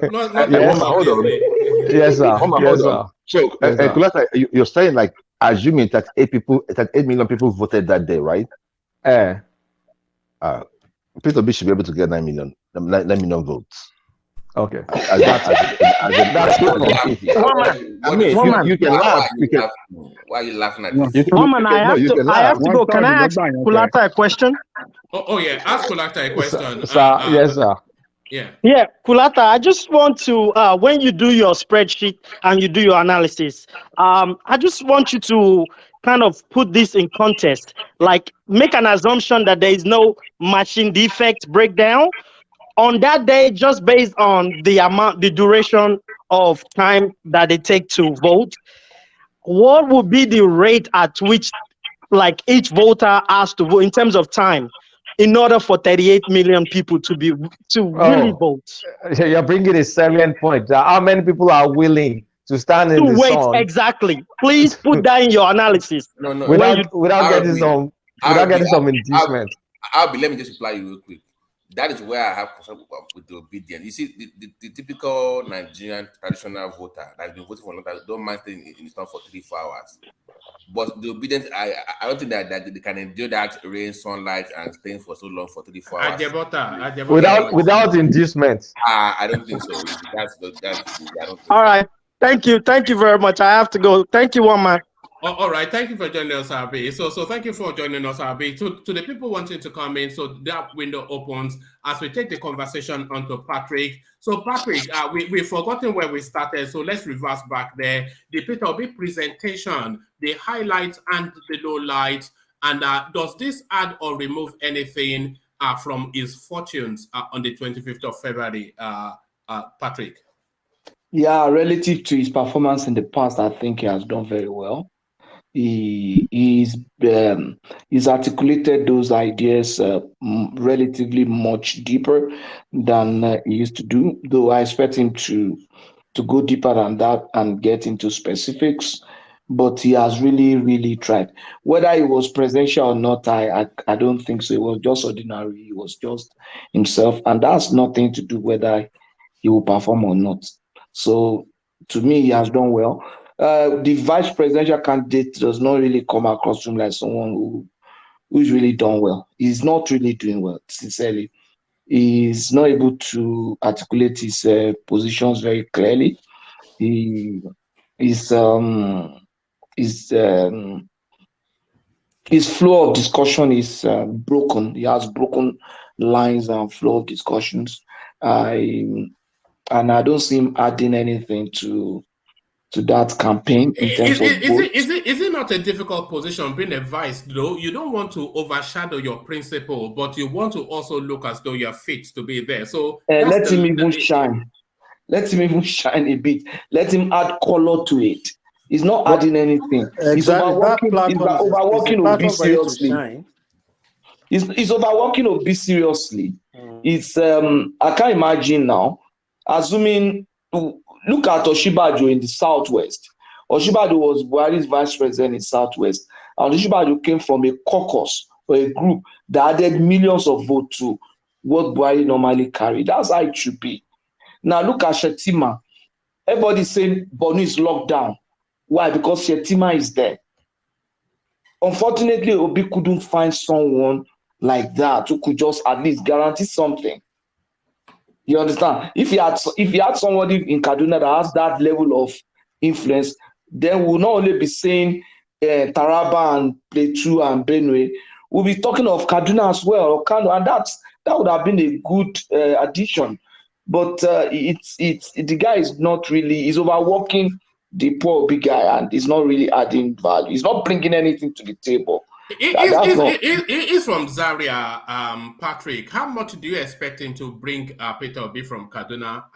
Yeah, this guy is his father was an Islamic cleric, very influential and very powerful.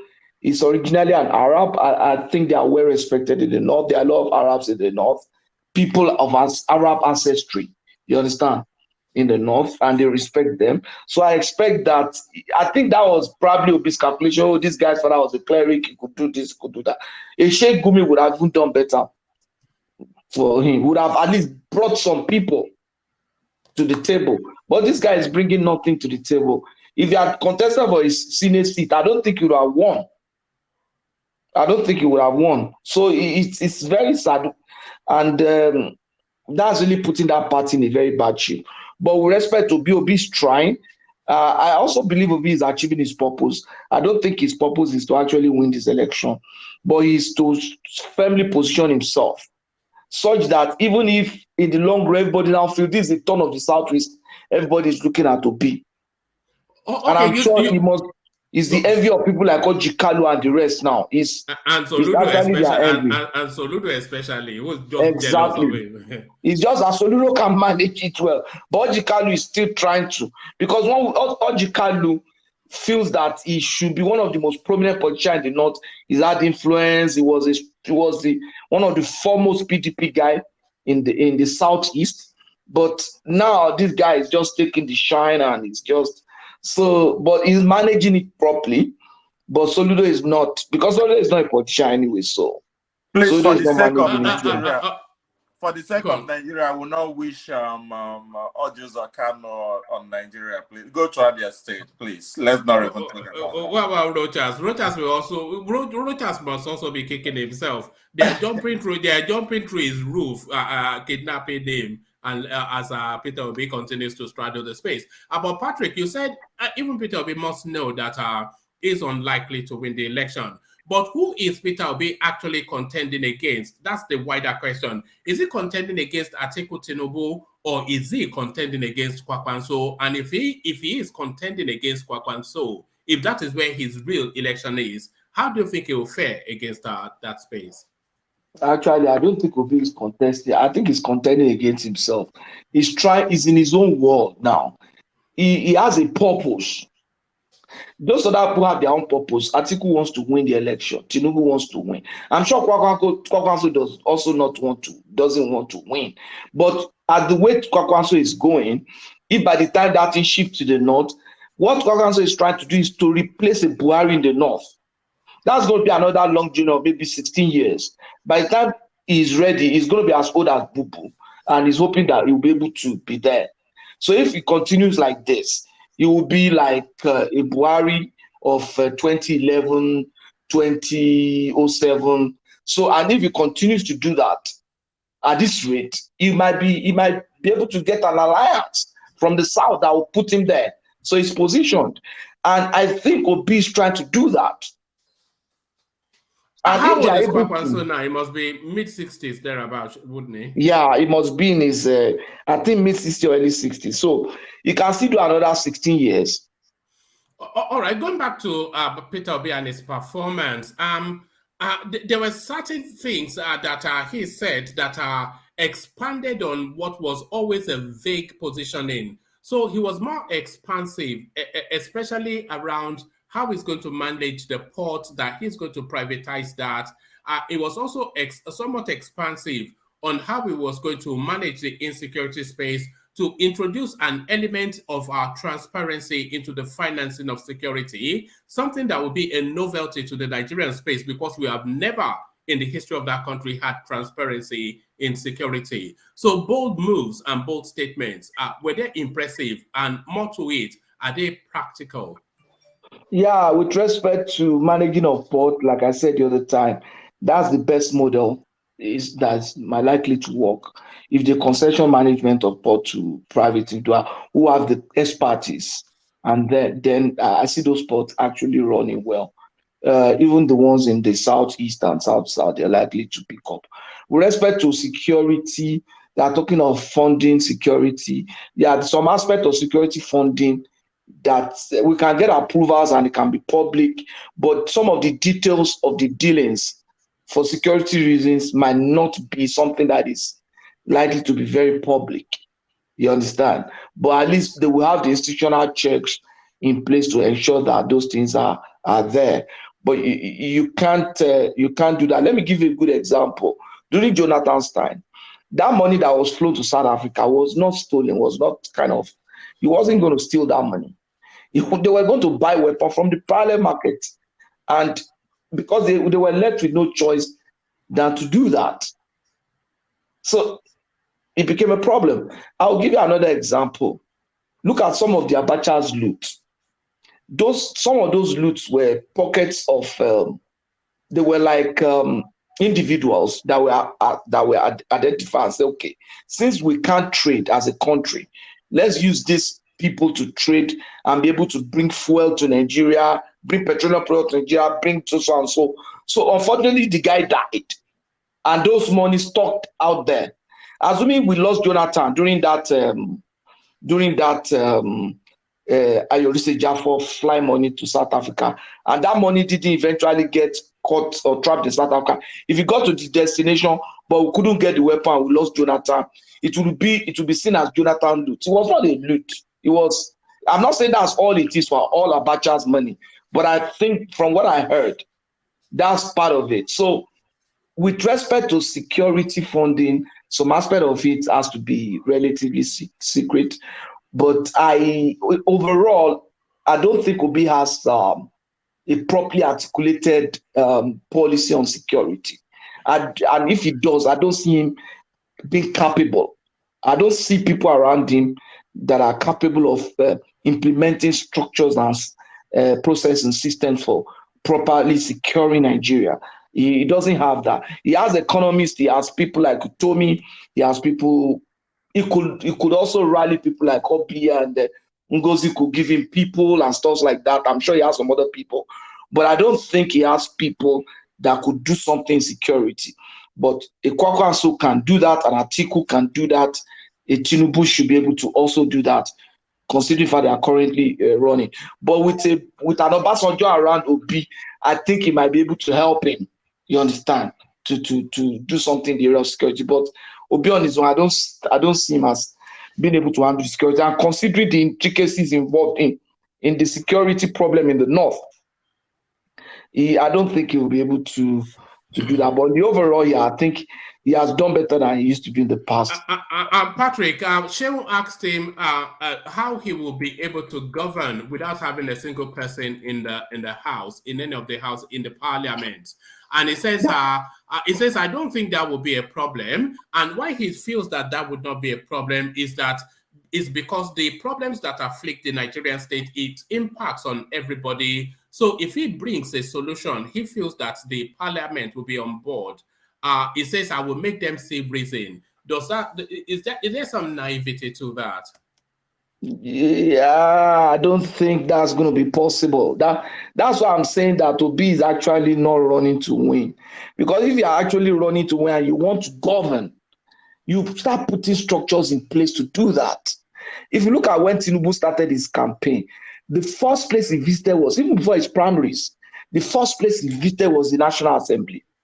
He has visited all the National Assembly. He had a town hall meeting with all the state speakers that were in his party. He had his town hall meeting with all former speaker, anybody who has held a legislative position, as in like speakership, principal officer position in the states, not even National Assembly now. In Nigeria, since democracy started, Tinubu had a meeting with all of them. So you could see there's an approach to a system to the way he's running his campaign that's different from this Obi bandwagon in hope that, this movement is going to produce an outcome. Obi is just like a farmer putting a seed on the ground, hoping that it will yield results. APC and PDP are beginning to count their votes now. And that's what I was trying to say the other time. So without him having those positions in those places, I don't see it happening. So that's why I feel that the guy is not even planning to. If he had won, all those programs articulated, how is he going to implement them without those people? And I don't think Obi understands democracy very well. He's a two-term governor now. Of course, he understands. No. I raised the question. He's not going to be able to cope at that national level. Look at what he did in Anambra. For 8 years, that guy didn't organize a single local government election. And people are not asking that question. And these people are not speaking to that issue. You are a Democrat. You are supposed to be a Democrat, right? And you run a state. You are telling us you are at Transform Anambra. Can he go to CNN and say, actually, I made sure there was no local government election in my state? And they will say, this is the Democrat. They will respect him. So to me, that alone is a put off completely. What kind of a person is that? I mean, all right. We have to always remind ourselves that you're a Tinubu man. But stay with Peter Obi's interaction with that town hall. Still, the big ticket items is what are you going to do? Yeah. Before you continue, I would like to ask that guy about the Tinubu's democratic credentials in Lagos. No, Patrick, his name is so Patrick, yeah. Yeah, okay, Patrick. Sorry, my friend. No. I would like to ask you about Tinubu's he was also referring to credentials Obi as in that Lagos. guy, so that's not a problem. Okay. Whichever way. So I would like to ask you about Tinubu's democratic credentials in Lagos, at least in the last 22 years. Build that up more before he answers. What are you? Where are you going to with that? Build that up more. No, one man. I didn't want to ask him till you said he was a Tinubu guy. I thought he was just a normal. Okay, why I think Tinubu is a Democrat? His democratic credential. Your call a result. Okay, let me give you democratic. Hold on. Before you answer, Patrick, because I don't want it elongated. So, because I suspect that you are about to unleash that Tinubu did not carry out some democratic something. So take him to the totality of it and then let him address it. Play town. Okay, one man. No, I asked him a direct question, and what I asked is, you as a Tinubu supporter, from 1 to 100, please call result for Tinubu. What is his democratic credential in Lagos State? What are the Okay, parameters of that? Okay, go on, Patrick. Use your Yeah. you want me to parameters. I respond? mean, we You all want know me to what respond to democracy that? is and what the characteristics of it. So use your parameters. You're free. Okay, I will respond to that. I will not only give you his democratic credential in Lagos, I'll give you his democratic credential in In Nigeria as Lagos a as whole. a governor, In please Nigeria, answer my question. Nigeria. Don't go out of it. Wait now. When you give your answer, when you give your question, I will answer. If you want to mark it, you can say, okay, I got it wrong. You understand? So let me give you. If I give you if you ask for something that is 20 degree and I give you 100 degree, it covers everything. Tinubu is not just a Democrat by nature and by what you say. History has shown that Tinubu is a Democrat. You understand? As far back as this republic, this democratic republic started, Tinubu had been a major player in terms of participating in election, in terms of supporting people in election. He had been a player. When Tinubu was fighting for democracy and they were defending June 12th, and the Lagos streets were being shut down and Southwest roads were being blocked, Peter Obi and co were still running their businesses on nature. And it was just as if nothing happened in Nigeria. If you visit that part of the country, you will think that, oh, this nothing is happening. Why are they saying there's a shutdown? Why we were not going to school? Why Tinubu and co were mobilizing people like Kokori? All those strikes that you saw Kokori and co, they were mobilized to do that, to be able to push Abacha out. They were funding those labor movements. They were mobilizing people. Peter Obi, schools in the southeast were running. Peter Obi people were running their businesses. Nothing happened. Abacha died, so Tinubu didn't push him out. Tinubu and co, it got to a point Tinubu was forced into exile with some democratic icons in Nigeria. And even in exile, they were still funding. He was still at the funding end, running businesses and funding Radio Kudirat, funding other spaces to Can make I sure. interject before you continue? No, For just a second. don't interject. Let me finish my you flow. add it, so you add it. Let me finish my flow. You will ask again. Okay. So he did that. And then when they came back to Nigeria, Tinubu contested ran. And then not just that, Tinubu saw that we needed the local government, that governments have to get down to the people. Tinubu organized LCDA. The federal government wanted to force him. He stood his ground. They withheld his allocation. I don't have to be talking about that. Everybody knew that. And Tinubu eventually got something in the court, eventually, to tell you how Tinubu wanted those changes. And in instances where Tinubu had to make changes to democratic structures, he had used the democratic mechanism to do that. He removed, they say he removed his deputy governor. He didn't go there and say, yeah, remove. He used his democratic structures that were available to do that. When Ambode was coming and the people didn't want Ambode, he made sure Ambode went through primaries. And Ambode obviously lost in that primary. Tinubu removed him, fine. He used the democratic structure to do that. Ambode could have gone to court and won because there was a primary and Ambode lost. You understand? He used his democratic structure. Whether you like the way he used it or not, I don't know. But what we are saying is that this man ruled for 7 to 8 years. He didn't organize the local government election. But let me even assume that Tinubu does not even have his democratic credential. It's zero. That does not justify an Obi for not organizing an election for 8 years. There's no justification, except you can give me one. The reason why you think it is right for him not to have done that. What I expect Obedient to do is, yeah, this aspect of this guy is wrong. There are aspects of area where I feel that Tinubu is wrong. You were on this platform when I said that if this thing runs to a second round, Obi might win Tinubu, even though people have proven me wrong, but I feel that Obi might win Tinubu. If you know that it is wrong for Obi not to have organized local government election for the 8 years period he ran on office, don't come on trying to defend by saying, show me Tinubu democratic credential. You can say, okay, show me Tinubu democratic credential, which I've showed you, but you must agree that Obi was wrong not to have done that. If you don't, then I don't think I should. You don't have the moral ground to even command my attention and listen to you. I will only listen on this platform because I respect one man and the rest. I wouldn't want to even listen to someone like you who will justify that. There's no moral ground for that. So you can interject now. Okay, when you state categorically there is no moral ground for that, are you aware of what went down in Anambra? What led to that?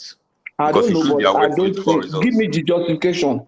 But are you aware or not? If you're not, then tell me you're I'm not. not Then aware. maybe I Give can us just. justification. Okay, so your conclusion didn't come out of any investigation. You My just concluded in conclusion your mind. is based on the law, the constitution that said there must be a democratic election. Can you imagine if Buhari say, okay, we cannot have a governorship election in Anambra, and he just make sure he put someone there, irrespective of the situation? So give us, that's what I'm saying, give me the thing that happened that Okay, you think justify not having a local government election in Anambra State. thank you. Let me respond to you. Okay.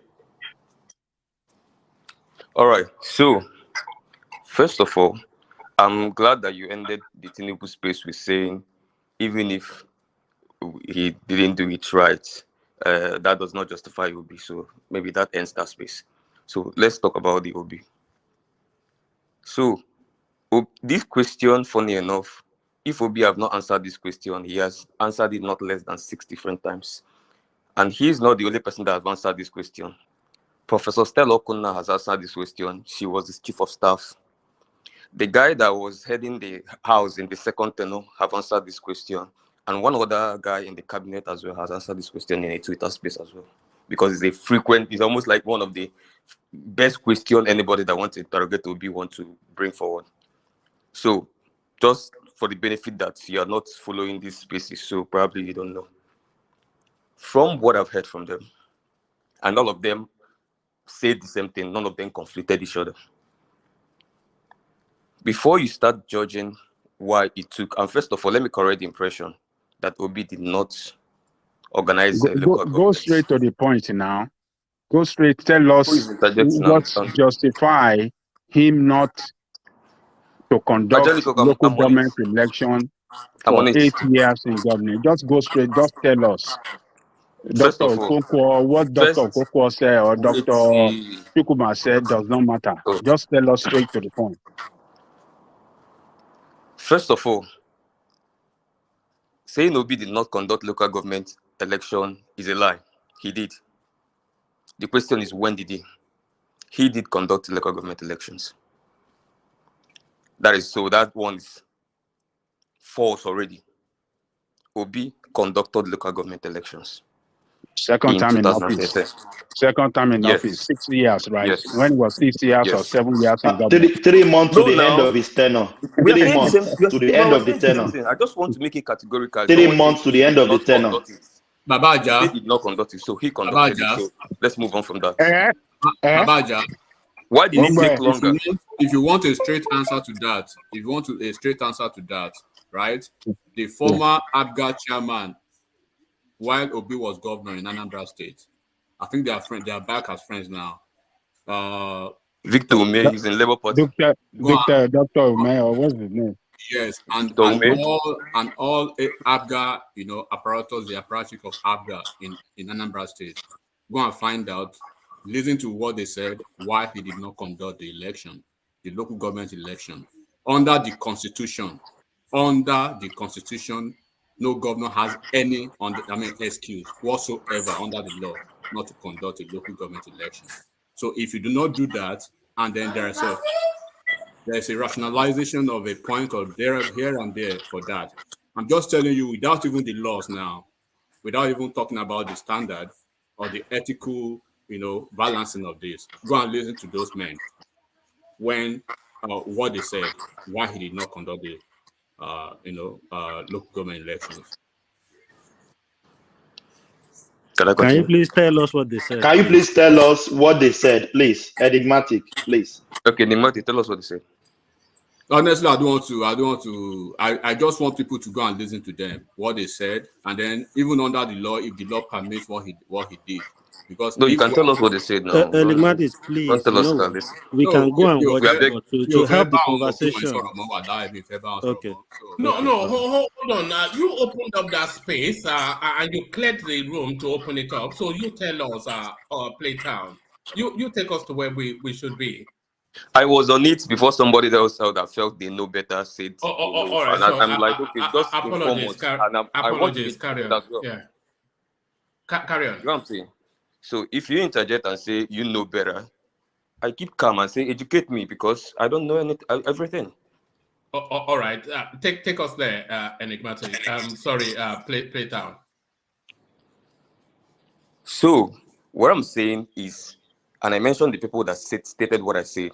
Now I don't know the position Victor May took as at whenever he granted whatever interview you are making reference at, and then I'm not making my submissions out of whatever he said because I don't even know what he said. I'm talking about people that served in the government that has addressed it, and this is what they say. First of all, you have to look at the situation of the state when Obi assumed office as a governor, according to them. The situation of the local government when Obi assumed office, there was almost no local government office anywhere in the state, almost none, just a few here and there. The local government chairman has, before Obi, has been presiding over no local government. They have just been there, figureheads, spending and eating money. There's no local government structure anywhere doing absolutely nothing. So when Obi came, and anybody that knows Obi government know that he came with a lot of reforms. That's why there was a lot of disruptions in the system in Anambra, at least in the first term of Obi. And local government was not an exception. He pleaded that he's going to have to take some time to leapfrog setting up the structure of the local government in this state, because the level of decay that this place has, if you go ahead to elect another new set of people, they are going to continue from where people before them stopped. So probably he reached some consensus with his house or whatever it is, and he started setting structures in place, built the local government buildings, set up structures. But then what he promised was that while he's on this process of setting up the structures, and he promised he was going to conduct this thing immediately he's done. But while he was in the process of setting up the structures, that the management of the local government is going to be under the commissioner of local government. I'm trying to remember the woman's name. The commissioner for local government, and that he's going to report directly to the house, and every spending under the local government is going to be transmitted, transparent, and he's not going to do it himself. And it was transparent. He reached agreement with his house. It was an uncommon situation. Everyone understood where the state was and what needed to happen for things to be right. So Commissioner for local government is responsible to Obi. Is responsible. We are just telling you. When I land, you can pick holes into it. Commissioner for local government is responsible to Obi. So that administration of local government is under the control of Obi. If I'm getting you right. So don't say it's not under the control of Obi. No. It's definitely he was the one building the structure. So why can he take off himself? So but that structure took him it took him like 7 years to build. No. You see why I don't like disruptions, because I was just about to carry on. I was just about to address why it took longer than expected, and you came in. So sorry, carry on. Gentlemen, let's give Playtown the space to give us the fullness of it. But not yes, we like it in snapshots. But back okay, to you, so I think the only thing remaining is why did it take longer than expected? Now, normally they didn't expect that it was going to take this long for him to set up this thing in place and organize a fresh election. But what happened in Obi's tenure, in Obi's first tenure, local government election was not the only thing that was delayed in Obi's governance. His implementation of the MDGs started in 2010 instead of 2006. Because of I'm sorry, MDG is not constitutional, so I don't even know how this matters. I'm not. See, this is just. I just hinted something. I just said that was not the only thing you need to go got straight delayed. to the point too. So, the impeachment, double impeachment that happened in Obi's tenure, he left office 3 times. He left first in the first impeachment, and somebody came in. He left in the second. Andy Oba came in as governor. He left in the third for the second impeachment. He left office 3 different times and got back 3 different times in 4 years. So that alone disrupted the setting up of that structure, that proposed structure as agreed. So that made those setting up take longer. Should it have taken that long? I do not think it should. I think it should have been more efficient. I think the highest should have been 2 to 3 years, impeachment or no impeachment, whatever. Even if the structure was not set enough, maybe you just should have still just probably do it the normal way governors do, just set it up and let them just be rubber stamp local government chairmen, just they're not doing anything, you're still doing the whole thing. You should have just done it for the surface, for the look of it. That's my proposition, what he should have done, just to make it look better. So, but then this is what happened. So if I'm criticizing him about something, I feel he should have just done it anyways, maybe in the next 2 years, 3, do it. Let them just be there. Look, they are local government chairman, yeah, but you're still the one doing your own thing, just for the surface look of it, which is actually literally what every governor is even doing anyway. So that's where I criticize him in. He shouldn't have waited to make sure everything is in place. I think one of the biggest problems Obi has is perfection. He like perfectionism and all that, and sometimes I fault him in that as well. So that's the only criticism I have about It's that. too much of a perfectionist. So there it It's is. a problem. All right, there it is. So hope that satisfies you, Patrick. So hope that satisfies you. So Patrick, back to the assessment of the Obi presentation on Channels TV. I was going to take you. Are you there? Are you back with us, Patrick? Can you hear me? Yeah, we can now. So I was going to take you. So the big ticket items are how he presented on that. It says, what are you going to do about the energy sector and electricity? And then he said the problem of that sector is not that difficult, but the government is not doing the right things. So they asked him if he was going to cancel all of these contracts that the government have signed, but has only really presented Nigerians with darkness. He said no, he was going to work with what was already in situation. He went further to say he will unbundle the transmission lines, set new guidelines, open up the space with some liberalization policies, and invite private entrepreneurs into that space. So the wattage that the Constitution permits, he's going to remove that without you needing a license. But what struck me as controversial in his response in that space, it says within 4 years we will be able to generate and distribute more than 20,000 megawatts. I thought that was one of those things that politicians say, but they live to regret. And then his sidekick added that electricity will be sold at the market rate, not at a subsidized price. But did he satisfy you with his response to that space? Yeah, that's going to work.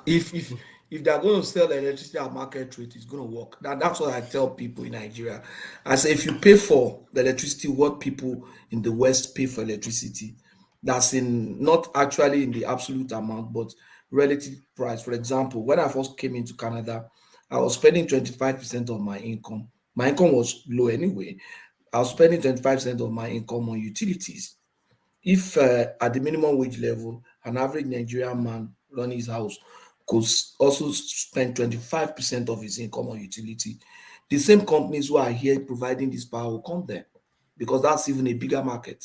So if Obi say, look, I'm going to sell at market rate, because if you want international players to come into that, you cannot control the price for them. Why would they put also all those money in that place when they can go to another market and put the same investment and get returns at market rate?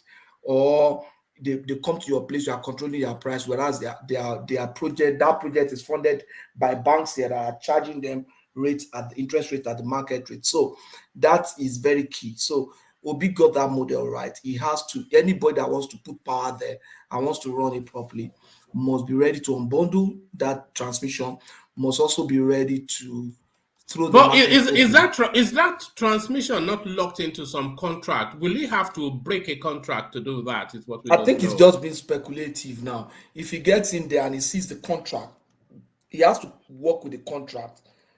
Like when Buhari came, they said, oh, that we're going to do this, we're going to do that. But when they eventually saw the distribution contract, then they knew they had a very big issue on their hand. But with what Buhari has done, I don't see Buhari going into any contract that was as crazy as what we had in Jonathan time. You know, one of the major job for Osinbajo was dealing with contracts, dealing with things like the Malibu oil case contract, like so many other contracts that Jonathan people had gone into. I don't know. I'm just worried what the accountant, the attorney generals were doing then, and that they saw Nigeria into those kind of contracts. You know, so that's one of the first job Osinbajo and the rest, Amalami and the rest were doing. But I think Buhari government are not likely to have done that. That's if they've learned their lesson. I expect them, and they have very good lawyers in that cabinet. Osinbajo is there, Fashola is there, Malami is there. There are some other lawyers too in their cabinet. So I don't see them making the same mistake that Jonathan government made in the past. And they have Professor, what's this man? This professor from University of Benin. This Benin man is still in the cabinet now. The professor that has to do with the transparency, and if I remember, I'll bring up his name. Patrick, the Yeah. transmission is just the Siemens deal that I am aware of. The Siemens deal. Yeah, but I don't see them. I don't see them exiting that because they could have gotten it better. Siemens is a big player in that market. I'm not saying they are the best or the biggest. You understand? I mean, they could have gotten it better, and I appreciate. Let's just I thank think they God. said they will retain it in their manifesto. I think Yeah, they let's stated it thank there. God for people like Abba Kyari. You know, that was the guy behind that Siemens deal, and that was It one of the was, things yeah. he went I for. think it was actually coming. Yes, sorry, you're about to say what I'm about to say. That made Yeah. him lose his life. People just hate Yes. that guy and say, "Oh, is this, is that?" That's one of the people that have laid their lives down for the country, and they have been appreciated. But people see, oh, they are cabal, they are this one. You know, they are just those cabals that exist in the imagination of people. But Mr. this Patrick, man, Kyari actually did he did his best, but he's not a good guy. If I would say he wasn't a good guy, he wasn't. that's your own that's your conclusion. That That's is your he opinion. wasn't a good guy. So That's your But what? opinion. Sorry, Patrick. One moment. Why wasn't he a good guy by your reckoning? he was run. They were basically running a shadow government under Buhari, and they basically controlled, most of the wrongdoings that you see under Buhari's administration, especially in the first, Like what? in the first term. Everything this guy did there, Kyari. Professor Sage was the name you were looking Yes, for, by the way. Professor Sage. Yeah. So Buhari, I mean, Maman Daura, the trio of those guys, and then with their conduit guys in the cabinet, especially Malami, those guys are people you don't want to have in any cabinet. Enigmatic. Yeah. That's enigmatic, right? You know, Yeah. if I'll bring something out, and I'm not sure whether people observed it. The speed of transactions and decisions in presidency when Abba Kyari was chief of staff is faster than it is now in the second term during this time after we lost Abba Kyari. No, You see, I'm not saying. I'm just trying to let you see why. I said he did. There could have been somebody different who could have done a better job than this guy. These guys, they are just, they are just vampires in that Buhari's cabinet. The situation you see now in the country, they basically contributed more than 60% of that. Okay, what we are saying is that the situation in the country now was actually brought in by APC government. That's what No, by the cabal. No, they are part of. No, look, let's not. They are part of APC government. No, you cannot say. Mr. Patrick, for a fact, Abba Kyari is not. Let me tell you, Abba Kyari is not a part of APC's government because he was the most. Hold on. He was one of the most very loud critics of Buhari prior to becoming the president. People were surprised when he became chief of staff. He wasn't supposed to be the chief of staff. The guy that was being prepared for that position from the north was this guy in NDLA now. This former Marwa was the guy. So all of a sudden, people were actually confused because this guy was criticizing Buhari. He went all over the country. He met Ashwaju 3 times. That what are you thinking of? Do not use Buhari. Let's use Kwakwanso. Those were Kwakwanso's men. But all of a sudden, when Buhari won the election, He turned around and then he became the chief of staff. So what you see in Nigeria now, I said he did his best, right? But those guys are vampires. Those are people you don't want to see in any cabinet. Anyway, Sha, I maybe because I know him before now. I know him in the corporate world. He was my CEO. And look at that! Look at that! No, vested I'm not just interest. I'm not being vested biased. interest always with you. Vested interest. I'm trying to let you see this guy is one of the most educated Northerners. This guy's got the best exposure an average Nigerian is supposed to get. But Mr. To be Patrick, that kind of role. you are speaking to his academic, to his professional reputation. If you are saying Yes. that 100%, I give it to him. I give it to him 100%. Abba Kyari is a technocrat par excellence. But when you are talking of what he did, speaking to what he did in Buhari's cabinet. The administration they could have done a better job if they have somebody different than this guy. In the professional field, in the professional, of course, I think he's an alumni of Harvard or something like that. Oxford. Right? Oxford. Harvard. And I know he's well educated. I know his daughter very well. You know that I know his daughter very well. Very educated man. But the daughter is always defending him on Twitter whenever they are lambasting him. And then when he died, the daughter went wild on. There's one particular who's that lady they call almost sexy. She used to be critical of him. And then when he died, the daughter went on Twitter attacking that woman that hope you are happy now. You know, yeah. So the daughter are quite vocal. They are all behind the scene now. She's in California now. So what I'm not speaking to what he did in the corporate world, right? That is done. But I'm talking to what he did in Buhari's cabinet. There are so many guys in their corporate world that they did exceedingly well, very, very good technocrats. But when they move into politics, they turn something different. This is one of them. I mean, Abba Kyari was one of them. Yeah, okay. Okay, so I just so appreciate him for that Siemens deal. He was outright there putting his neck out, and although we lost him, so. Okay, back to where you were. You were talking us through how Peter Obi positioned himself in terms of energy and electricity. So yeah, with that model that he wants to continue with the contract, he definitely will review the contract, and I'm sure Siemens is also prepared for that. They must have dot their I's and cross their T's with the contract terms so that they can be protected. But Buhari has laid the foundation. Anybody that comes in there should be able to improve on it. The infrastructures for power, they are being properly put in place. Is when the man finally leave that we really appreciate him. And that's why I'm praying that Nasiwaju should get there so that it doesn't look like, oh, the man has done nothing. You know, at least to be shown that this man really worked and we are seeing the results. But with respect to Peter Obi, I think he has done well. He has achieved his purpose in the overall sense of things. His purpose, I'll continue to say, his purpose is not to win this election, but to position himself. And in short, before the election, he has already succeeded in that now. If tomorrow did not decide, the North and the rest of Nigeria start to say, let power go to the East, Obi is the guy that is positioned to be able to step into that position. So that's you said if tomorrow the North decides and the rest of Nigeria. No, you then added that as an appendage when you realized what you said. But hold on, let me take you to where I'm going, and then you can disregard it if I'm talking nonsense. Because I caught that, and I'm not far from that as well. Because the North will somewhat decide who becomes the president in this year now in February. But if Tinubu becomes the president, who would decide who the 8 years later is? That would be outside of the purview of the North, would it not? And the North will continue to decide based on certain parameters. One, they have the numbers. And as long as they are able to still galvanize their people, you know, it's a different thing to have the number and then you are fragmented. You understand?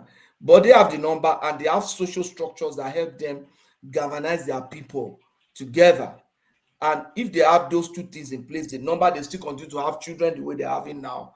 And you and I continue to still cutting down on number of children like we're having now. I noticed something about us in the Southwest.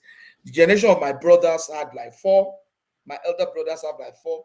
My generations have 3. The generation of my younger, it's not just my family now. I'm just looking at the pattern. If you look into your family, you probably see the same thing.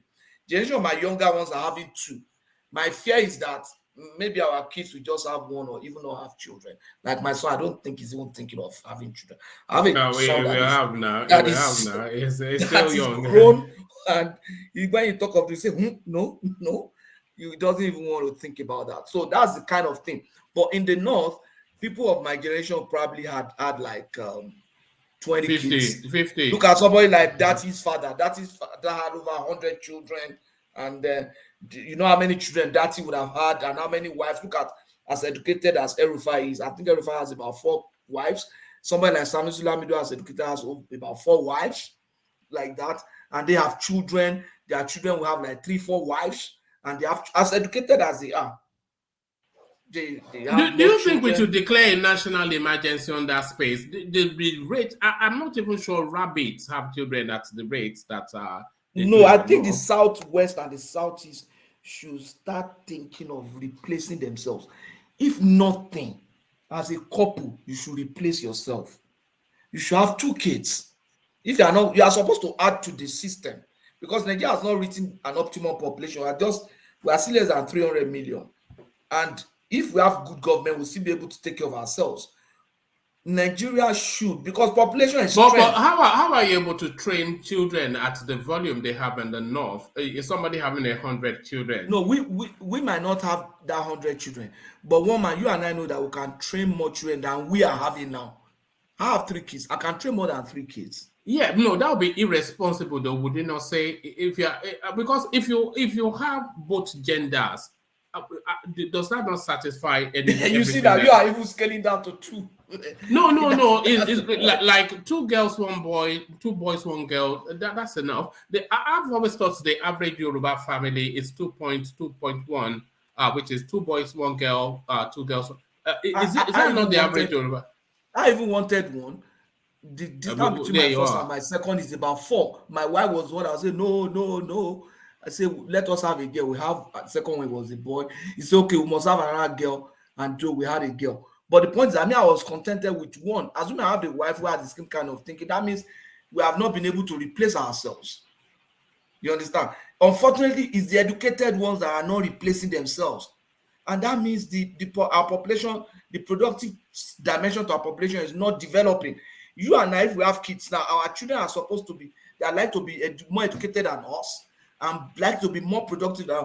Unfortunately, it's the people that are not educated that are not just replacing themselves, they are even producing more. That's the problem we have. But so the southwest and the southeast, I don't know, but I think they need to look into that. Look at an average Igbo guy. The guy wants to make money so that he can take care of his wife. So he's getting married at 40. I don't know if that has changed now. When I was young, I was in Enugu, it was like that. You are grown up enough as a man. For their women, fine.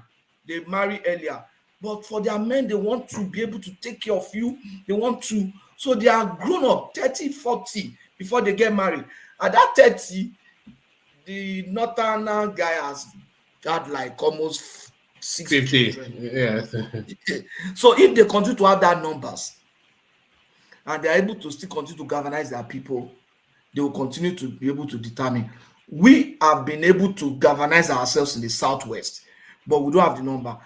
In the southeast, they don't have the number, and fortunately, Obi is helping them to now galvanize, but the galvanization is not really even taking place. You can see they are like 2 points below the ideal point where even the southeast and southwest can come together and even say something strongly and people will respect them.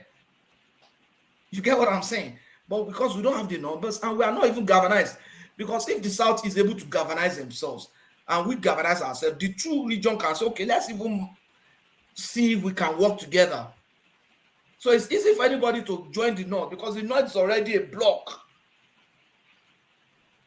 Do you guys know the saying, demography is destiny? What does that mean? What does that mean? The short form of it means a Lebanon situation. Continue to expand. We still don't know. If you guys understand what happened in Lebanon, then you'll be scared. It was in Lebanon alone, At some point in time, Lebanon used to be 50-50 Christian Muslim. the country used to be progressive. There was faster copulation, of course, in the Islam world. At the end of the day, it overtook the Christian.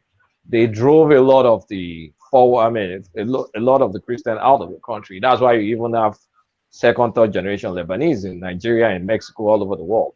So right now, it's now almost 70-30, and the country has regressed. So you have more illiterates, extremists.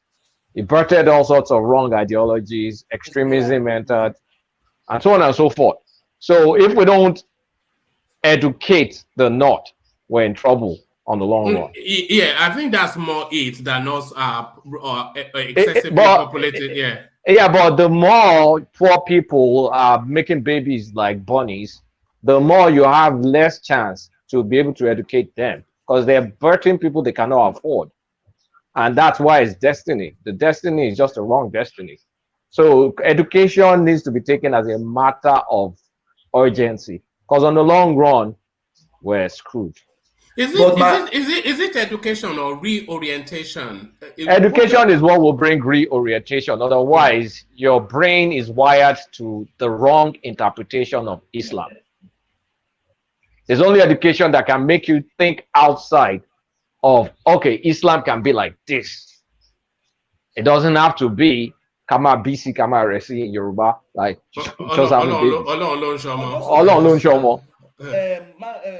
Kulata, those of us who are educated and who have the capacity, I'm speaking to my Southwest and Southeast brothers, we must replace ourselves. There's no, Patrick, you can't replace fast enough to beat some, I mean, arithmetic program. I mean, when someone is marrying 4 wives and having multiple kids versus you that you marry 1 wife, are you going to kill her with babies and 10 kids? It's not possible now. There's a limit. Yeah, I mean, max. If we accelerate to the level of the North, will the resources be able to? The resources will not be enough, and you are conscious of the resource because you want your kids to be better off. We'll be able to, because we're going to be more productive. Patrick, is impossible, say, because you are only marrying 1 wife, and you're only having less than 3 kids. We should marry more than 1 wife. Yeah, okay, but that's a cultural anomaly. So yeah, I'm focused. You should be married more than 1 wife. No, that's not. We should be. We should be. We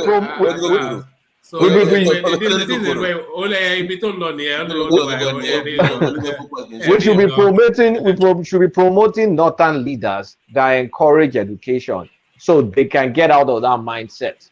So they can shift to the maybe United Arab Emirates mindset, or the new, or the Turkey mindset, because it's going to be a problem in the future. It's going to be a problem. It's already a problem now. No, it's already a problem now. So it's not even future. It's already a problem now, sir. Yeah. I think it's just 2 things we have to do. That is the education you talked about, and then productivity. And somebody saying that there's no enough resources. No, the country has enough potential to even take care of 1 billion people if we get to that level. Even the land mass, do we have the land mass? We have the land mass. We have the land mass. Yes, we do have the land mass. We have the land mass in this country. So we have the potential to if only we are productive. Yeah, we need to be productive. Exactly. Yeah, we have to be productive enough. We cannot say South should start giving birth to 10 kids as well to compete with the North. That's like a very wrong way of going about it. So yeah, what but we we need to give back to children. What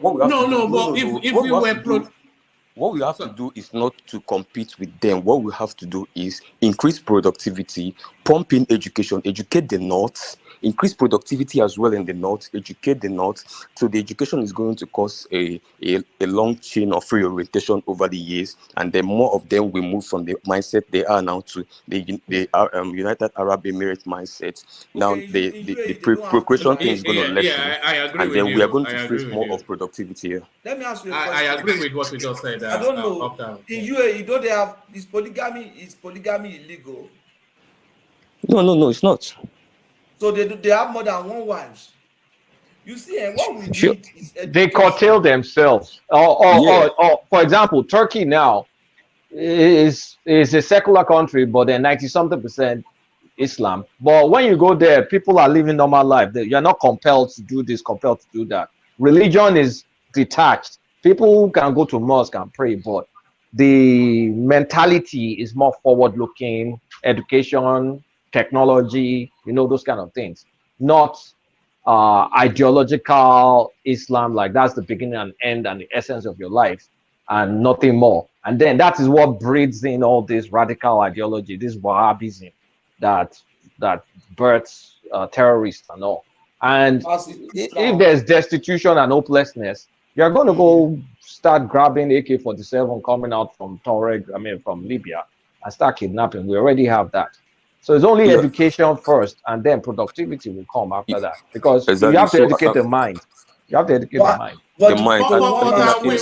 We've been trying that since World War. Good luck, Jonathan even tried it, and they are not. It's not that they are not receptive to it, but I think the formula that their leadership used to control them to manage that space, it doesn't leave room for enlightenment. I think whoever that's going to do that has to be a very targeted approach, and you have to go through their religion. So you have to go through their where they learn the Qurans, and you have to go through those system within the framework of their culture.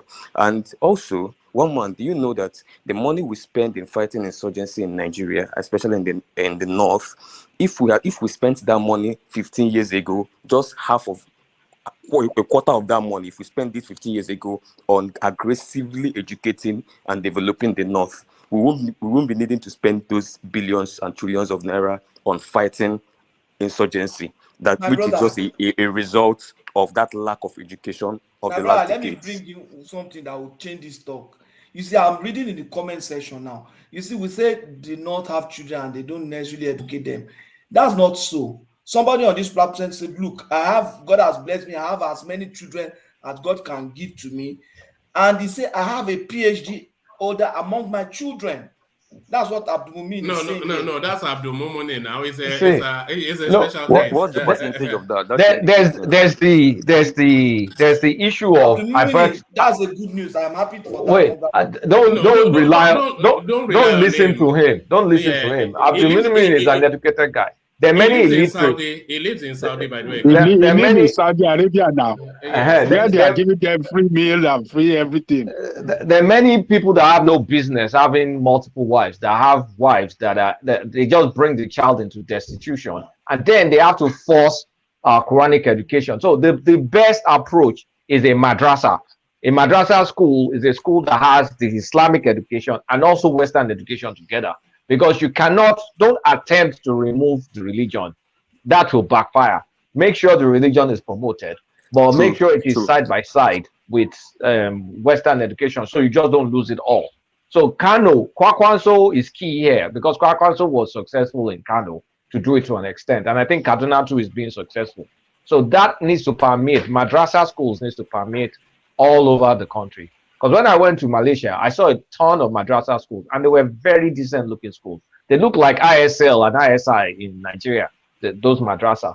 But if we don't do that, if we continue like trying to, you can't force all this on them, then, because you're going to just get reaction like Boko Haram, like Western education is a whatever. So it has to go through, it's a cultural change. If anything worries me, that worries me long term. Because just think about Lebanon, and you understand what I'm talking about. Kulata, let me quickly show you.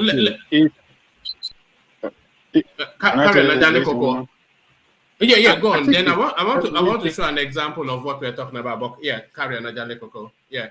If every state in the north, in northwest and northeast, particularly, they can nominate that so commitment to education, I think they can transform society. Change their people from being ignorant to, intelligent and youthful, popular in the north. Because if you look at Kano, the Kano people, you meet them when they talk, or even their politics you can see some level of highly intelligent and people that are front run in their politics in Nigeria. They are always in the front from the north, not only because they have the figure, but they are because of what education has given to them. They are the best from the north. You know, education can do a lot. I think that can also policy on education. I mean, the way it works, it can work in other part of the states. The strong commitment. You're breaking off, Adale Coco. You're breaking off.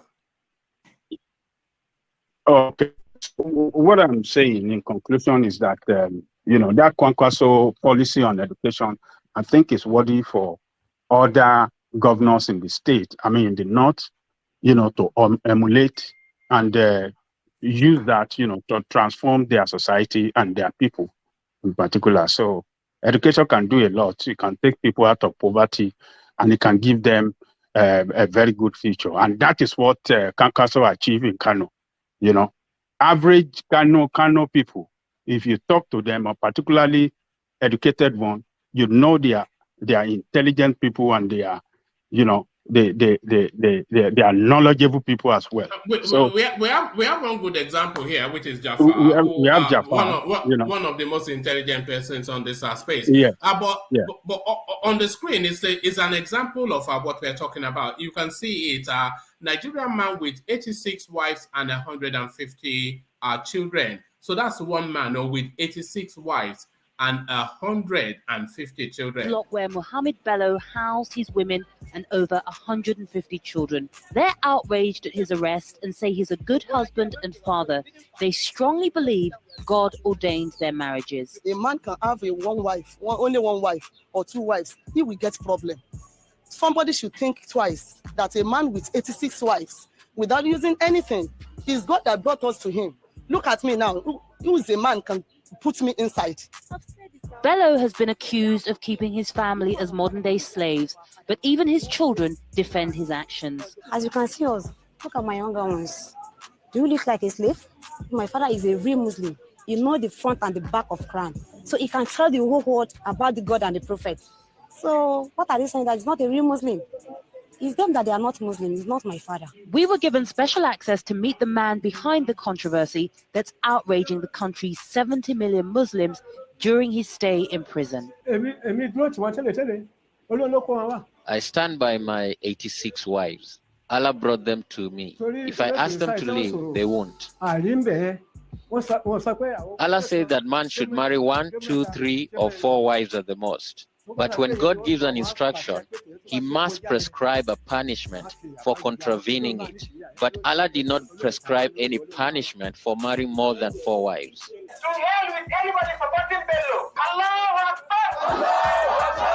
And on it goes. So it looks like a Quara person. One man. I'm sorry. And this is who Patrick wants to compete with from the south. Look at that. 86 wives and 100. I want to be like that man. I'm jealous of that man. 150 children. 86 wives. 86. That man is blessed, man. One man. He's blessed, man. I wish I could be blessed like that.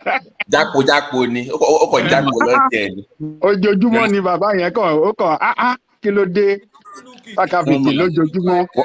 One man, can I say something on that not on space? Come in, Playtown, and then you enigmatic, and then we go on then to Patrick will round off, and then we go on to Babati. Yeah, so we do it like that. Playtown. Okay. All right. So I wanted to something that happened last week on Twitter. I tweeted that someone commented, and then the person said that Obi. It's not going to benefit the South. The presidency is not going to benefit the Southeast. That all his key policies are centered in the North. And then I engaged him and I actually told him that, funny enough, if you study Nigeria, it's either you want to be part of Nigeria or you don't want to be part of Nigeria. But if once you have made up our mind that we are all Nigerians, we must accept the hard fact that for this country to move forward, the North has to be developed, both in productivity and in education, because every society is as strong as its weakest link.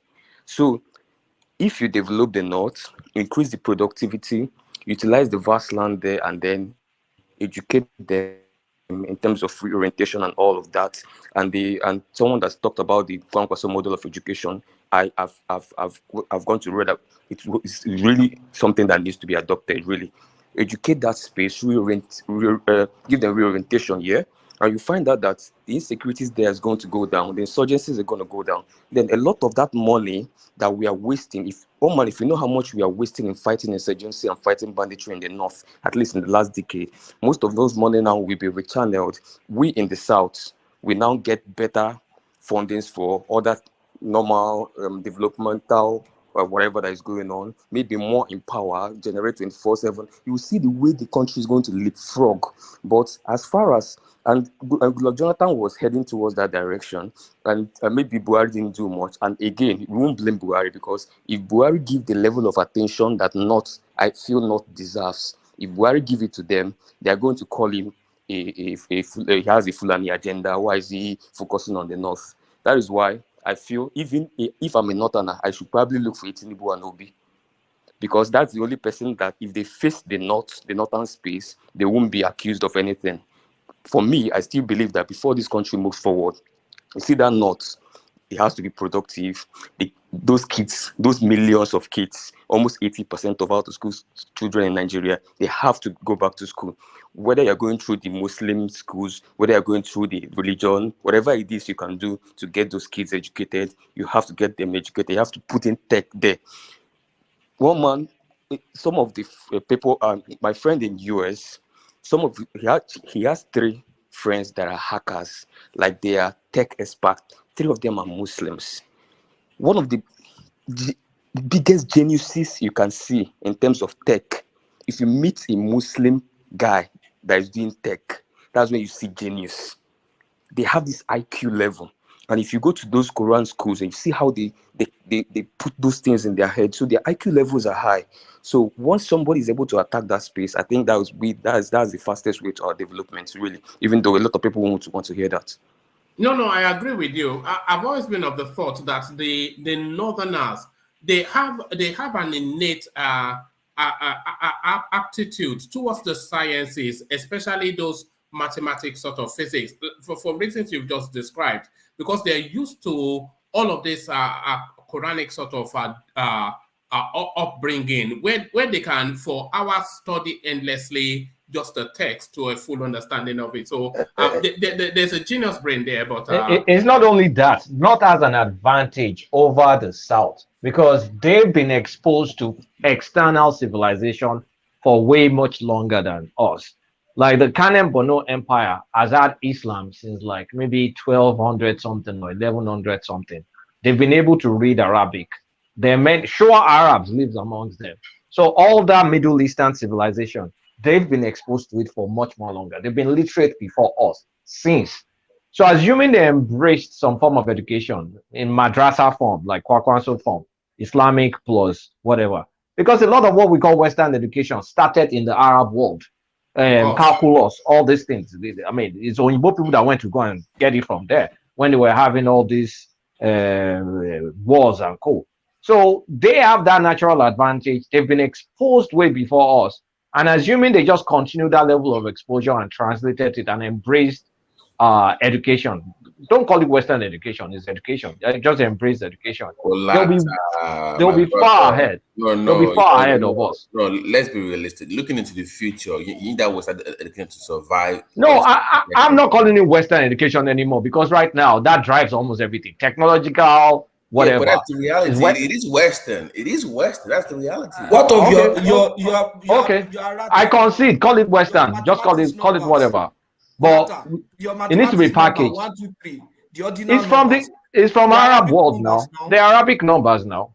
The Arabic numerals. This 1, 2, 3. You're right. These ordinal numbers. A lot of mathematics came from that side of the world. But anyway, nobody's arguing the historical. I'm not arguing the story. I'm saying that we live in a world where going forward from now on, we need the country everybody to buy into that singular system. We can't have a two system where somebody is doing Western, somebody is doing Arabic. No, everybody has to be on the same page. No, everybody does not have to be on the same page. No, Yes, we it do has have to be be. on the same page. It has to Otherwise, be. you You can't know, in terms have of two systems in education. country. It's not going to no, work. how do you even create a No, we don't. curriculum?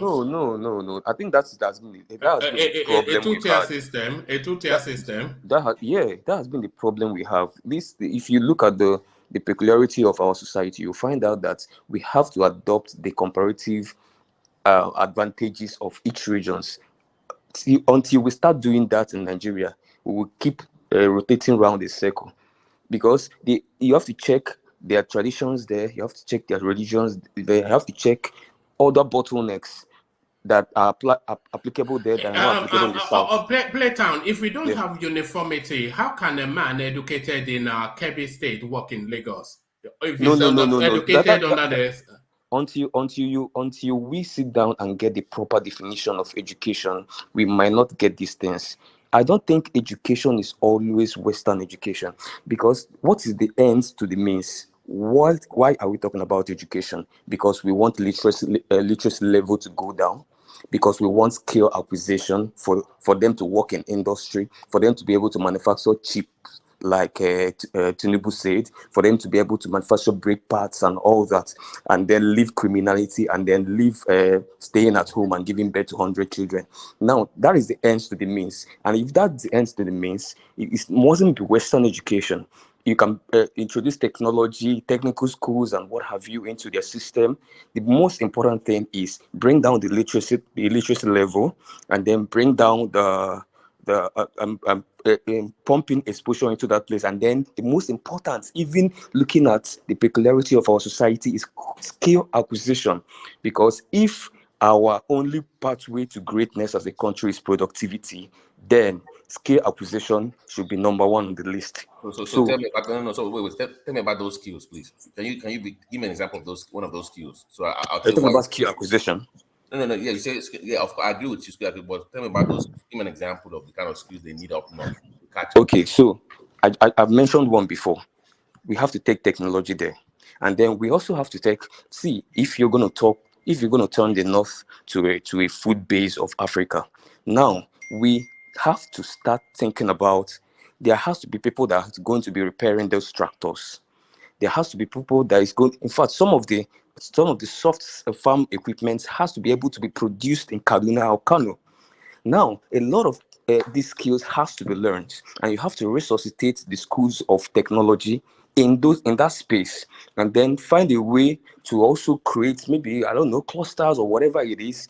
Just get it done. The most important thing is, let every northern kid have one skill or the other, not just one skill that they will just be running around with, but you have to tailor it down with what you are putting in place. That means that the skill has to serve a purpose in the country. I'm saying that those skills being learned is based on what Western education largely. They still have to be talking about Western largely. So you still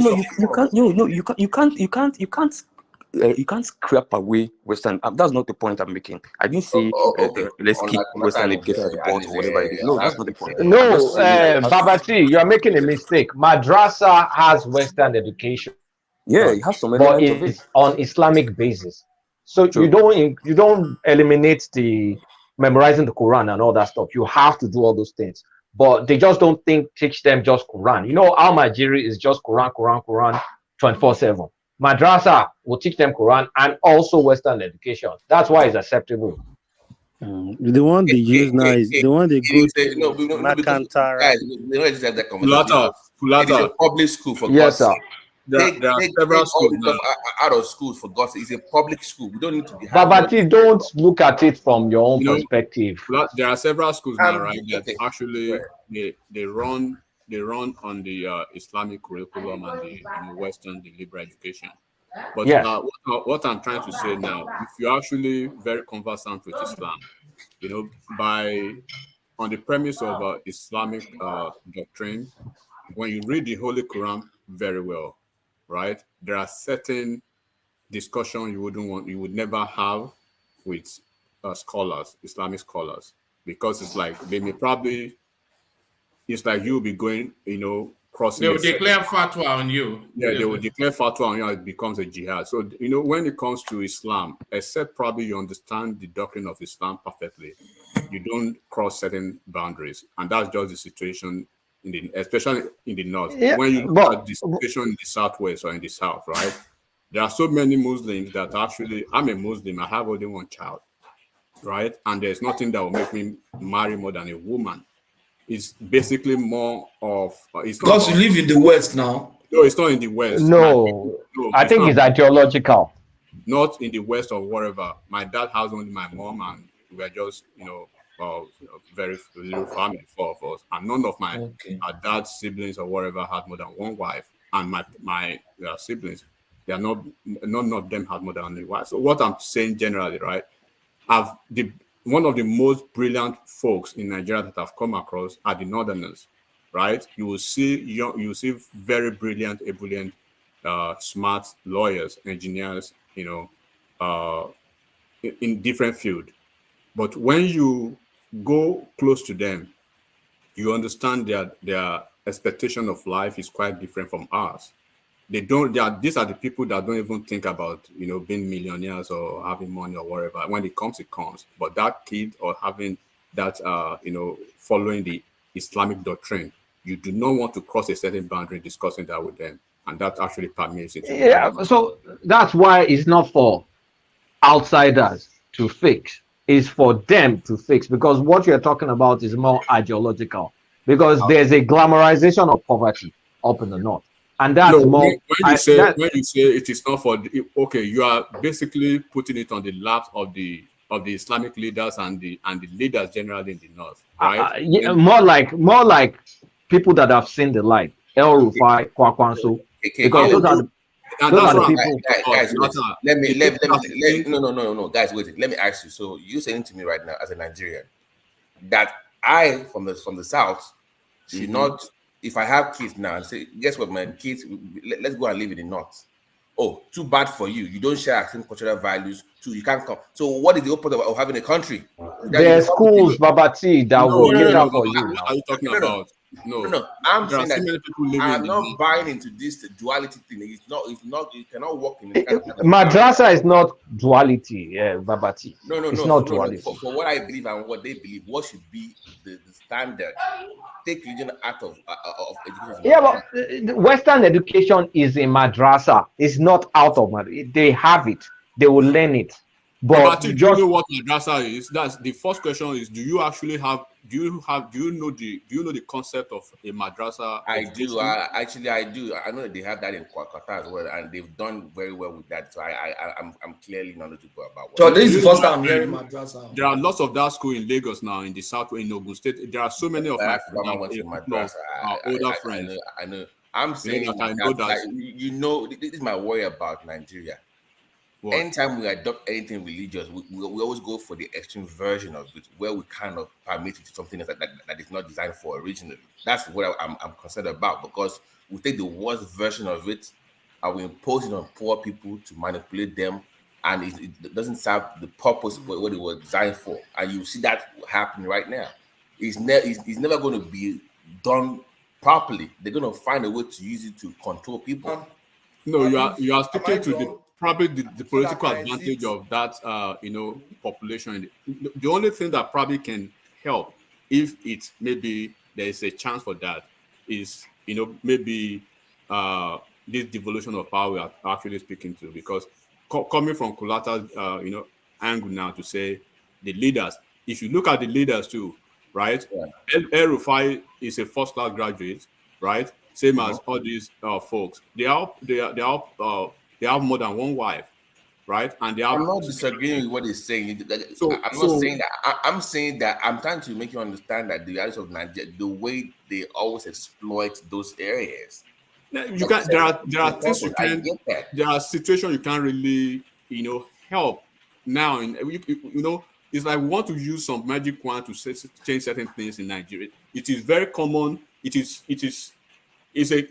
a glaring fact, right? That until maybe the end of life, there are certain things that will not change in Nigeria.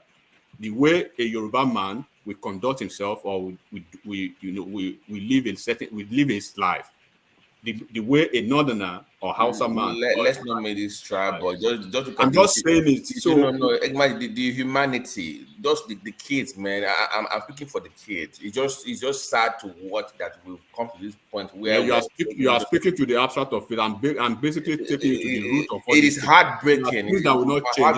It's like a cultural. It's like more or less like it has cultural. It's a value system that you can't change it. Right? Value. No, anything that has if you value. What value? If you see something that has a cultural value and then has an intone of religion to it, especially when it comes to Islam, do not play with it. There are things, it goes beyond even culture now when you are talking about certain things. So when you are talking about values, or you are talking about, they have maybe they should make some changes. You can say that to a liberal Muslim in the South. Don't go to the North and try to do that. So that's what I'm talking about. So things will not change. Okay. 100 years. Okay. Let me give you this. So they are clearly lagging behind. When you look at the standards, right? They're lagging behind. That's what you think in their mind. No, the numbers are there. It's not what I think. You just look at the stats. It's there. Forget. I'm saying they believe they are better than you. That's what they think. I'm not saying that. I'm saying that right now they're lagging behind. And for them to play catch up, we need to do more than just playing into this cultural. They need to do more. It's the same thing I'm telling you, Babati. You can only assume that you are lagging behind when you accept the fact that, oh, this is where I belong, right? But when let me tell you their mindset, right? As long as they believe that they die and they are sure of going to Jannah, right?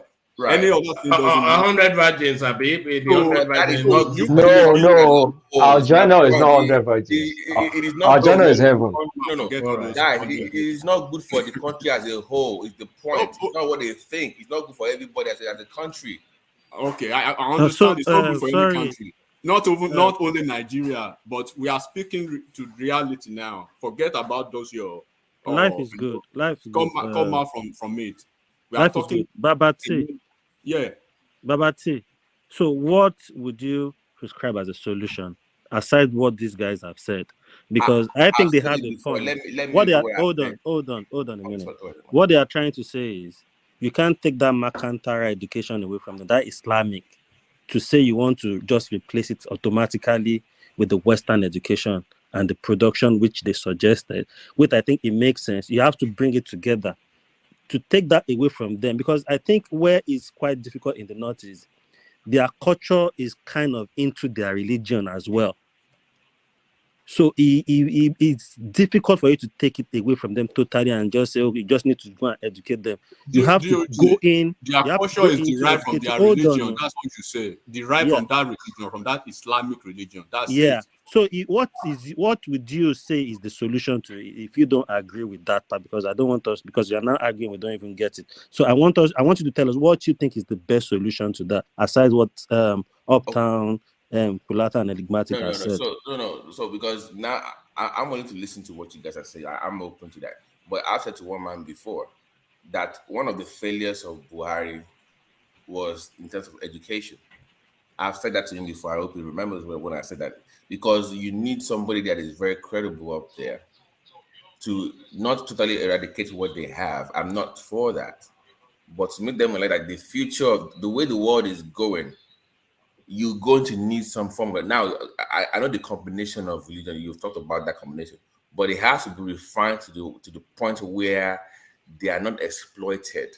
It is more easy to get towards education, although you have the religious component to it, that those loopholes have to be closed. And I thought Buhari could have been the best person to do the job. Buhari is a real missed opportunity. Anyway, because he has that credibility and love for the people. So if he says it, they will take him at his word because it's in their own best interest. But we've missed that opportunity.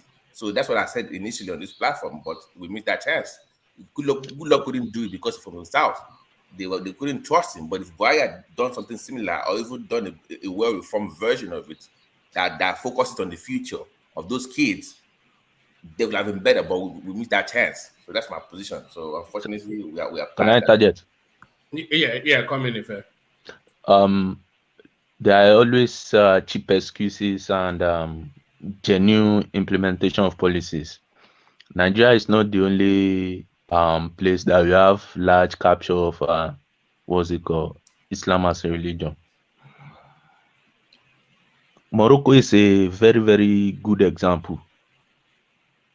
Morocco is projecting by 2030 they will eradicate their nomadic lifestyle, their nomads lifestyle. Do you know what they are doing? What Morocco did was all children of all those nomads, it is compulsory for them to go to school, such that they implemented laws to affect the the lifestyle of the nomads.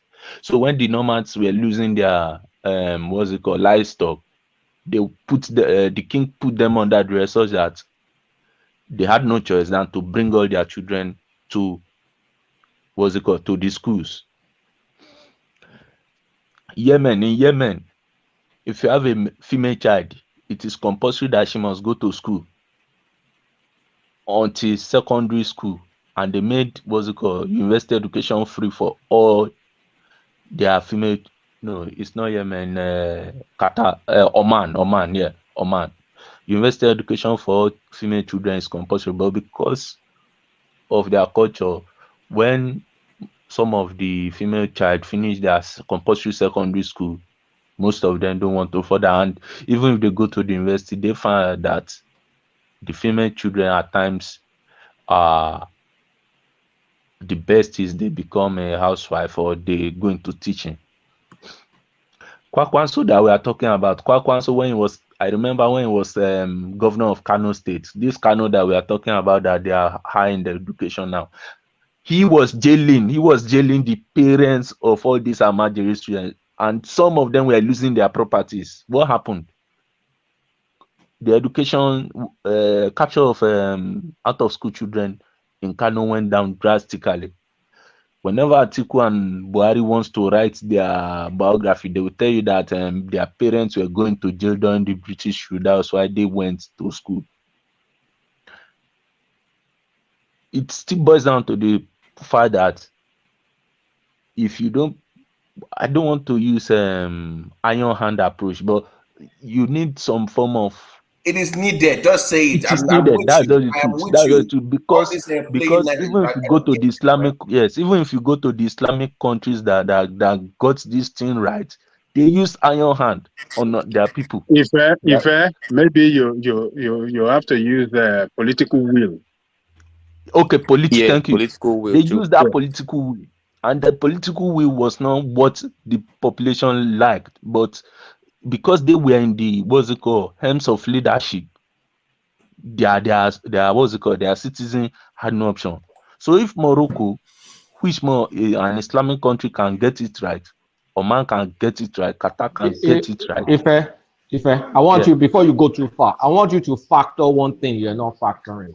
Okay, the Islam in Nigeria is different because of 1804.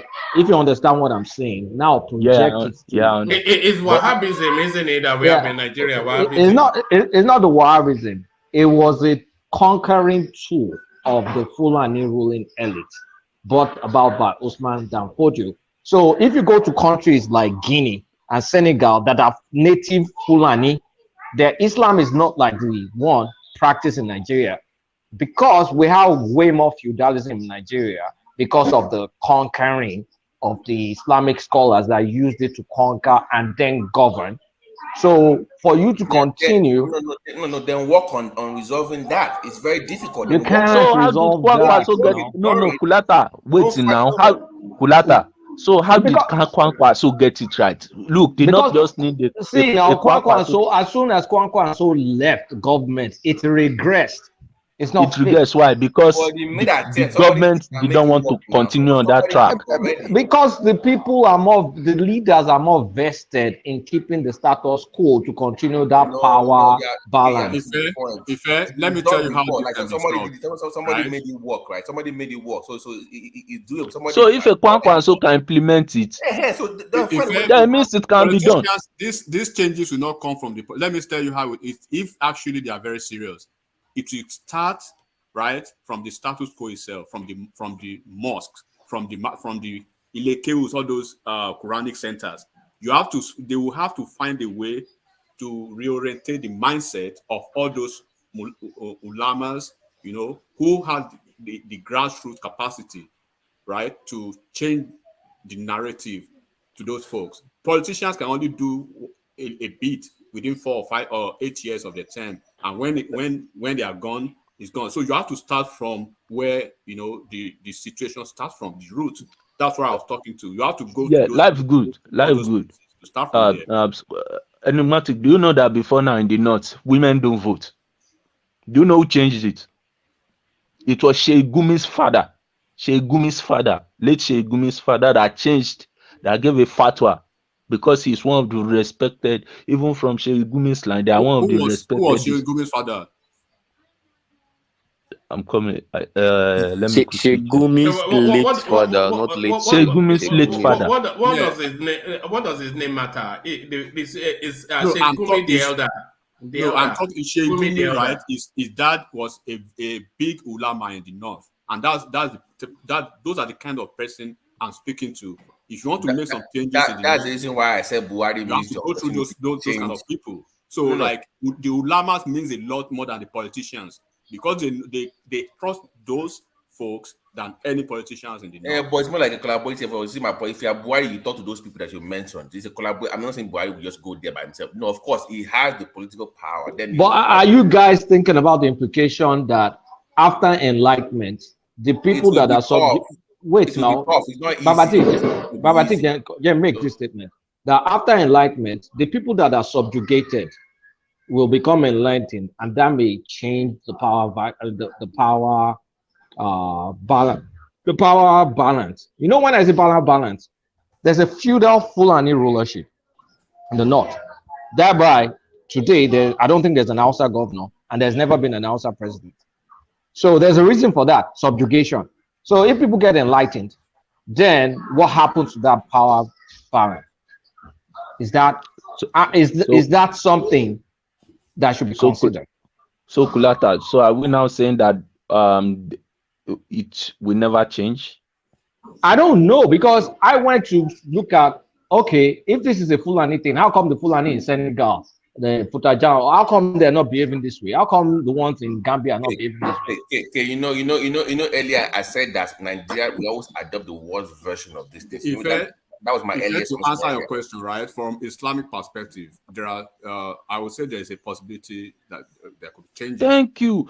They have to go through the normal route. If the normal route, exactly. The normal route is for you to go, you know, through the route of where this thing actually started from. Go through the ulama, go through the ulekels, go through the Islamic, you know, scholars, the top ones. So you want to bring in politicians.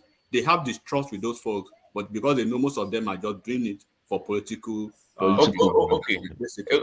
If that is the way we can do it, get it done. But don't ignore. Don't tell me you're going to incorporate anything. If that is going to be very, very hard, it's going to be very, very difficult. But it's doable. It's my position.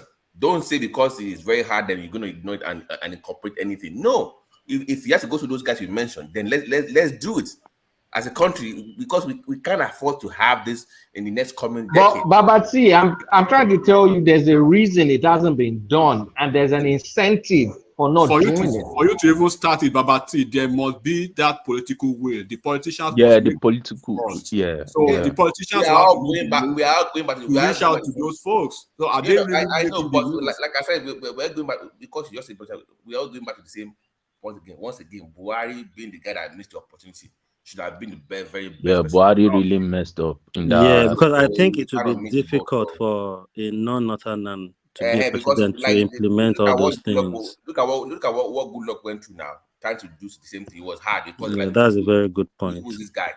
So, but if you had like a Buhari like going through the same process that you guys mentioned, like it will still be difficult, but at least it will be more, you know, they will still trust him more than a Goodluck or coming in. So. But this was part of the thing that even affected what's it called, former emir of Kano, Sanusi. That's Sanusi. That's how they got this rid of part, him. because he was really attacking that space. They were like, wow, but boy, if I fuck up, Washa. If do you think what Sanusi was doing then was right?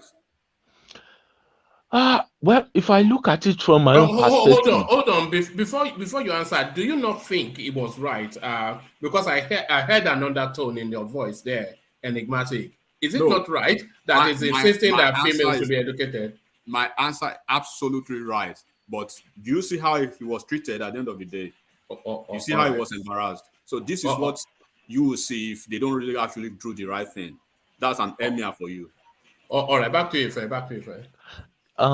For me, Sanusi is right 100% because he was even from. I'm a Christian.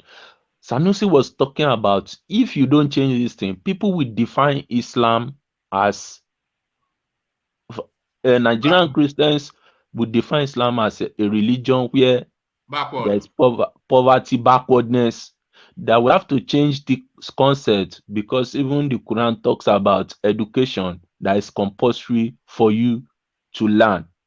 You know, so I want to believe a combination of a Sanusi Kwakwa and so type of ideology, maybe the one in Maiduguri too, and some top Islamic scholars, Sheikh Gumi and co, they will change this thing if they are really willing to change it. That okay, in the next 20 years, we want to ensure that the education system in the north changes such that we want to have maybe if possible 100% type 100% literacy level is doable because Sanusi in one of his most recent is one of the people I will really want to meet in the future. You know, in one of his recent lecture he gave a demographic. He said in the north, if a girl child is educated to secondary school level, they found out that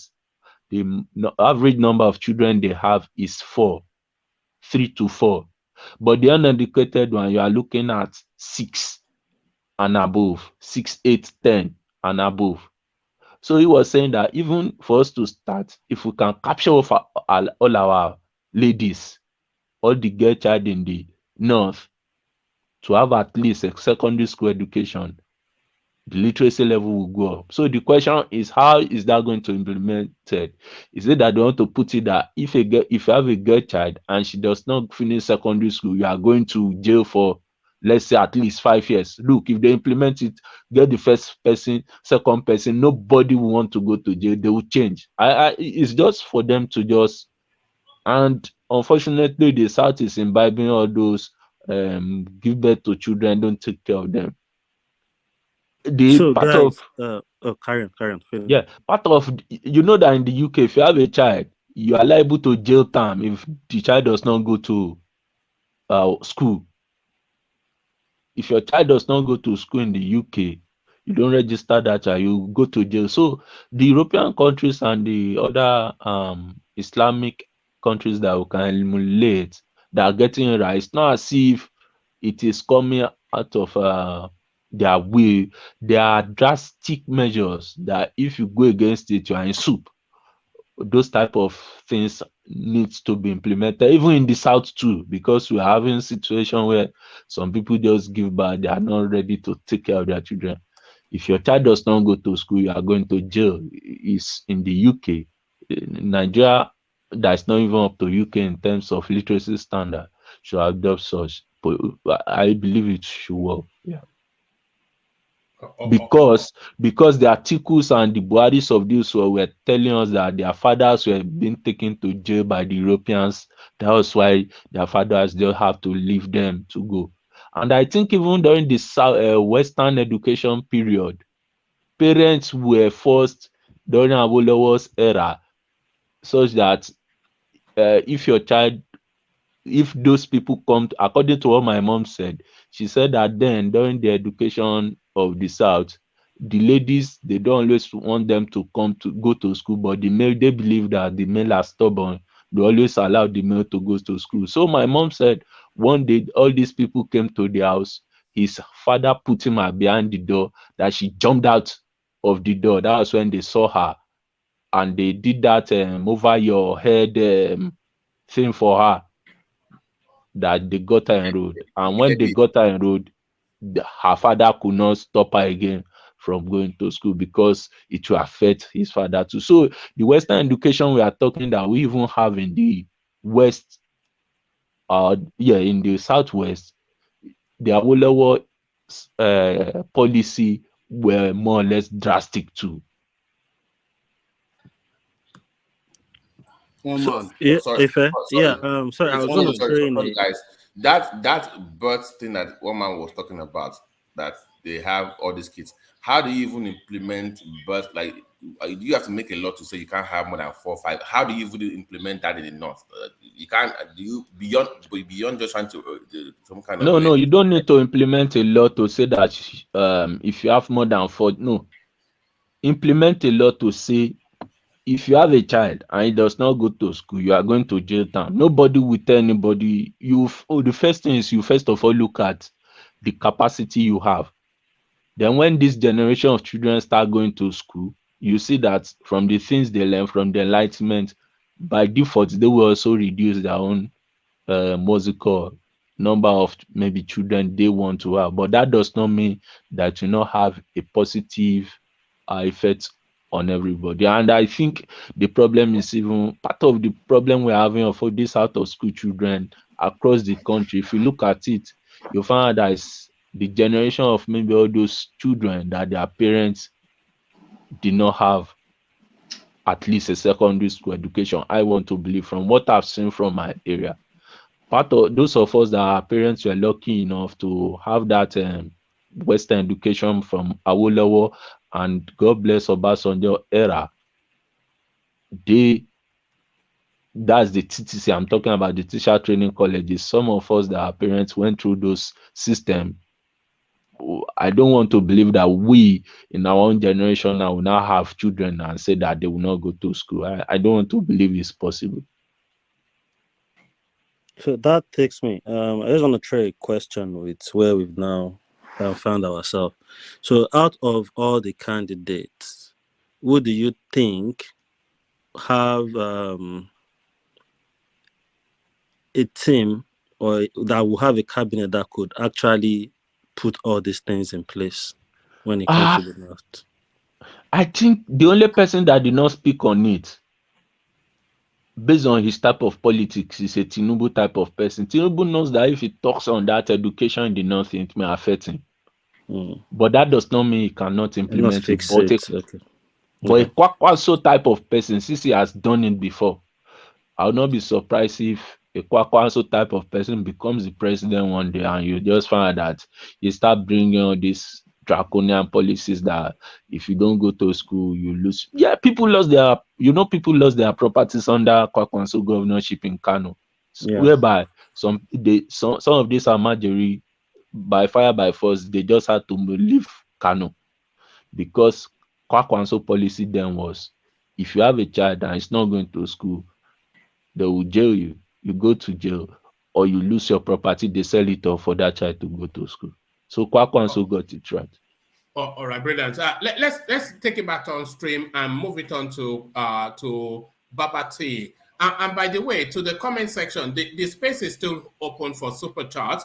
We did say that we want the platform illuminating like a fairy ground in multicolored super chat. So if you want to use that function, use it. But Baba T, back to the Peter Obi performance in the town hall. But I want to play you this, and I want you to take it from this spot.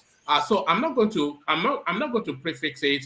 I'm just going to play it, and then I want you to react to it. To sort with the presidential and vice presidential candidate, I ended up suffering from a much lesser level. 35 years ago, at least, our dad of blessed memory passed away. No one ever insulted him until I joined elections for presidency. This is not fair. No one ever insulted. It doesn't happen anywhere in the world. You don't insult people's parents or their families. It doesn't happen. It's a huge price for anyone to pay. To insult anybody. Sorry about that. I know it's a bit emotional. Sorry about that. let's get to the very first segment of the conversation. So what are you making of that, Babati? Yusuf Datti Baba busting into tears in the middle of a political debate. You know, well, wow. On one hand, I feel bad for him. I think it should be a round robin question, one man. Just sample people's opinion on that. All right, okay. Your wish is my command. So yes, you kick it off then, Babati. What do you think a leading presidential vice something busting into tears in the middle of a political debate? On one hand, of course, I do feel that but that's the reality of the political space. On the other hand, I hope you understand the kind of environment he is. If he were running for office in America, yeah, they might feel sympathy for him. But in the Nigerian setting, that might be seen as a sign of weakness. So I don't know how that helps the political campaign overall. So you need to be very careful. Do this again a few more times, and yeah. So even though I understand where it's coming from, but acting like a surprise is happening is what I don't get. You're a politician, you've been in that space for a long period of time, so you understand how this game works. So, but if you were in America now and somebody said that you can use that emotion for your, America is a different breed. But in Nigeria, where showing strength matters in politics and sign of crying is seen as weakness in that political space, you need to be very careful. But I do get where it's coming from as a human being. But politically, it doesn't look too good in Nigeria's space. That's my opinion. All right, brilliant. I suppose that they would have been weighing against him at home. That what sort of indignity have you brought upon the family name? Doing things dirty like politics and having them insult our father. But you're up next. Then you opened up the space. So enigmatic, crying for mommy in the middle of a political debate. Have you ever seen such a thing? Enigmatic. Yeah, I think it just confirms his humanity, and then the human nature.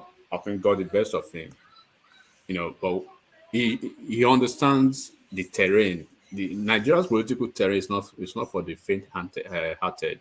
We all know that, and the common currency in politics is all these stuffs. Personal attack, jibes, and everything. They do it almost all the time, and then it shows sign of weakness from Nigeria's political, within the context of Nigeria's political landscape. They will make this to the hell with him, because even no, but it has not really been, except maybe FFK, who actually launched an attack on him one time. The most insulted and the most how would I say it? The candidate who has actually attracted the most pilloried is that has received the most visceral attack when it comes to derogatory languages, subliminal tirades against his person, even his personality to family and everything. You know that already. They've basically called him bastard. They've questioned everything about his personality. What does he do? He doesn't even attack. He cares less a huge about that. He acts like a guy man who already knows that. There's a common saying in Yoruba language or in the Southwest that if you want to know how you become the son of your dad, then do not go into politics. They will tell you the boyfriends that your mom had before you had your dad. They will tell you your history. So that's basically telling you, if you are not ready for politics, if you are not ready for this personal attack, if you are not ready to go the whole hog of, accentuating the negative side of politics into your gene, then do not even step into the arena. They will make this out of him, and this is very embarrassing. But why is he acting surprised though? Like that's the question. Was it staged though? It looks staged to me. I'm sorry, because people will think that it's fake or probably it's just playing to the gallery. A lot of people. It did not look fake. It looks as though he was caught in that moment. Yeah. It's Nigeria, for God's sake. You can't be kind of a politician now. Come on, man. You know how this thing works. It's Nigeria. It's not America. Come on. It's just it's just to me, I feel bad for him, but that's they would take it wrongly in the political, in the political space. Crying VP, Monday's headline. Crying. So, somebody who wants to attack, because you've been the one being loquacious about. I know what we do. I know about Boko Haram. I'll deal with Boko Haram. You've not even started seeing Boko Haram. You're already shedding tears. This is quite unfortunate. My vice president. Imagine if Shettima, this has to face Shettima one-on-one on a vice presidential debate, and Shettima goes, from faces to faces, shredding him personally. How would you stand that? And Shettima is a ruthless man with a very sharp wit. Top would have said, I will make you cry on this stage again.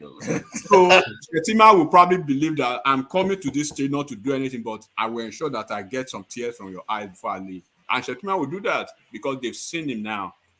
Ashwaju could probably been crying in a GP tank by now.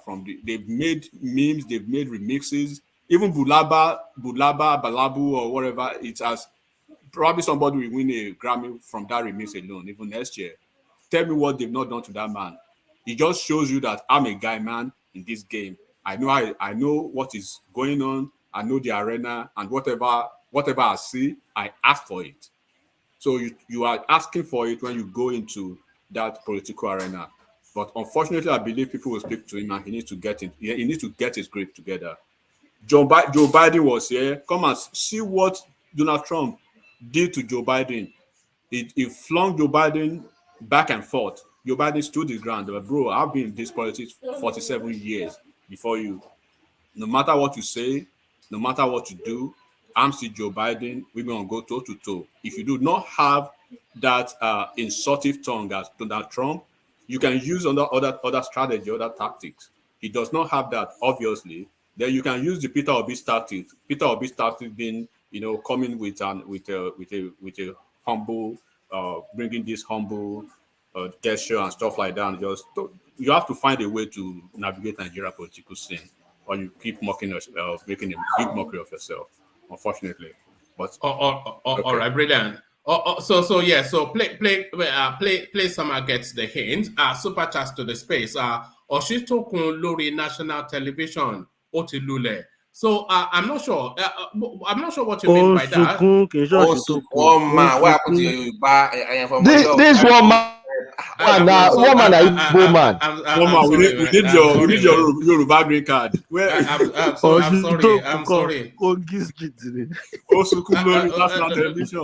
No, sorry. I was. Apologies. Sorry. That education is not as solid as it should have been. Skipping class. You see, so this is an advisory to the kids. Don't skip classes. You see, this is where you get mocked on the internet like I'm being mocked now. One man, let me come to your way. The way he spelled the Onsokun is wrong. So you are right. Yeah, yes, I was right. Look at that. It looks as though play some. We had one man. Why let him escape now? Look at that. Also, Lori national television, Otilule. I was actually going to ask for the clip of where Oshotoko was crying. That was what I was about to say before you pulled me back. They are roasting you on the comment section. I know. I will look there for a few minutes now because I know they will be just flogging me. But thank you, Play Summer. So, Play Summer joined by Alexander Gomez. It only proves one thing and one thing alone. He's a bloody foreigner, period. Yeah, it's not the Nigerian culture, I have to say. And I agree with Alexander Gomez. It's not our culture. Exactly. You don't show emotions publicly. Is it PDA that you call it in America? It's not in our lexicon. We're not in that space. But thank you. So thank you. Keep on letting that place light up like a fairy tree as we take that conversation onto Playtown, who may or may not be with us. It's been so quiet. Are you still there, Playtown? I'm here, woman. All right, brilliant. So this Mommy act now by the by the erstwhile Mauritanian, now turned Nigerian, crying on national TV. How would this play out with the middle classes in Nigeria? Because, of course, you know, the middle class, they are always soft-gloved. Is this going to resonate with the middle class, this Omamami act by Datti Baba? Oh man, you just hit the nail on the head. This is novel. He has this is a political capital for him in this election, and don't take my words for it. In the last 2 hours, you can go online and check the reactions there, and then gauge the reaction. I mean, we cannot just conjure what we feel the Nigeria space will react, because there is actually a space we can actually go. And if you go to Twitter right now, you go to other social platforms. I mean, channels has reported it. A couple of blogs has carried it. And if you check, if you weigh how they are packaging it, you can see that it will turn to Datti's favor. It will definitely turn to Datti's favor. But then, one man, if you remember, I was the one that brought this thing to the attention of this platform, the FFK tweet. I don't know if you remember the day I did. Carry on. I brought that tweet about Datti Baba Ahmed. That tweet is going to win the award for the most inhuman tweet ever made in a presidential election in probably any country. Remind us of the content of the tweet, but not in graphic. If it's too graphic, then yeah. But remind us in that day you also said I should do that, and then halfway down the line, I think everybody agreed that I should not continue. Give it to us in in a broad language, because not everybody is off the memory of what was it. Basically, was it calling him a BASTARD? BAST. That is not that's not what we're talking about. That's a normal thing. Peter Obi has been insulted severally, the same way Bola Ahmed Tinubu has been insulted severally. Atiku has been insulted severally in the course of this election hearing. But nobody has been insulted in that manner by any member of any presidential campaign council of any party, not APC, not PDP, not. You think he's going back to that? Let me actually see if I can dig it up whilst you're talking. Please just dig it. Yeah, as I'm talking now, I'm actually trying to just soft through Twitter to know if I can just send it through to you. But then he literally sparked up genocidal state. I don't know why that guy is still on that campaign council. If in a sane community, in a sane society, that guy would have been thrown out of that. In fact, if it was a Labour Party person that made that comment, that you would have agitations, they would have kicked him out of that campaign council. But then, I'm not surprised that he raised that issue, and I'm not surprised of how much it got to him, because imagine me that wasn't Datti Baba Ahmed. In the course of this last 7 months or 8 months, I have seen insults on Tinubu, to insult everybody. Everybody's chopping insults. So insults will barely get to me. I have a bulletproof over insult, but that one, I thought that should not be tolerated in our political space. So, but then going back to answer your question real quick about the reaction. First of all, I think I agree with what somebody said in this platform. It shows humanity. And humanity is an integral part of leadership. And it is something that is lacking. Obi and Baba Ahmed are presenting themselves as the new age, a break from the norm. And then every day they keep proving with one act and the other something that is a little bit alien from the old order. And this again is one of them. The ability to show that humanity. And also, it's embedded inside the humanity is strength. And that a couple of people is also talking about that online.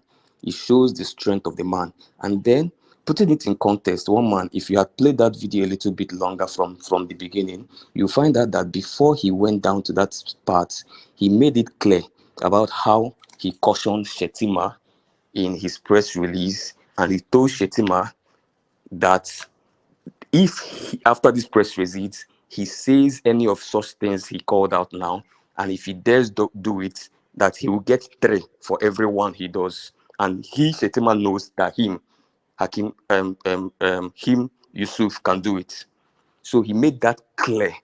He made that very clear, very strong. He showed, so before that break of emotion, he showed an immediate opposite show of strength. So you want to look at it in that context. So it shows humility, it shows strength. Can that be translated as bipolar? Wait, calm down. Let me finish. So so the point he was making is that he does not care about who insults him personally. So the objection he took was that one on his ancestors, even the dead family members and his family and his wife and his kids living. So those were what he took as exception, and that's where the breakdown came from. But then it also shows this inclination to a better brand of politicking, because he made it clear that this is that was also a sort of an emotional blackmail on the APC as well, because anybody, it's almost like it's an emotional blackmail on the APC as well, considering the political angle to it. But then, if you look back in precedents, we find out that a lot of presidents in the world have in one point showed emotion on live TV, doing and all of that. And I can tell you, Barack Obama in 2012. Yes, The only person that I know have never if showed you check emotion is studies, Trump. Never showed any emotion. only Trump. Trump is a psychopath now. It's not a normal person. Trump is a leader now. Look at what Trump did to Jeb Bush. Look at what Trump did to Jeb Bush during the primary now. That guy, it showed that guy on TV. That guy had to go call his mom. He said, okay, you remember now, during the primaries now, how I remember now. I remember. That was terrible. That guy had to go call his mom to come and campaign for him. What about that Texas senator too? How about Dr. Ted Cruz? Ted Cruz. Romeo, all of them. Was, but what I just see. Okay. Let me just round off. Hold on. What I'm just reading now on Twitter, okay. They are compiling all the insults from Kenneth Okonkwo now to opposition parties now. So they are trying their families and their lineage. So they are basically compiling Kenneth Okonkwo's because, like, I think I'll find this video, right, where he frontally attacked, insulted, and dragged this guy through the mud, Soludo. And Soludo. And there was this man in Anambra State, Dan Ulasi. That man actually came to AIT to warn Kenneth Okonkwo. He warned him on a national TV. He warned him, right? And he said, you just moved to Labour Party, you ran away from PDP to APC, now you're in Labour Party less than 2 months. You are insulting everybody. You insulted the state governor because he made a political statement. He said a lot of things like that. I'm not saying what FFK did, was right, or whatever Datti is going through now is an ideal situation. I think it's just the pressure of it that is getting to him. I think the pressure is becoming too much for him, and then he couldn't. Just like we say, one man, they are talking about his ancestral lineage, and then his family, his mom, his everything. Whatever could have been, right? If you put it side by side with what Tinubu has gone through, there were some videos, there were some pictures that were actually circulated at the time that depicted Tinubu to be an old man, almost 150 years old, walking as if, he's like an alligator or so. So, look, they need to speak to this man, and if he needs to check in with it's a small boy moves. So, what Dino will do tomorrow? Maybe Dino Melaye and Reno. They will make this to the and it's just a enigmatic. They won't do anything. They have not even dropped tweets till now. Huh? None of them have dropped any tweets in now like them. No, they will release. I'm telling you that what happened. They have bigger problems. They have bigger problems. No. Reno and Reno have bigger problems. You can't tell me that people that post 20 things about Obi in a day have bigger problems. Hold on.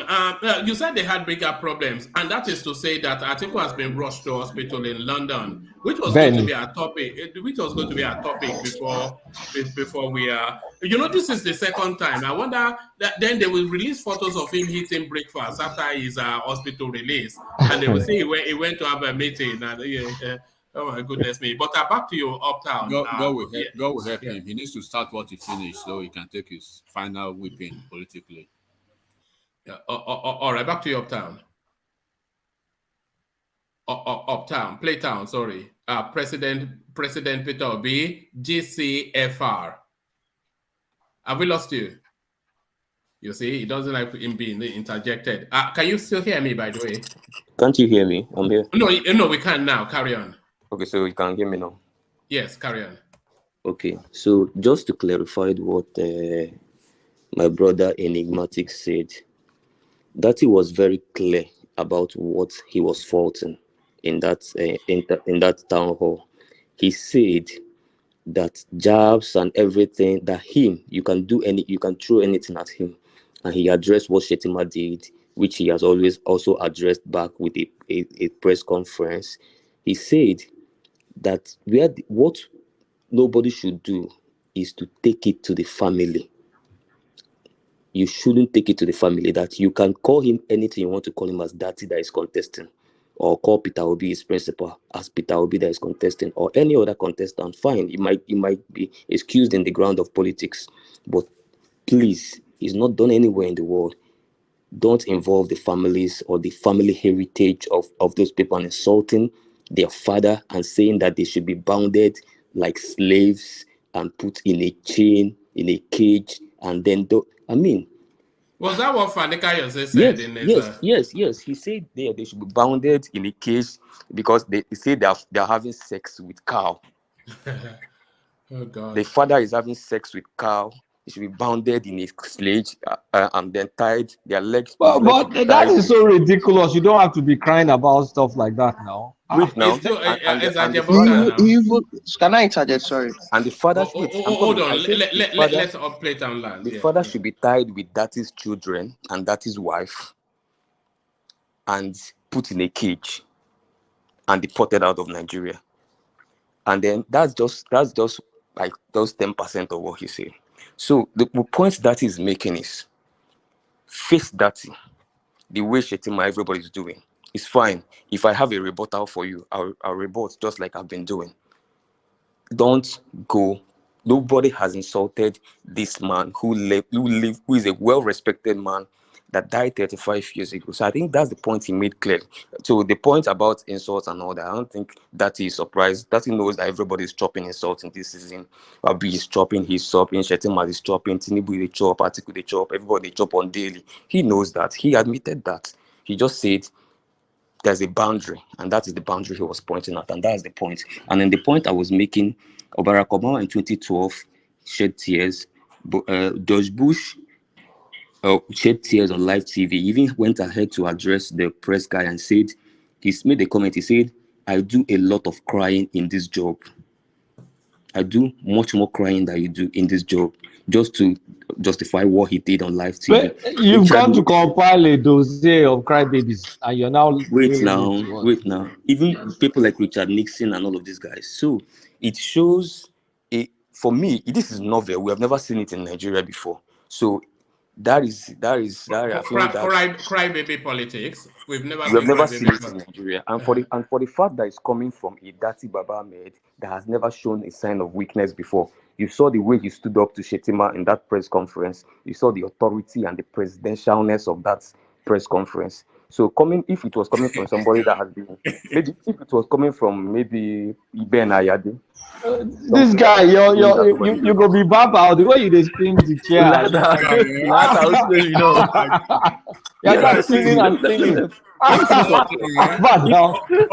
busy. Are you a salesman uptown? Listen to me. So if it was coming from a guy that has in any way during this election shown any sign of weakness, maybe he would have just started putting colorations to that. But it's a complete deviation from the Datti we know. Datti we know he is a no-nonsense person. He states his ground. Even when he spoke on NSAS, people thought he was going to shake. He said, yes, it's debatable. He's a man of strength and character and all that. He has shown it all this while. So I'm saying cry baby, but no. It does not. There's no link with the personality. Does it not show that some neophyte thin-skinnedness? Let me show you this. This would have been a better response. Let me show you this. I don't read social media anymore. They abuse the hell out of me.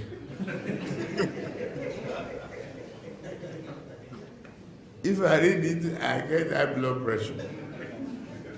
I get angry. I don't read it.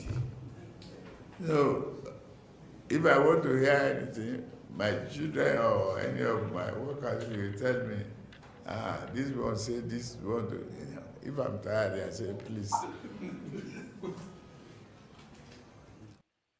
Do you not think that would have been the better response rather than crying on national TV? No, one man, this is a very wrong response. Because really? If I was Tinubu's handlers, I wouldn't have put out this video, because you're showing that you have conceded to the online mob, which is not something a leader should do. So if you want to address them, is that not what Datti showed? That is considered that it was broken, not even considered, but broken by the online mob. They broke him. You expected to have cried instead of going this, witty and funny way to just and laughed it off. He laughed it off. Listen, guys, calm down. This guy was talking about insults on him. You get what I'm saying? It's just like Obi coming out to say PDP people, APC people insulting me. I've run away from social media because of that. Or Atiku coming out to say I've run away because they are insulting me. They're giving me high blood pressure. Really, that's what I'm saying. Because so that's more like the wrong way. Sorry. I'm coming. Let me land. Hold on. Let him land. Let him land. Yeah. But he's been saying the same thing. He said let him land because it's been chopped up. It's been chopped up so often he can't get. But bring it on quickly. Yeah. Later. So Datti's case was different. Now, what Tinubu was reacting to, Datti reacted to it before he reacted to something he identified as over the boundary one. So he reacted to the normal insults. And how did he react? He said, this is not how you should practice politics. We should focus on issue and all of that. But then, you cannot also dare me, because if you bring one, I can give you three. But then you have taken corrections, and then let's keep it like that. Thumbs up. That's how I reacted on the insults on him. The breaking down part was that's below the belt. That's something that even me, I agree with. Nobody must ever go to that direction of sparking up genocide or whatever on people's families. So I have a question. That is the part he. No questions. No questions. That was the part, the emotional thing, and then for the fact that emotional thing crept in. It's a round robin question, so I don't want to go into it. For the fact I just want to be sure: is Datti reacting to only Shettima's insults? No. He reacted to Shettima's insults. You know what I'm saying? Yeah, but maybe it's more of a family thing than even the political space. That's what I'm even thinking. No. He first of all reacted to the Shettima problem. You know what I'm saying? Which he cited his press conference, and he said that yes, the guy has picked up. He's no more doing it, and then let's keep up that energy. Let's focus on the issue. But then he now had to address the FFK issue. And that is where the emotion crept in, because of how deep that place is, which I believe that was over the board. And that put a stress on that has no place in the new brand of politics that the Obi Datti ticket is presenting to Nigerians. This is what you expect to see. We are different from the guys on ground. And this is...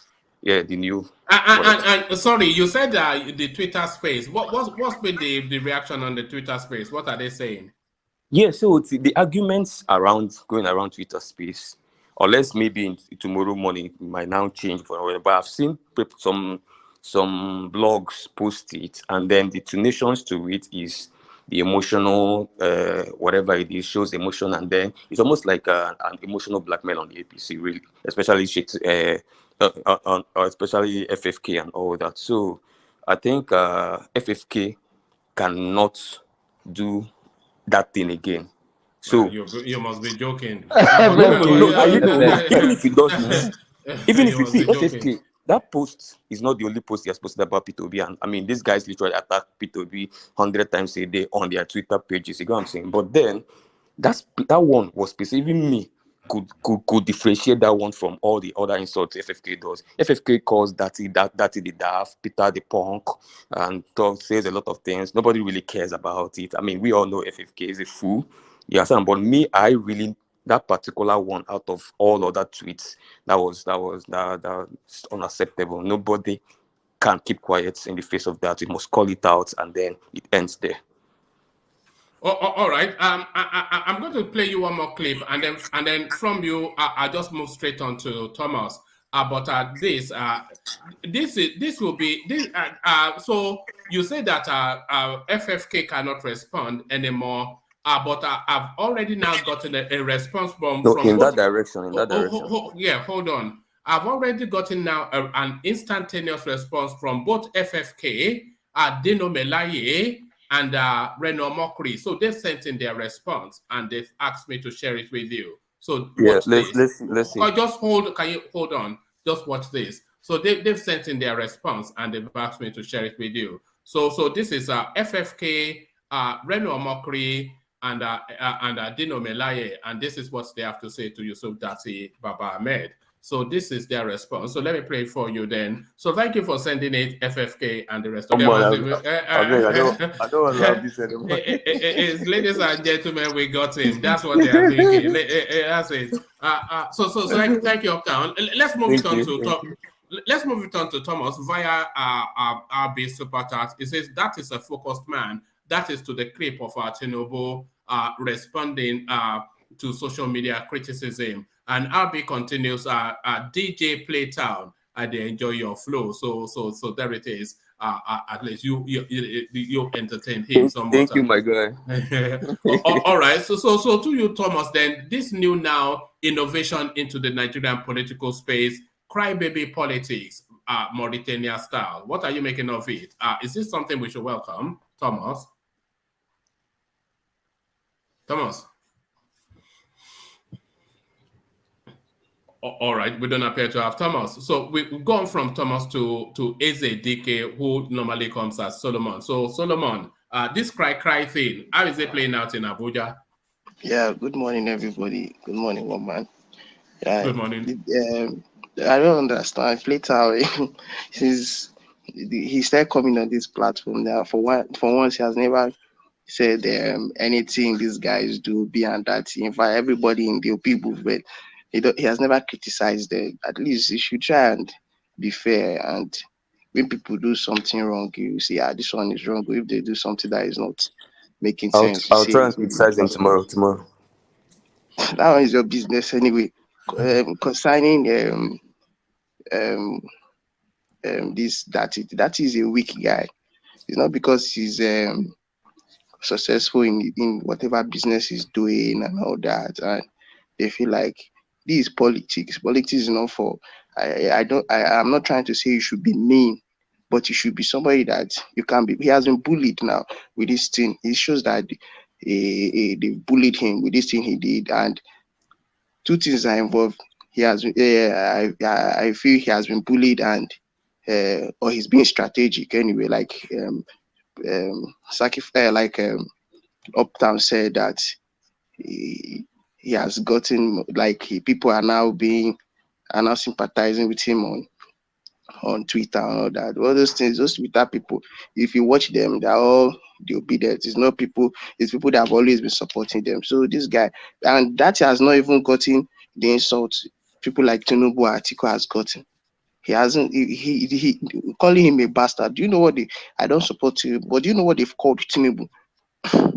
They tell him they don't even know where he's from. Like this, they called him all sort of names and Atiku. This same FFK guy called Atiku gay. He said that he's a gay. That this one, yes, he called him gay, and Wow. this guy did not come out to say anything or to say. And they I think they were the first set of people that even went for that town hall meeting, and he did not even. I think That he was said that he's Atiku's boyfriend.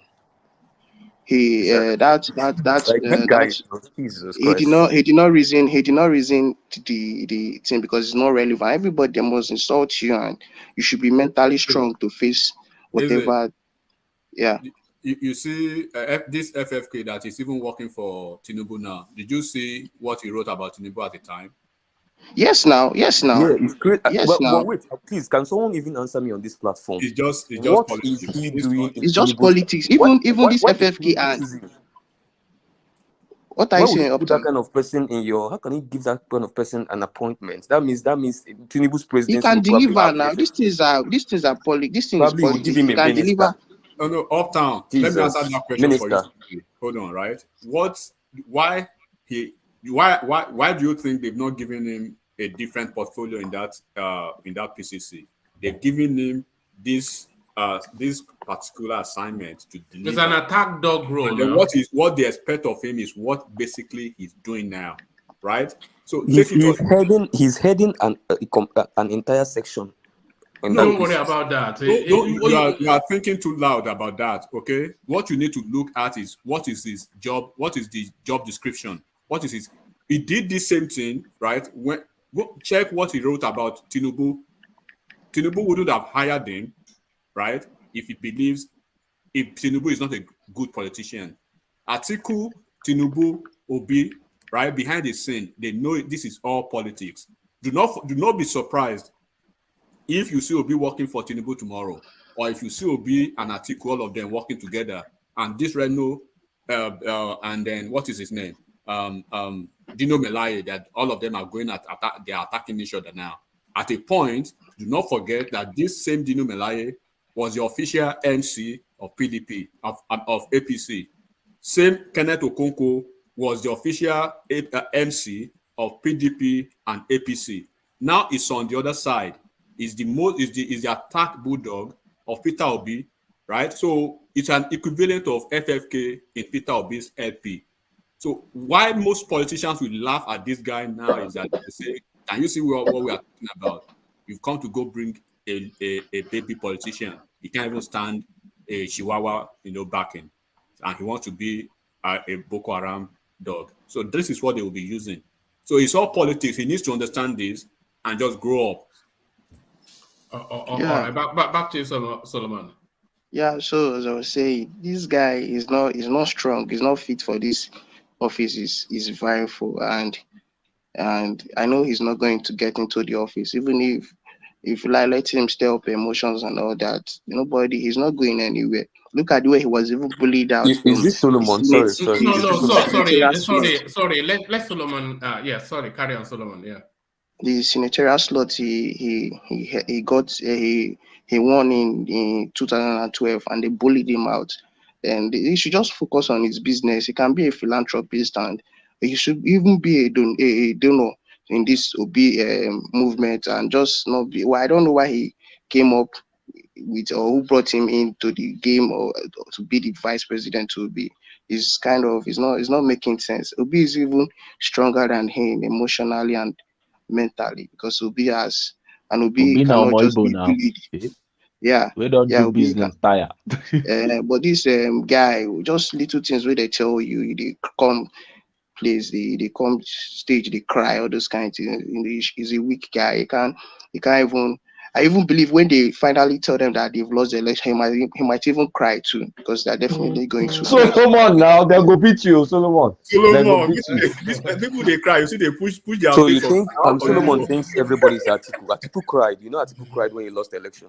I did not. I'm not just. Did you see me? Just it's you that is justifying their actions. No, I'm reminding you that your presidential candidate cried just because. No, see, Playtown. Let me tell you something. I'm not emotionally attached to this. I support it because I resonate with his ideology. Do you understand? But I'm not supporting him with the way you are doing. I feel like I'm not beginning to feel like you have a personal relationship with Obi. Maybe he's related to you, or he's a family friend or something like that. Because the way you defend this guy, I just talked you're not about even. that.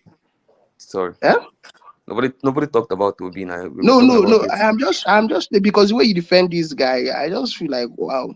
Since you've been coming on this platform, you never want to criticize. So, oh yeah, even though I'm supporting him, this thing he did is not good. This thing he did, but you must come and write something that you say something that he would justify his action, and look now you're justifying that his action, and it's not good. But Solomon, the only thing I can help you do is I'm going to dedicate one day to not defending Obi. Just one no, day. no, no, no, I no. won't go That you beyond can that. keep defending him. If you defending him now, people have already taken their stand. People have already known where the kind of Obi to me is a good Just to let person. you Wait, sleep. I want to No, say just to let something you now. I sleep want to say another day now. something. Let me say something. You come here and say they are living the norms, that deviating from the norms and all that kind of thing. These people are part of the system. Do you understand? What is his name? That's Obi. They were in PDP. Kenneth Okonkwo is come here to defend EU people, and I just look at that guy and I laugh. Do you think this is a Nigerian movie where he comes and he will be speaking big grammar? But anyway, the election will humble him, and the way he's playing it now, he's not trying. Anyway, he might just go to ABGA, because in all these things, just PDP and APC has been criticizing, so he will go to, according to Ayo Apoga, and continue his political career. And he's going to be within Anambra State. There, it's not be national, because the way they are turning this thing to all these obedient, what is his name, Kenneth Okonkwo, what is the other person's name? People should take it easy, and they should not go and cause enmity. See, after this election, the people that would cause enmity among that might cause, I'm not saying well, there is is under probability, is this Labour Party people, because of the level of hypocrisy. After this election, they will have enemies, and it's not good. They should play these things. Like, look at Dino. This Dino, see, do you know when I stopped taking FFK serious is when I saw a video of Tinubu and Atiku like 2 months ago, or last month ending. Last month beginning. In the same place, Dino was even laughing with there's this person that I think is even FFK. I say, are these not the people that, if you go on his Instagram page, the way people are just there killing, as in insulting this guy, even Dino will come if you see the way they were insulting themselves last 2 months, Dino and FFK, you would think these people will never cross paths. They even did a skit. They did a skit. I said, yes now. And I said, this politics in Nigeria is business for them. You now coming to kill yourself for these people. You're wasting your time. You coming to, even Obi have understanding. Obi have understanding where. That's why I like him. I like P2B personally. It's just the part that being in Nigeria would not allow him getting there. Obi, I like him personally. I like him. I like a man that he's hardworking. Obi is a very hardworking man. He did not go into office with government money, or it was from his sweat. Somebody like Atiku got in with he was a custom officer. Yeah, that one. I see them as people like they are not saints, but they still try. But Obi, I like Obi personally, because he got in there with his own sweat, and he did not become who he is with any government money. He just went in there with his own with his own sweat and his own. So that's why I like Obi personally, and I know he's going to, if this country was the democracy of this country was good, yeah, Obi would have been a good candidate to. But Obi for now hasn't gotten that national. He's not, because of some things he did in Anambra State. He's not really a national figure. I don't see him like that, to be honest with you. I don't really see him as I've not seen him as somebody that's mature to be labeled as a national figure. Yeah. So Plato, you should take it easy. Solomon, Yeah. I think there's a lot of misjudgment on your part on my person.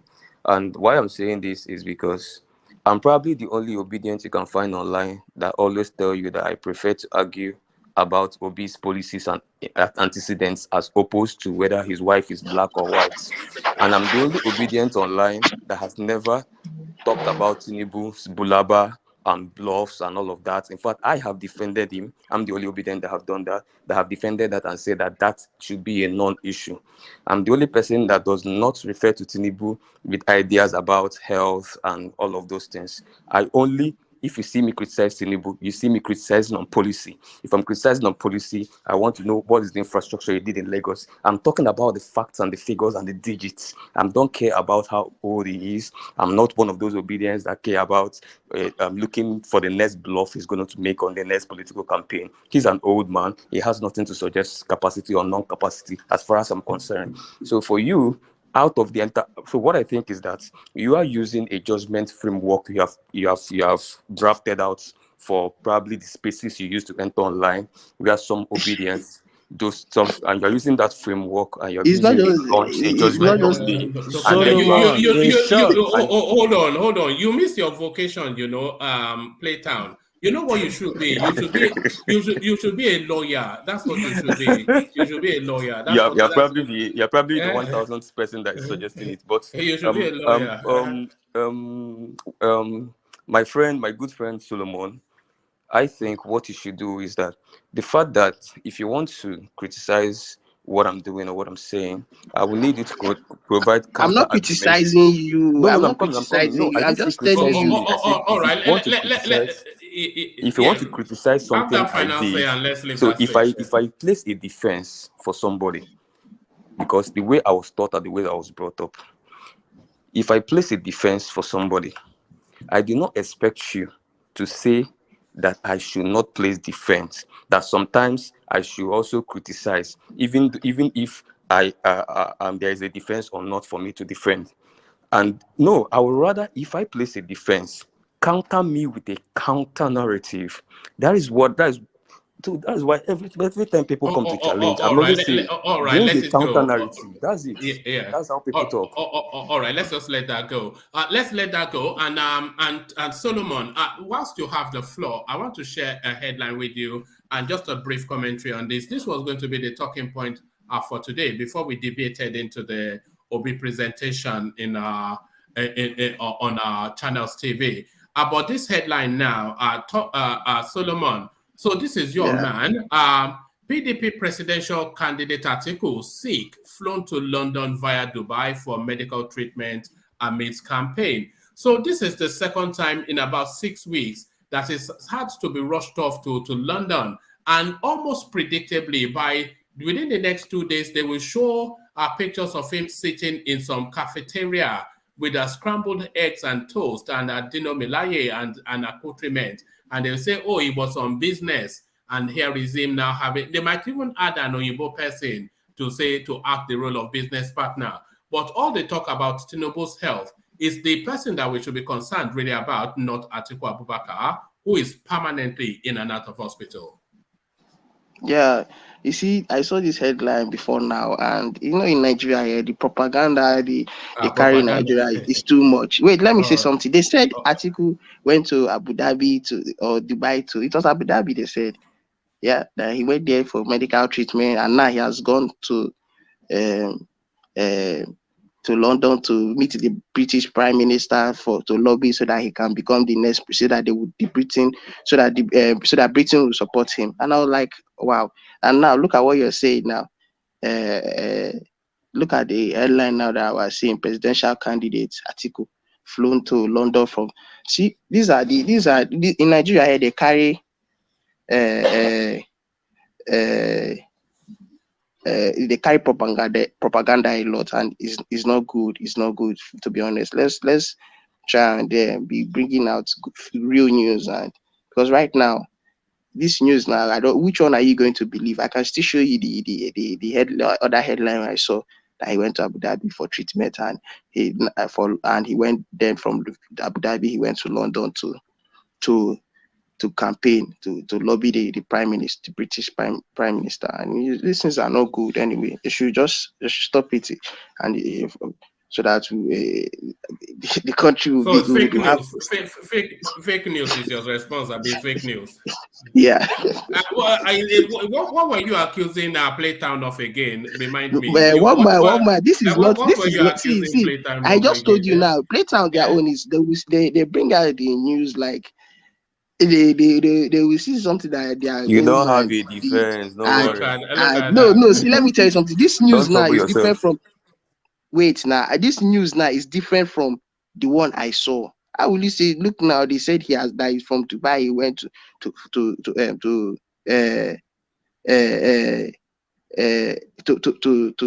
take the treatment, and from Dubai he went to London to lobby. They used the word lobby. I saw it on online now. For me now, I cannot believe this news. Except I have to make my own. I have to make my own research. Solomon, the part yeah. of it is it was speculated that he will be meeting with some top government functionaries of the British government on Tuesday, but that he moved from Dubai to. I think that is the narrative the PDP they're trying to paint, but the underlying fact is basically maybe has to do with his health, right? But to the best of my knowledge, to my own thing is, may God Almighty, keep him alive to finish what he has started. If he will win, may God make it if he cannot lose. But we want all of them to go to that race and try themselves out and see who is going to be winning at the end of the day. He needs to stay alive, and may God make him stay alive.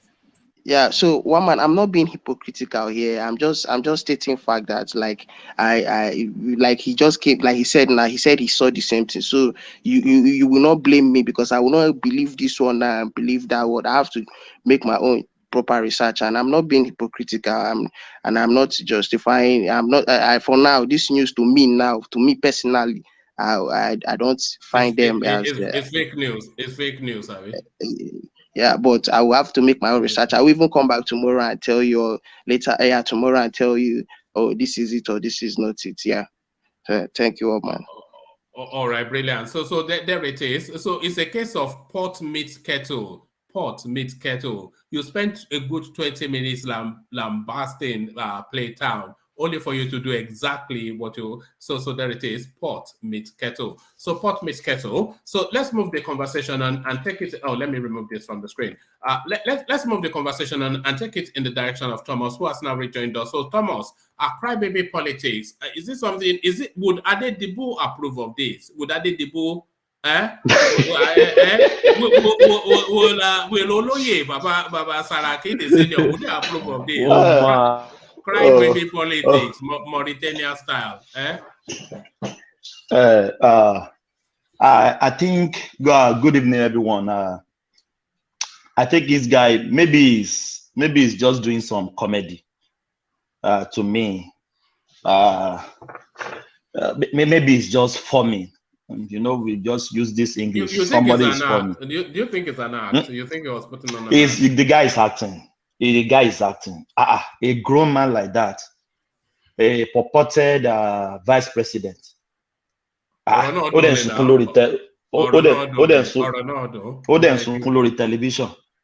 No. It's to me, I think it's acting. I think it's acting. But why can't he take blows? He's ready to take blows now. His followers, obedient, they lambast people on the TV, on Twitter, on everywhere. One man, something that I'm saying that has been saying like 2 months ago, 3 months ago now is all these paid skit maker just doing video upon doing video about Tinubu. When I saw it, I found it very, very childish, very callous. You can't do that. They have the right to do what they are doing, but no. I don't think it's a good way to go. Doing skit about somebody will be holding behind, and they will be saying what it's not good. And I heard that these people are paid skit makers from the other side. I don't want to mention name. They know themselves. They pay all these skit makers to go there and tarnish someone's image someone that is old enough to be your father, even more than your father, as the official age, the obedience called Tinubu 85. It can be your great grandfather. So I think this guy is acting, but if truly is not acting, he is not fit for purpose. Do you have some? Do you have some sympathy for him? Because sometimes we detach these political actors from the human space. I think most people that have a lot of respect for their fathers, which a lot of us do from our tradition, they will recoil from, if it was in the school playground, blows will be exchanged now, fists will be raised. So do you have some sympathy for him? He's contesting for an election, and then people are insulting his late father. One man, I have some sympathy on the moral ground, but when it comes to politics, I don't care. They can. One man, did you know how much they tackle Tinubu, tackle Atiku on Twitter? Are you on Twitter at all? Do you know the names they call these people? Their family, their kids, their generation, yet unborn. Do you know that? So on a moral ground, I could be somehow sympathize with him, but on a political ground, I don't care. Because their home followers too, they do even more than that, way more than that. So do I care about them? No, I don't care. But those people should not do that. But the obedient, they do that very well on TV. They do that very well on Twitter, on Facebook, on YouTube. But we saw them everywhere, lambasting other parties. So if people did the same thing to him, do I care? No. That is politics. If you want to come to politics, you have to come with your dirty clothes. You must ready. No, enigmatic. You know me. I will say the truth. If you like me, I don't care. I said it on a moral ground. I hate it. But when you are talking about politics, this is politics. Do you know names? Do you know Milai call FFK? Do you know names people call people online? Do you animatic? You know now. You know all those faces. Sometimes I will open Twitter like say, wow, is this somebody you are just lambasting like this? Somebody you have not even met before? Somebody that you don't even have any relationship with before? They lambast Tinubu, they lambast Atiku, they lambast everybody. So it should ready to take the blow. Thomas, it should ready. Yes. This guy there no more kiri. Kiri. No, don't worry. Leave that for a moment, because I have it. I'm going to bring it up in a moment. But carry on, Thomas. Is it the Reno tweet you're talking about, Ife? I haven't seen that one. So, but I have it. I'll bring it up in a moment. But carry on there. Yeah. So to me, if the guy is crying, no, it's not fit for the vice president post.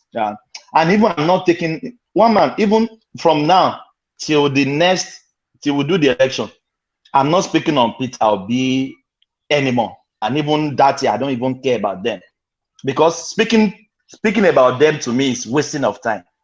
It's just wasting. Even when I want to listen to Peter Obi, I'll just slept off. I don't even want to listen because it's not going to be the president. So why am I wasting my saliva but Thomas, on somebody you know like you I can't do know? what you just said. You know you can't do it. That is my choice. That is you can say anything, brother. Calm down. That is my choice. Sorry, you can't do it. Yeah, so don't castigate me, please.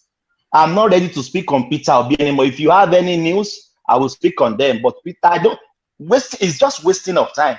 Somebody is telling me that Peter.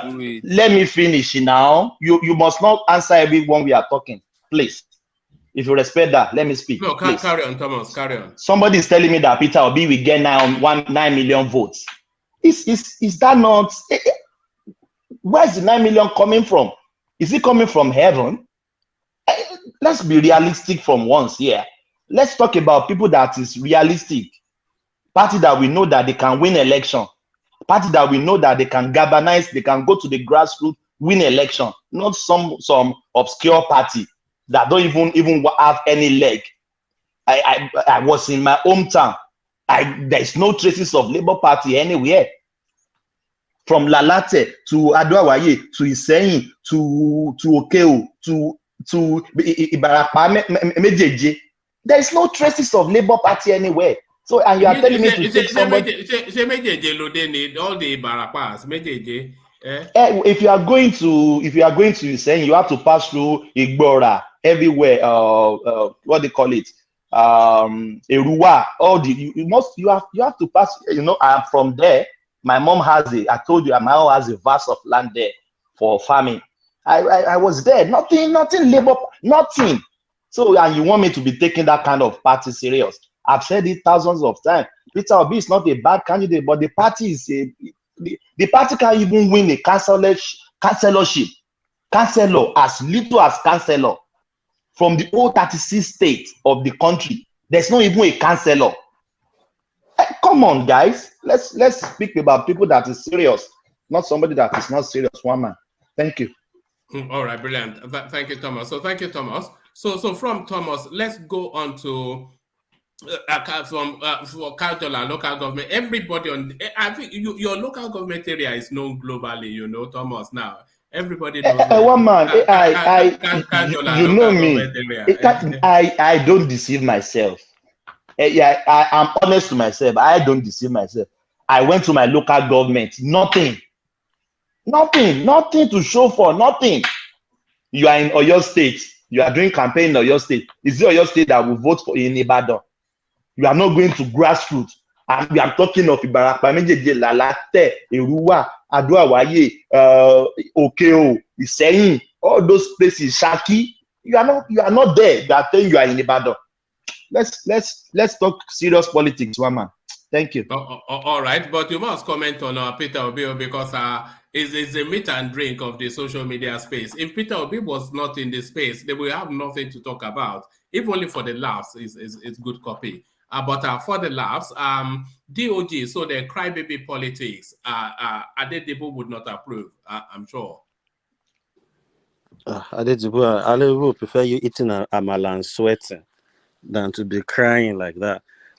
For me, I think if it's about that, I think Tinubu should have been crying since the start of this whole campaign until date itself. We should be hearing Tinubu. Every time we see him, he should still be crying and talking, you know.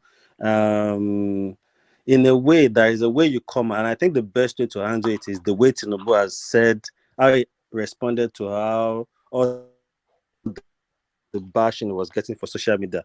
Oh, I simply abandoned it and I don't listen to it and don't focus on it. It's as simple as that. That shows you, it hurts me, so I rather not go on there to see what they are saying and focus on what I'm meant to do.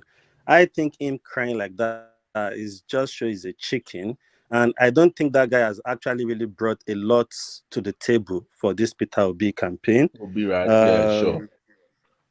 And another thing is, in a way, I think their whole campaign, truly, if you look at it, they've been trying to emotional blackmail to get back, to make people feel more for them, saying things that they know will touch people. Is that what you think is in play? Do you think it was contrived? Do you think it was putting it on? Yeah, it was putting it on. To me, come on, man. Like somebody referred to the FFK and this guy. This guy did a video singing and abusing FFK. FFK did the skit. He called in that thing. He called what was this guy? Dino Malai Agege now. Agege. He called him Agege person now. That when it gets to the gates, make sure he's fond of men. That kind of thing and all those things. Yeah, what's your back? I saw that. You know that kind of thing. So these are part of the politics, and if you can't take that hit and handle it maturely, than to be what's all that? What has that changed? What FKK changed? Has it take a pound of flesh from you? No. It's just imagine this guy coming to start crying on channels the other day. Soludo, when he said they were abusing his family and all that, he should just burst to tears. you can say it's not good for the politics and show your concern, but going to the extent. Are you still there? B, can anyone still hear me? Yes, Wama. Yes, all right. Wama. Yeah, we can hear you. Okay, I think this system may have dropped somewhat. So thank you, D. So let's go on to Kula. Sorry, can you mute yourself, especially when you're blowing your nose? But let's move on. I think that might well be fair. So if you are not in play, then please mute yourself. Sorry. Yeah. So let's move on to Kulata, who hopefully is still there. Kulata, are you still there? We're talking crybaby politics. I'm sure that's beneath you. That's beneath you, I'm sure. No, I'm one that has even called him crybaby. I mean, let me kick you off with this, Reno, because our PlayStation opened up this place. I was saying that the Reno and the rest of them, they would not dare try to make a mockery of it. But very swiftly and very quickly on Twitter, Reno, and that's why I stopped you, Ife.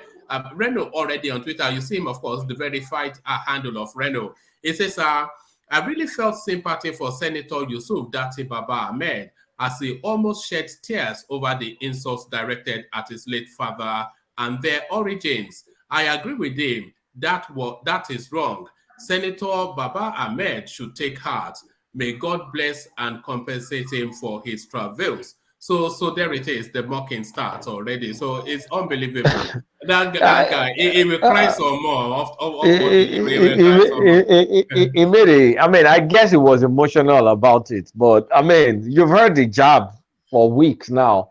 Like, why are you now internalizing it on TV and now acting it out? Because the jab, if you're even emotional about it, when you heard it, you'll have internalized it and kind of let go. But is it now in front of TV? So I believe it's contrived. I don't think it's a genuine reaction. But I don't think it's genuine. I think it's contrived because the dig, if it's what that crazy guy said, what's called FFK dinged him like weeks and weeks and weeks ago.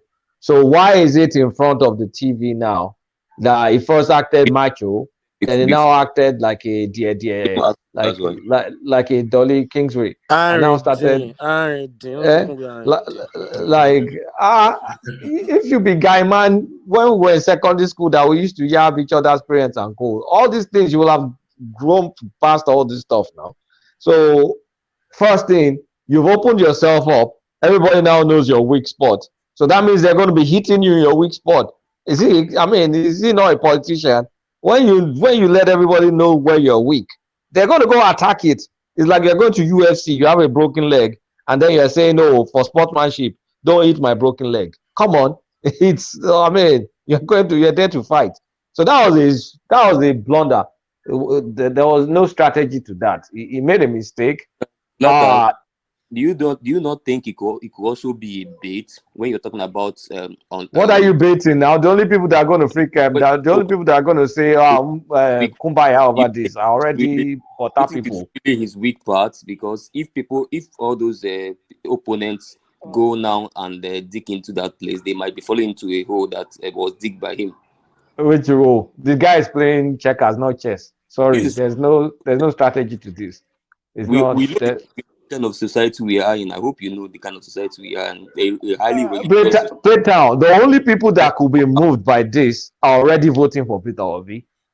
Someone listening to Talazo Disco or listening to Colinti Ayla, some lady, she won't care about this. She'll laugh at this. So it's only butter people that are already voting obedient that can be in their feelings along with that. Are you aware of the traditions and the customs of the of random Muslim, probably in Zaria, and how probably I think they see more real life than crying over this.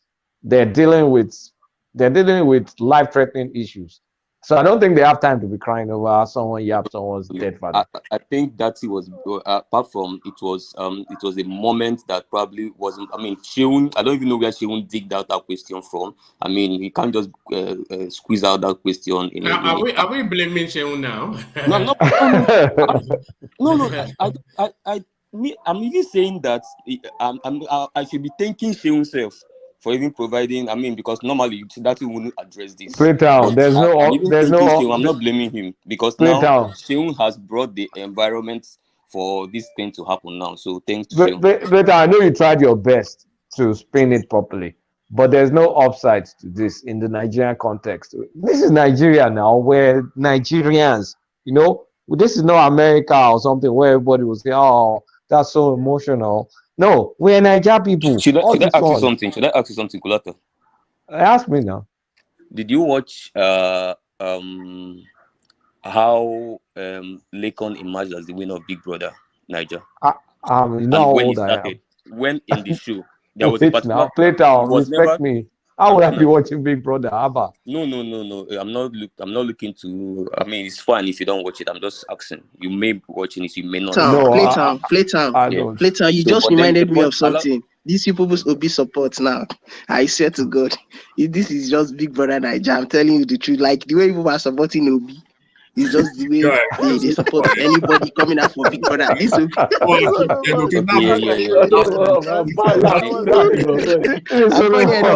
funny enough. That bad guy. No.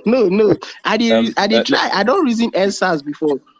But NSAS no really get this kind of momentum with this this obedient movement. Then na BB Niger exactly with this. Now so they do So I was they do the support. Yeah, exactly. So let me make the point. Let me make the point. I was why I cited BB Nigeria, and then the demography that fits into that space. Yeah, but they're the same obedient demographic. But Yeah. So if you watch that particular season of this thing, Lekon was never projected to be. In fact, he's supposed to live in the first week. He's one of the non-entities in the first 2 weeks. Within the after a month plus, a particular incident started putting Lekon above, and then he went to a particular moment, he sustained it and won in a way that no Big Brother Niger person has ever won. Such that even my grandmom knew him, my mom knew him, everybody that was not even watching the show, they knew Lekon. And the reason is just simple. And funny enough, the person that whooped up that emotional sentiment was the person that was projected to be the winner, Erica. By insulting Lekon, calling him a chicken drumstick and insulting his family, Nigerians are so, even though we are not moral people, but we love emotional sense. We like the whole grass to grace. We like the whole whooping out of sentiments, emotions, and we say, you know what? We die that here. Baba is not glad to grace. It comes from privilege. No, I'm talking about Lekon. I'm talking about Lekon. Wait, let me make my point. So that started the Lekon journey in that season, and everybody was now like, even though we did not like how Lekon was playing the game, even though he's probably not the winner, but for this thing we wanna do for this show, we go die for this Lekon matter. It spread before you know it spread to their mothers. Before you know it spreads to their fathers. Okay, Plater, how many more votes that he don't win tonight now? How many more? No. Yeah. But I was just trying to make a point. Hold on, Playtown. But you said that Kulata, but there's a middle class that are internationalized within that workspace. The work culture. They like all this outpouring of emotions. And we do have a work subclass within the Nigerian space. So the work people, that work culture, this is meat and drink to them. You might win some work people. But they've already won the work people now. Nobody's following them to drag work people. You are bringing your own UK Ajebota. Do you know? Yeah, but there are UK Ajebota in Nigeria too. There's a real strong body of Ajebotas in Nigeria now. The way most people, the real politically entrenched Nigerians now. I'm not talking about the new work you are talking about now, who probably started politics maybe just 5 or 6 months ago. The politically entrenched Nigerians now. They are seen more or less like a pattern between the presidential candidate and his running mate. Do you know what they would have seen by the anchorman, by the spokesperson for these political parties now, is that Dino was able to discharge Obi during that live session, that town hall meeting that day. He rankled him, and he got what he wanted from him. He got a very negative reaction from him. Now that's Baba Ahmed. So Abed was crying on the podium. Peter Obi was almost crying on the podium when Dino rankled him too. They were rankled by political parties, spokesmen, and they almost cried. One of them cried, one of them almost cried. And these are supposed to be CNC and deputy CNC, vice CNC. Do you know there's a pattern of weakness in that, and people will see that? All right, back to you, Kulata. Cried baby. Me, I'm sure if all these kidnappers watch Datti, I'm sure they'll just repent. They'll just go back and say, guys, I'm sorry. I'll never do this again.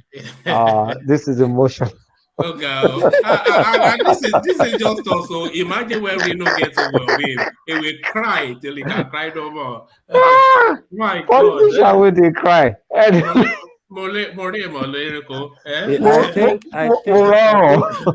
think the way it works is I think the bashing will come tomorrow.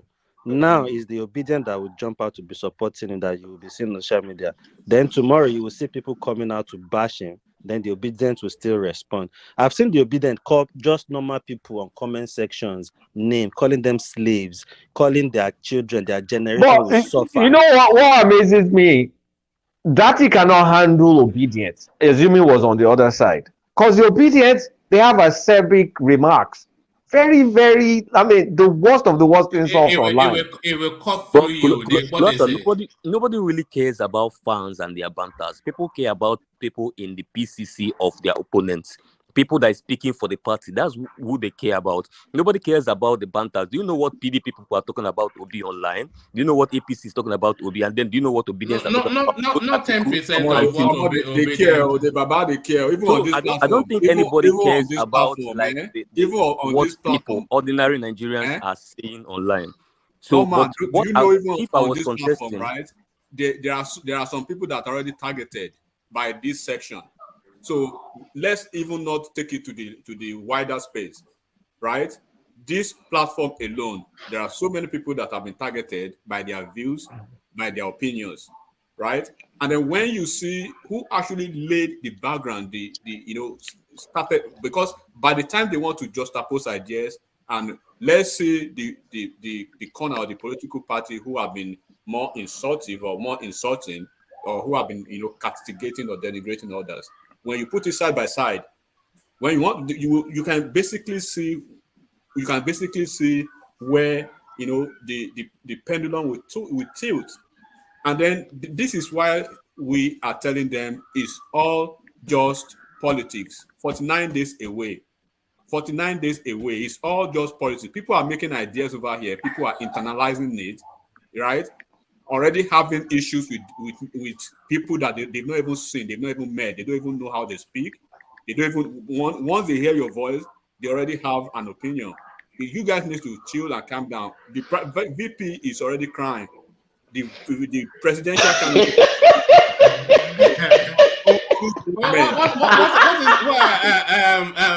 Enigmatic, what is that thing you used to say? Cry me is something. Cry me a river. Cry me a river. Woman, what did you see? Dino and Fani Kayode, two spokesmen, successfully made presidential candidate and vice presidential candidate shed tears. That is this is. Oh yes, so you remember at the town hall when Dino was poking at Peter Obi, it got under his skin, and his voice started to quake. my God! Don't worry. The obedient after 25th, the Obingos too. They will join the crybaby league themselves. You guys are wicked. All those Obingos that all they need. I never forgotten that, On the 25th, that's actually my woman. This is how. Imagine the tears on the 26th. That one will be crying a river. When the results are you see, one man, Kulata, my good friend Thomas, Solomon, all these names I'm mentioning. Make sure you we're in this platform on 25 February. Nobody should run away. No, it's Nobody. the Where am I going to? 26th. I The get here now. 26th is the day now. No, if Obi win, if Obi That one win, is Ìwọ not ni the kó má sá lọ. Ìwọ ni kó má sá lọ. Don't go to your rural area. if Obi wins, is a plus for me. It's from my region. Don't run away. You will be in One man, please, can I say something? If Obi Can I say wins, something it's a plus for for me. 30 It's a plus seconds, for me. please? Let's hear from Please. Thomas. Let's hear from hold on. Let's hear from Thomas. Let's hear from Thomas. Thomas, yeah. Yeah, I got the biggest insult, and the Yoruba race got the biggest insult from the obedient. I was watching, I will mention name. I was watching Naija Watch one day. One lady was on that platform.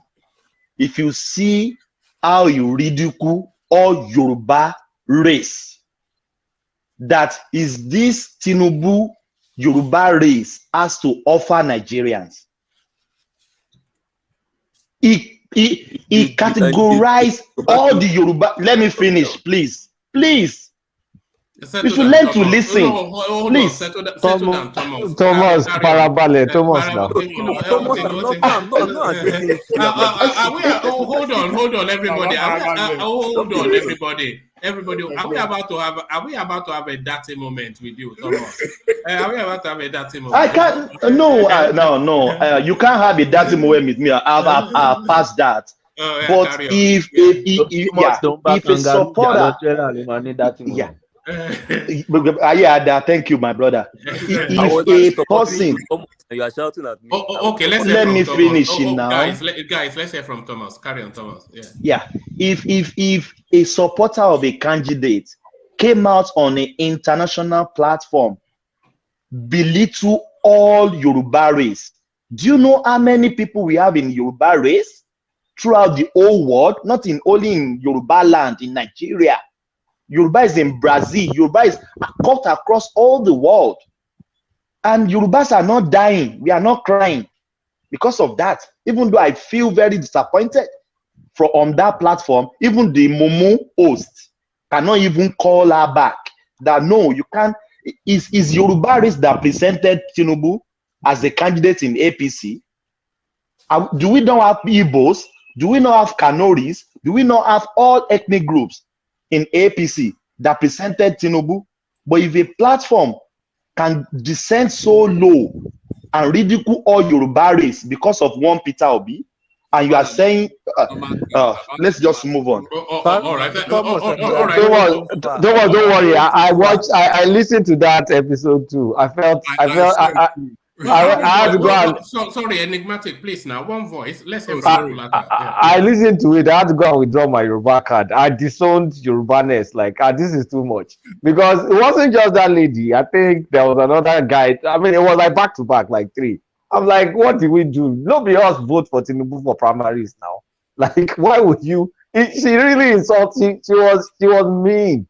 Well, I mean, at the end of the day, I just laughed. It was entertaining to me. I didn't take it personal. You know, that Edo space is a special. I often say people are on a special diet. Everybody there is on a special. On a special diet. Do you know that rather rotund girl, that the light-skinned one that always anchors one of their programs? She fell off her bike, and then they told us that it was Tinubu that went to attack her. She fell off her bike? Not like they attacked her? No, that's what I heard, that she fell off her bike, but I don't know the details of it, but they're just, they're on a special diet. I don't know how people cope going to that place. I was there like once or twice. The second time I went there was when I saw you. You were there for a few minutes, but the way people were responding, I thought this is not the right place. Somebody went to add me to their WhatsApp platform. I had to take myself out because it's just all nonsense, to be honest. It's just nonsense. Insult upon insult. People that are not in the platform say we are cursing them, mentioning their names and all those things. I don't think it's good for anybody. And I think we are even going too far. Even on this platform, people insult people. Somebody has insulted me earlier today on this platform, saying me, the way I talk about Obi is irritating. and something. They will say a lot of things to you. Especially when you delve into politics, there is no way. If you put your mouth, it's either you get insult. If you are involved, you want to contest, they will insult you. Please, we need to. This guy is just crying for no good reason. To me, it's emotion. They've been playing on people's emotions. They've been using that to get audience, and that is what he was doing because there was no need for all that. Let us deceive ourselves here. All right, bring it home, Kolata. But that's an Edo space. It continues to both bemuse and befuddle me. It bemuses and befuddle me. Because it's like Groundhog Day. Anytime when I go there, I say I cannot bear this anymore. I will never come here. But you feel the temptation to go and see again, and it's exactly where I left in the same voice saying exactly the same thing. The same thing. And then go back shouting, yelling. Oh God, it's unbelievable. But carry on. Shouting, yelling. This person killed Deborah. This guy, I mean, the same. It's like, oh, come on, man. One man, have you noticed that in the platform, anytime we talk about issues and maybe we're discussing about power or education or health, it's always smooth. But immediately anybody introduce anything tribal, the whole place is on fire. No, we want to move away. That's why I'm always trying. Let's always avoid that. Once it goes to the Yoruba House, Fulani, let's just avoid that space. Let's talk about what are they saying, what are they not saying. One lady tore the generation of Yorubas apart based on something Yorubas had no hand to it. But anyway, that's fine. It's okay. It's no big deal. She's allowed to project whatever. It's okay. By February 25th, everything will be over. Yes, I hope we can come back and be friends after, and I know we will. We have to rededicate the platform to healing. Whoever lives this platform, a group hug after on the 27th. Later has to come here and talk because I will buy some gifts to be able to calm you down. This platform remains the most civil platform I've seen. I don't know if there's anyone more civil anyway. Because me, Kulata, you can survive in a do watch. I cannot. Unbelievable people. Don't say that in Playtown. You that is Obi man. It's people like you they need there because I call that platform Obi Church. you need to see the speed Samuel Ekpa used to block me from Twitter. I immediately followed him. In 6 hours he blocked me because I cannot stand anything tribal. Anybody knows me, I have not spoken anything. I cannot stand it. It irritates me.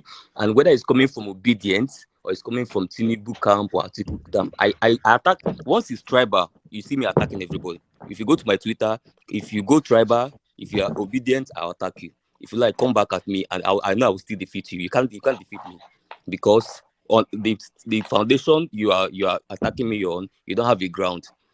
I will still you know when it's guaranteed to get tribal here. There are two factors that you have to look for. First, look for Enigmatic Hundy, and then look for Joel of Nashville. So when those two characters are on this platform, no matter how hard you try, it will get tribal. One man, you're the only person that has the ball to mention those two names now. Yes, no. So Enigmatic in his usual portion. No, one man, you forgot one man.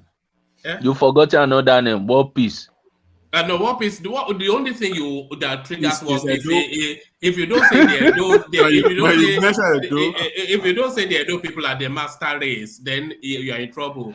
But Enigmatic will say, "Oh, those barbarians in the east." All those kind of phrases like those people. And then Joel will come running there from wherever he is. He will drop everything and come charging in, and then it's war.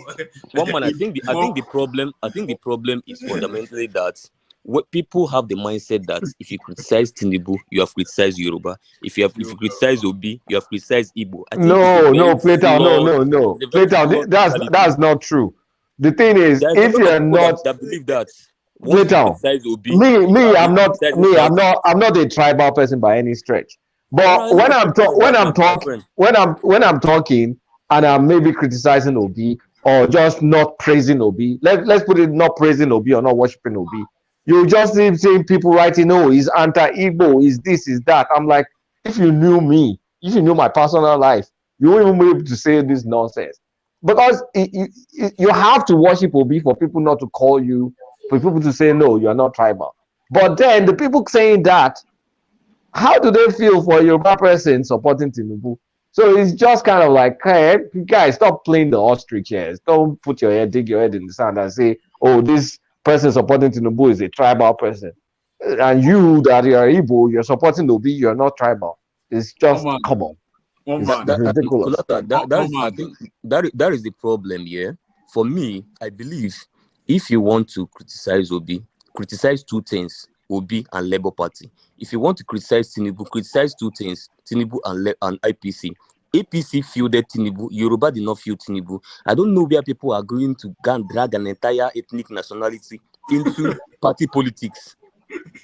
Waiting concerning Yoruba and APC primaries in Abuja. Let me just say this to you, right? People, and the two divides are guilty of it. Some obedience are guilty of it. Some Tinubu supporters are guilty of it. When you insult Tinubu or criticize his policy, there is like an attack on Yoruba race. How? What's the connection? It's like they don't even know we have rational mind. What's the connection? No. If there was ever a name that doesn't fit, is rational mind. It comes with that name and then it says just the most unfathomable. Have that interjection enigmatic. Round off the crybaby Kulata, and then I'll sweep up the remaining two, and then we start to wrap off the closing remark, the final remark to Kulata in the absence of Ajale Kokobok coming. Obviously, when I said you call them, you want to respond to what I said. Go on. Yeah. No, it's just on a funny note. Do you know sometimes, right? Sometimes when I want to get on the platform, it's very funny, but I'm not making this up. Some people around they will say, "Okay, I can give you in the next 5 minutes. This place will be a shouting match now." And I've come to realize that even when I see people on the comment section that basically I'm maybe seeing for the first time, or I'm seeing I probably know almost everybody on the platform, seeing their stuff for the first time, and then I would just be surprised what they will write. This enigmatic, but they don't know I'm the life is good, right? But they'll be talking about enigmatic, and I'll be replying them. With life is good, and they'll be telling life is good. Tell them, let enigmatic defend himself, something like that. But the thing is, I think people who have been able to, I speak with World Peace a lot, Thomas and yourself and a couple of people like that, and from what I know from politics, from what I know even in the world generally, people take things to they internalize this politics of a thing too much, because I know my candidate, Omoyele Sowore. I know his capacity. I know how far I can go. That's why I have that latitude of opportunity to, to swing right and left and trash any candidate I want, because you have no dog in the fight, have you? I have no dog in the fight. So if you are pulling your hair out because of what enigmatic is saying, I'm just going to be here, just be backing up. But you enjoy prodding at them. We all know that now. We all know you enjoy prodding because I can, because I know the way everybody speaks. Just because we hang out so much, when you are starting to build up to poke at that space, I can see when you are coming. I say, okay, it's been a slow session. Yeah, and I'll be counting my mind like, okay, why is Due not here yet? Enigmatic, do you think at this point you need to allow some people know that you don't have a dog in the fight, but you are just being realistic with this Nigerian political space? No, they don't care. If it's not backing Obi, it's an enemy. I think the point is now about realistic. You can be realistic without bringing 25th is my birthday, right? 25th is my birthday of February, the same election day. Oh, nice. All right, we'll note that down. I wish I can pass candies and then tissue papers, through through this thing, because when the results will be trickling in and they will be seeing results, Some people, I'm book best around by me. I'm in my best odo. I don't have best odo. But Kulata round that space Anyway, so I mean, Datti Baba Ahmed, please don't cry anymore. One man, these people hold they have on been now. talking, We'll be here forever. But yeah, but come they have in. been talking for 2 hours. You don't even give me chance. No, I'm making my way to you. You know that I'm Okay. taking everybody turn by turn. You're on the, of course. Kulata, you have been talking, more than 4 times. Okay, I'm done. I'm done. No, I'm done. No, continue. One man. You know what elongates it, Midwest is the interjections, but then that's what One man continue. What is it called? Kulata, please continue. The audience. No, me, I've said my own that he should stop crying anymore. It's not cool. It's not cool. Don't cry for me, Argentina. The truth is, I never left you. So there it is. One man. Sorry, I just want to suggest something. I think when we are doing a Rob Brown question, I think people should make it short. Then, if you have not do your own mind rubbing yet, you can't interject the person, because you have a turn to do your mind rubbing, then you can chip in to interject to whatever the person has said before you. People that have actually said their own part could have an interjection, but a short one as well. Because I think with the interjection, like on Playtown said a lot of things, a lot of interjection. We spent almost over 30 minutes on it, and he was almost saying almost the same thing. And people keep throwing questions at him. It's going around. It's annoying when we have to spend 30 minutes on something that you should just answer. And if there is few interjection, people can just interject quickly and we can just move on. All right, thank you. But thank you, and I take note of that. But everybody knows I'm loath to over restrict, but I do take your point. You know what an interjection is? It is meant to be just a short, sharp injection of an idea, a disagreement, or something. But then sometimes the interjection is even longer than the contribution of the person who has the floor. But yes, but you know, because what I try to do, and I'm sure you all know, is that I rely on the space to self-moderate. So because you know, yeah, but I take that point. But thank you, Kulata. Let me acknowledge the super chats that have come in. Ayo Joe. It says anyone can take any yab, but when yab comes with real yab about personal life, then the feeling comes out differently. So yes, I think that's exactly what's happened there. And there's a part of me, as much as we are singing songs at him and you know having our own bit of the laugh and whatnot, I certainly would recoil from anybody insulting my father, and I'm sure we all would. So he's a politician, but also he's a human being. I think. But would you cry? I wouldn't cry. There's no shame in there's no shame in crying. By the way, I know we are meant to be men and butch and whatnot. National TV. When the emotions rush, it's a rush of emotions now. So that's it was just a moment. I'm sure he will regret it. His regret, as we are speaking now, is hiding away. He's shut down on social media. And he doesn't want to say any because he knows it's the laughing stock of the country.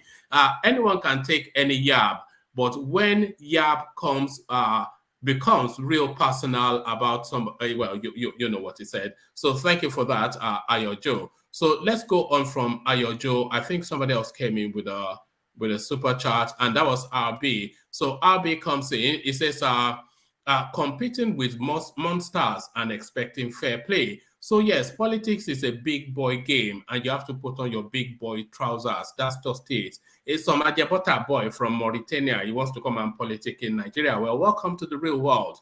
Competing with monsters and expecting a fair fight. So thank you for that, RB.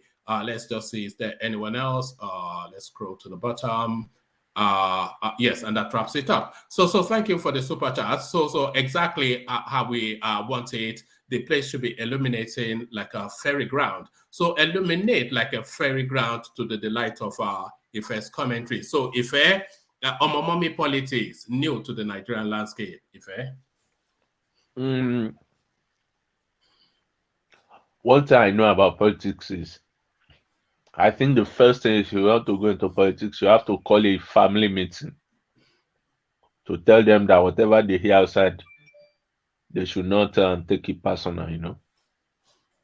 Then to some extent, you need to tell your family members so that your family members will tell you some history you need to quickly know. So that since you've known those family history, whatever anybody says outside will not just take you unawares.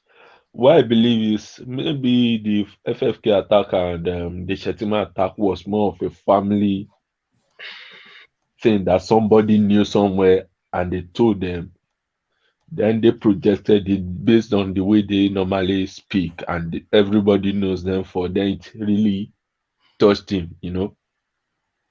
Um, that being said, political space is not a place you go and you expect everybody to treat you like even if who cares about your background? Look at what they are talking about Tinubu.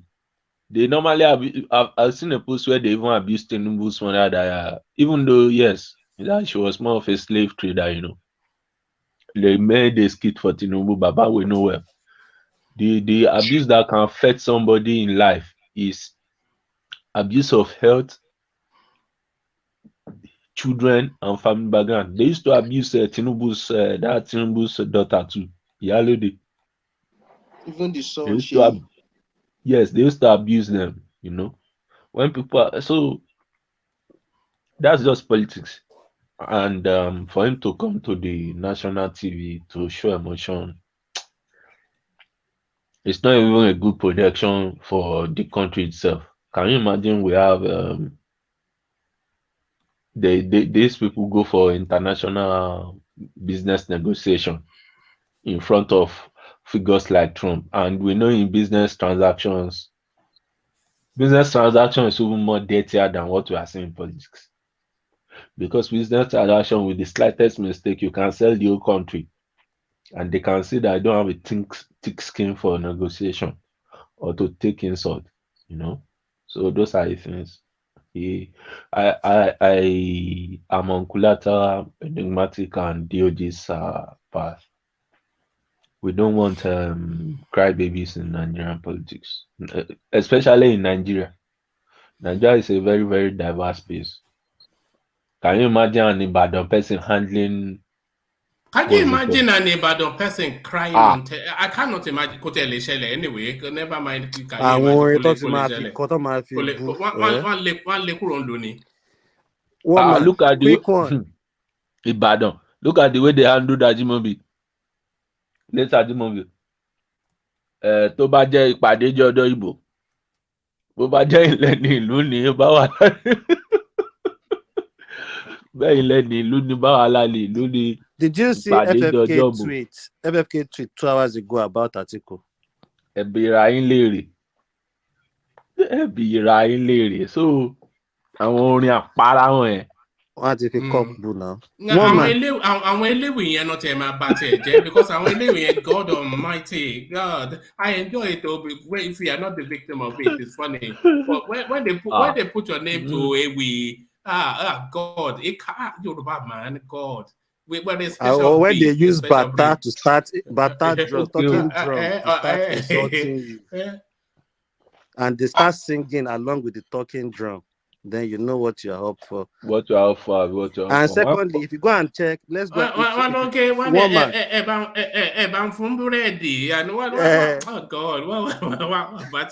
One man. One man. Yeah. I think Atiku too should cry. If you see what FFK have just tweeted 2 hours ago after probably the news of him being rushed to hospital came up. He tweeted. He said, Carry on. You've lost connection again. Look at that. Carry on there. Yeah, the tweet is too heavy for him to read. Carry on. No. Hello. Yes, carry on. Give us the tweet. Because I'm using my phone. If I want to go to the page, it's making my mic off. But what he's trying to say is, while some were in overseas stitching their spectrums together, Rectum. Rectum. Rectum together, yeah, together. We really know. You look at that. You know that Why don't we just create that as sexual innuendos, man? Calling people but there was as a rumor. That Atiku is a gay now. yeah, Even before now. Yeah, but that's not uncommon in the north, though, is it? Yeah. Back to Ife. Nnamdi Kanu said everybody in APC. From Buhari. Did he not say that Peter Obi was Atiku's boyfriend or something? Even Peter Obi collects from Nnamdi. Everybody collects. Buhari collects. El-Rufai collects. They toss all of them. Even the late Abba Kyari. Like, that's so disgusting, man.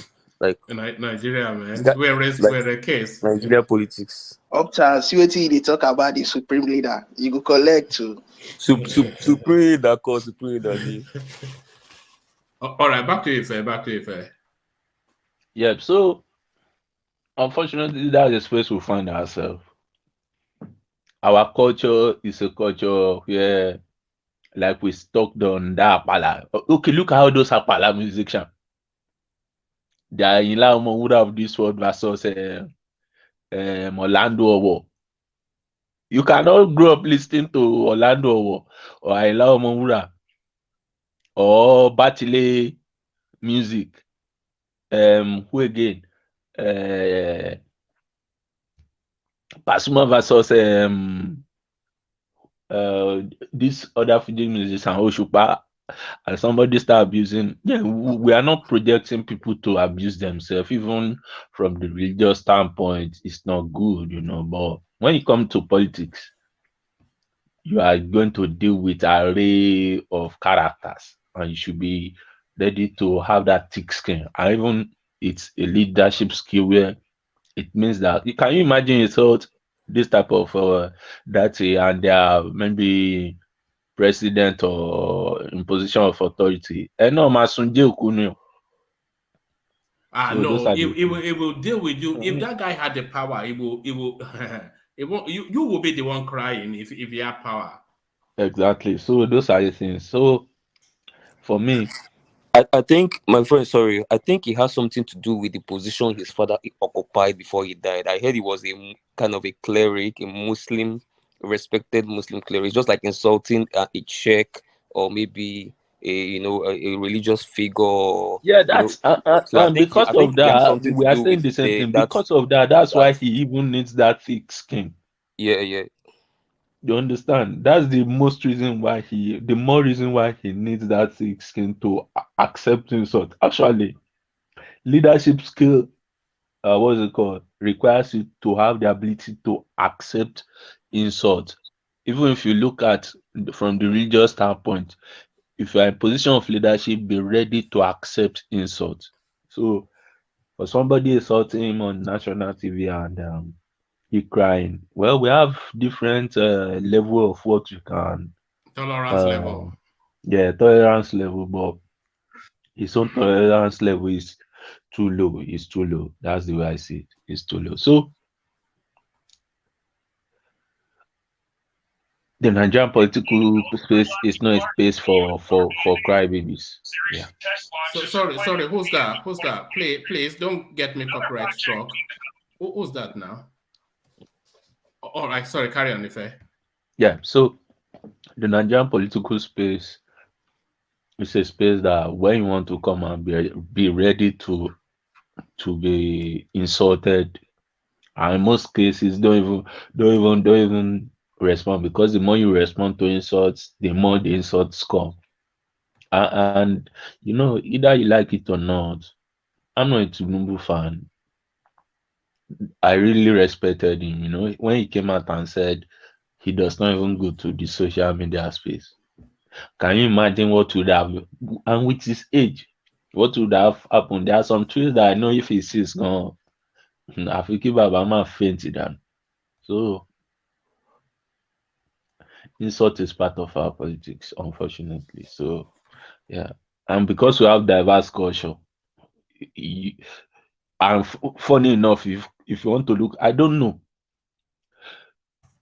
I want to go a little bit regional now. Do you think the Igbo space and the Yoruba space, who insults more?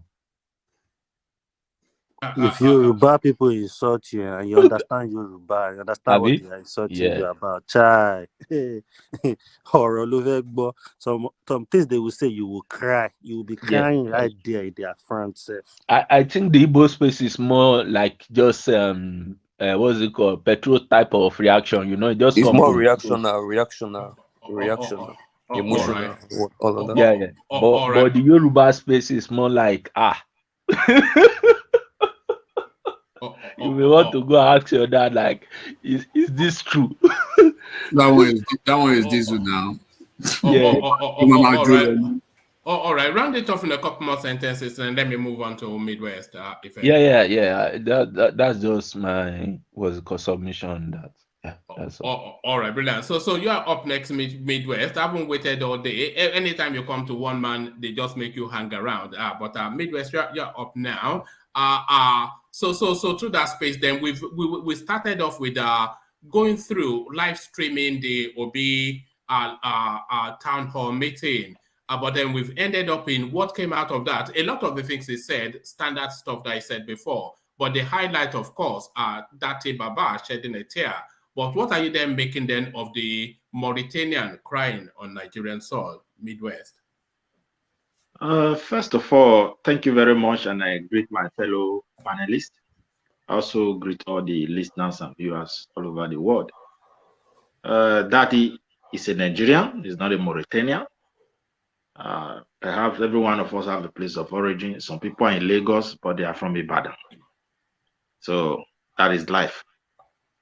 I think the touching part of it is that the insult went to his late father. I don't know how he lost his father. You know, some people, the death of their loved ones, sometimes, for every one of us, is very painful, but occasionally the way they die, it looks like you are still dreaming. So when people insult that kind of person, sometimes you cannot figure out why. And I think it's also show that we Nigerians, we should have a boundary to respect one another.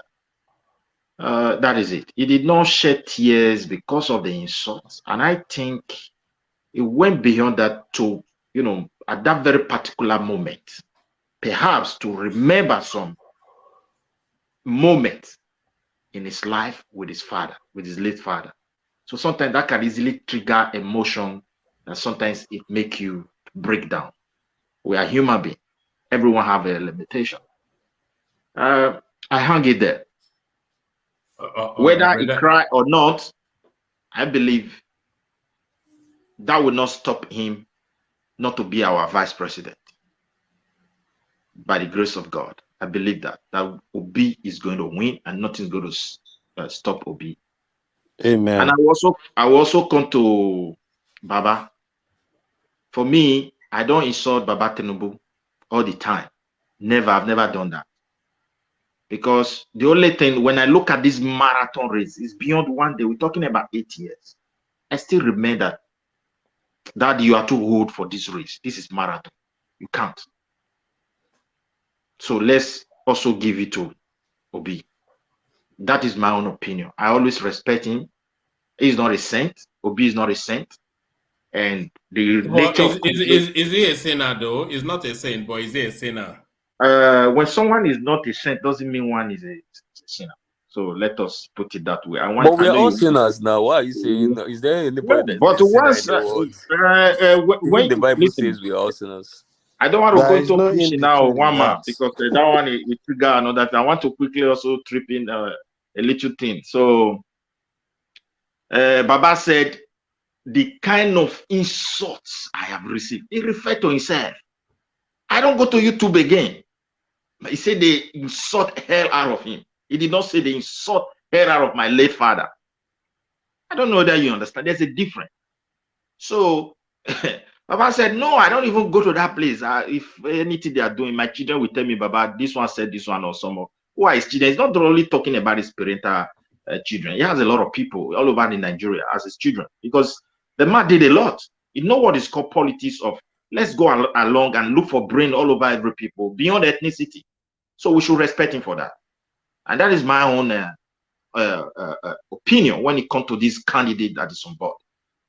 For me, I want the power to come to SAT. So, and I believe God will do that through me. Then let me also talk about this in sort of ethnic something. Wama, the truth is that Nigerians are becoming so hungry. They are very hungry. My brother, everybody is blaming one another. Any little thing like this, before you say na Yoruba man, I do man, before you know how they insult each other, I turn to try. But I still thank God we don't have anything to be threatening ourselves with death for. So just politics. After this election, I think that one will stop. So yes, I strongly believe. After the politics, it's really the responsibility falls on places like this place that we gather for us to now pull people back together. So that's the big job after the politics. Yeah, that would be the after the election. So it's just like that, out of pain, passion, my brother. You know the kind of hunger that is in that country. It's not easy at all. Family that were once living very good and okay. Now they are begging. People that has never called me before. I know the position they have. My brother, they are asking me something with style. You know, even here is not easy also. So all these kind of things, I think these are the reason why you see people everybody just campaigning through fear. My worry is also that we should not be threatening ourselves. If the election end, we will kill, we will fight, this one, that one. I don't think people will be there to fight. I don't think anybody will fight. But however, the government should help us not to throw us into crisis, because hungry people can be very hungry, and so that they don't create an atmosphere for people to exploit. So I pray for God to give us peaceful election. And I still want to say Peter Obi is my choice. And I strongly believe is the choice of many, many multitude of Nigerians. And those people will stand for him. And Daddy and him will rule this country and lay a fresh foundation, a grassroots solution to this our problem. Thank you very much.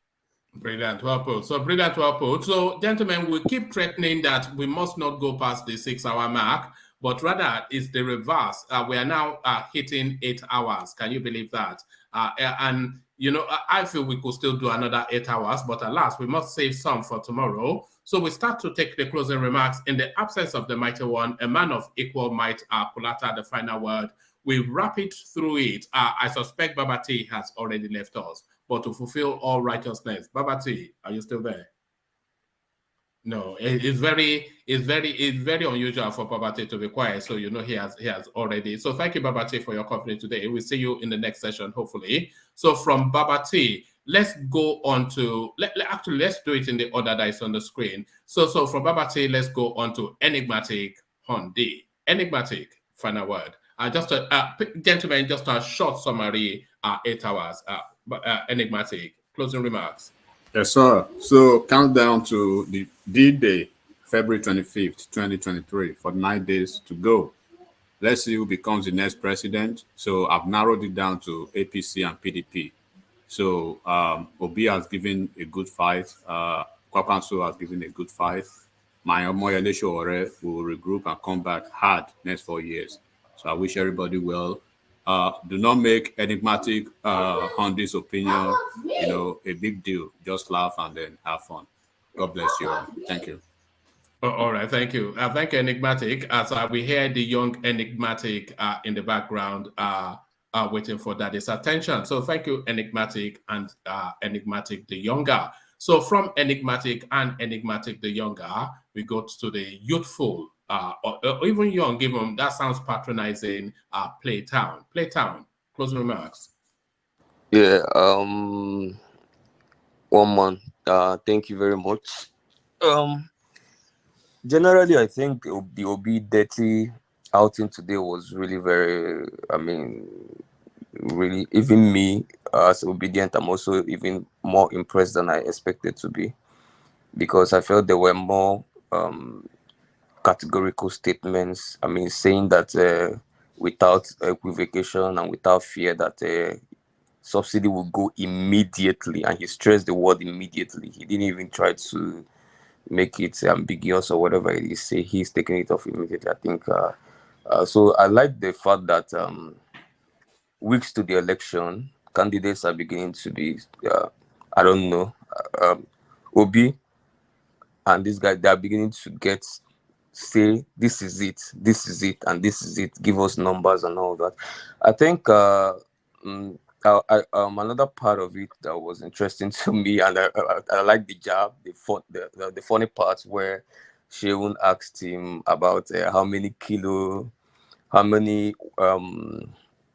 megawatts of electricity exactly is he promising in 4 years, and he told Sheun that he should go and read the manifesto, and Sheun said he should talk to. He said they should read the manifesto because when they have not put out manifesto, they were shouting. So Sheun was like, but some people have not read it. Say yes, they should go and read it because they're the one that asked for it. So I thought that was really fun, even though he still ended up telling us exactly what they wrote in the manifesto, which is 20,000 megawatts in 4 years. And yeah, so I think all round that he did very well with procurements. I mean, he's always been hammering on that for the last decade. I like the fact that they focused on corruption. And the last time I tried to analyze the Nigeria situation on this platform, you notice that I'm hammering on the fact that Nigeria can be the greatest country in the world. One of probably on the top 5 list. It is possible. I've tried to study the potentials of this country. It is unimaginable. But the problem is, you see that corruption, the problem, because Buhari ran on corruption in 2015, but failed to work on it, it has now made a mess of the whole anti-corruption thing. So people now are now quick to forget that our problem still remains corruption. So people are like, Buhari ran on that, so okay, where are we now? That means maybe corruption is not our problem. No, All right, it's our problem. round it off in a Okay, couple let me of round words. off. Yeah. So it's our problem. So that corruption in every sector, why they are not working is corruption. And I like the fact that they hit on that. So one man, thank you very much. 5-6 weeks to the elections. Let me remind the enigmatic Kulata, you one man, and let me remind Thomas. Yes. Exactly. My brother Thomas, that I'm going to laugh at all of you on 25 February. It's going to be epic. It's going to be massive. And I hope you guys also launch my book by that time because when you came the last time, I wanted to have a conversation around you. When you come the next time, I want to, because I'm really impressed and I want to know more about those books that you are. It's just a man of so many talents, but yes, a conversation around that next time. Plato, if you need support on your book, let us know. Okay, sure. Yeah. I appreciate it. So thank you everybody, and thank you for making the platform engaging as well. I learned a lot, and that's the biggest takeaway I take off from this platform. I always leave every section, I always leave more intelligent than I was when I joined. So I thank one man, that's to you, everybody, that's to you. Thank you very much. Good night. All right, thank you. It's really thanks to people like DOG and the rest of them. I'm just here to, just to jolly it along, and jolly it in the direction of DOG. So DOG, closing remarks. Thank you, one man. I will say Peter Obi and Datti, they did well. Where I was just not happy is you keep talking about how you want to fight corruption, but when they ask the question about CBN, you didn't want to say anything at all. I don't. You've said a lot even before now, so at least a hint about a bit, not to disregard the question like that. So I don't really credit him on that side, because we say we want to fight corruption. Those are one of the financial institutions in Nigeria that at least you should be able to give us a hint of what you want to do. But aside that, they did well, and I think so far so good. They've done their bit. I think they've tried enough, and we see what happens on the 25th of February. Fingers crossed. I will leave it there. One man, thank you. Thank you, everyone. It's actually a nice section, and take care. Cheers. Thank you, DOG. Thank you. And thank you for stating the duration. You started it off and you're saying it off, which is quite rare, but thank you, DOG. So that's DOG, one of your favorite voices on the platform. another voice that you've very much taken to on this platform, Solomon from Abuja. Solomon, closing remarks. Yeah. So sorry, why the DK, by the way? Your name keeps changing. What's behind this one now? Is it from your attacks in the comment section? They've bullied you into another air. Is this how you are no God that tossing you around? No. I can't be bullied in the comment section. I cannot be bullied in any. Now you be the don there. Okay, my guys, everybody there, my guys. Yeah, thank you, everybody. Thank you, man.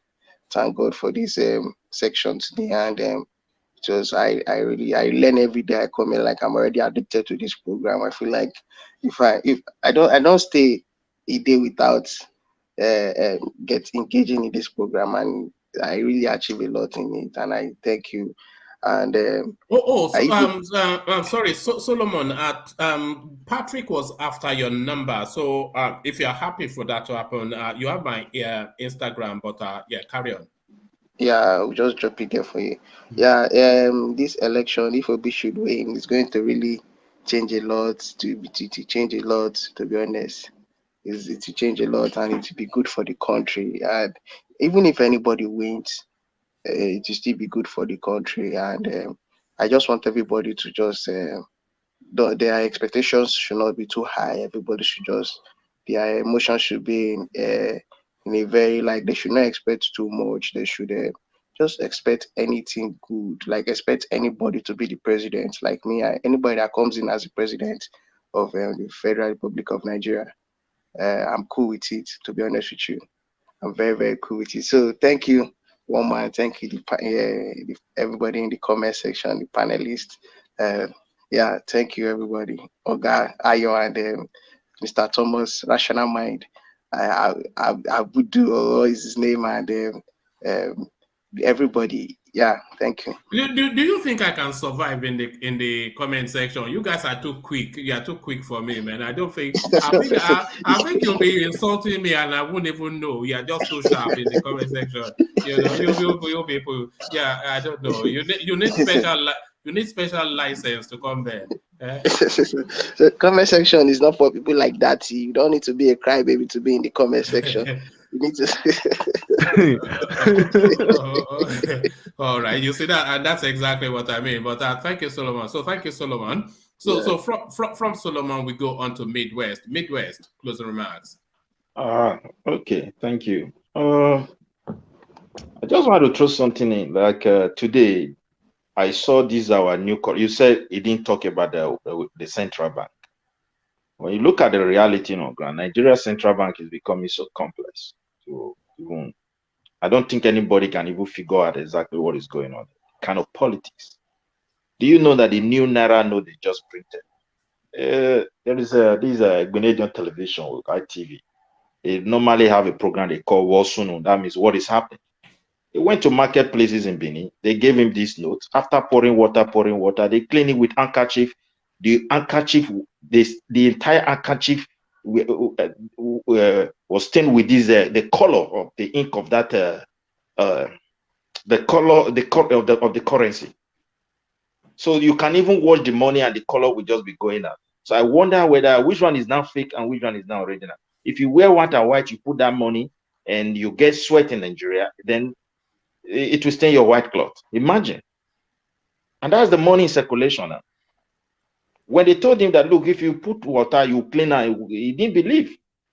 But he did it, and he was so surprised that was the result. So I don't think he have any need to go there, because there are a lot of things when you are campaigning, you sort of giving more promises. Once you get into office, you look into what is going on. Then you can know how to put a profound solution. Because our central bank has failed us. The policies and everything, pegging policy and all those things. You cannot be, if you look at all of them, it's going to be a lot of problem for the next leader of the country. So I hope that he will skip what he can skip and talk to what he can talk about. And we vote for him, let him go there and see the reality of the profound challenges that is facing this country called Nigeria. And I will round up my remark there. Let us hope for the best candidates. Let us pray for all the candidates to recover the one that are sick. I don't wish anybody to die, so that we can pay for the various candidate of our choice. But I strongly believe one man and some people here, we are going to give them the shock of their life on the day of election. Thank you. All right, brilliant. They're going to give them the shock of their life. They will see. They don't know what's coming, no, but they will see. But thank you, Midwest, who used to be with us, now rejoins us again. So good to have you back, Midwest. So from Midwest, we go to Ife. So Ife, just a brief words as we pass the 8-hour mark. Yeah. So the space I really want to speak on was the education space.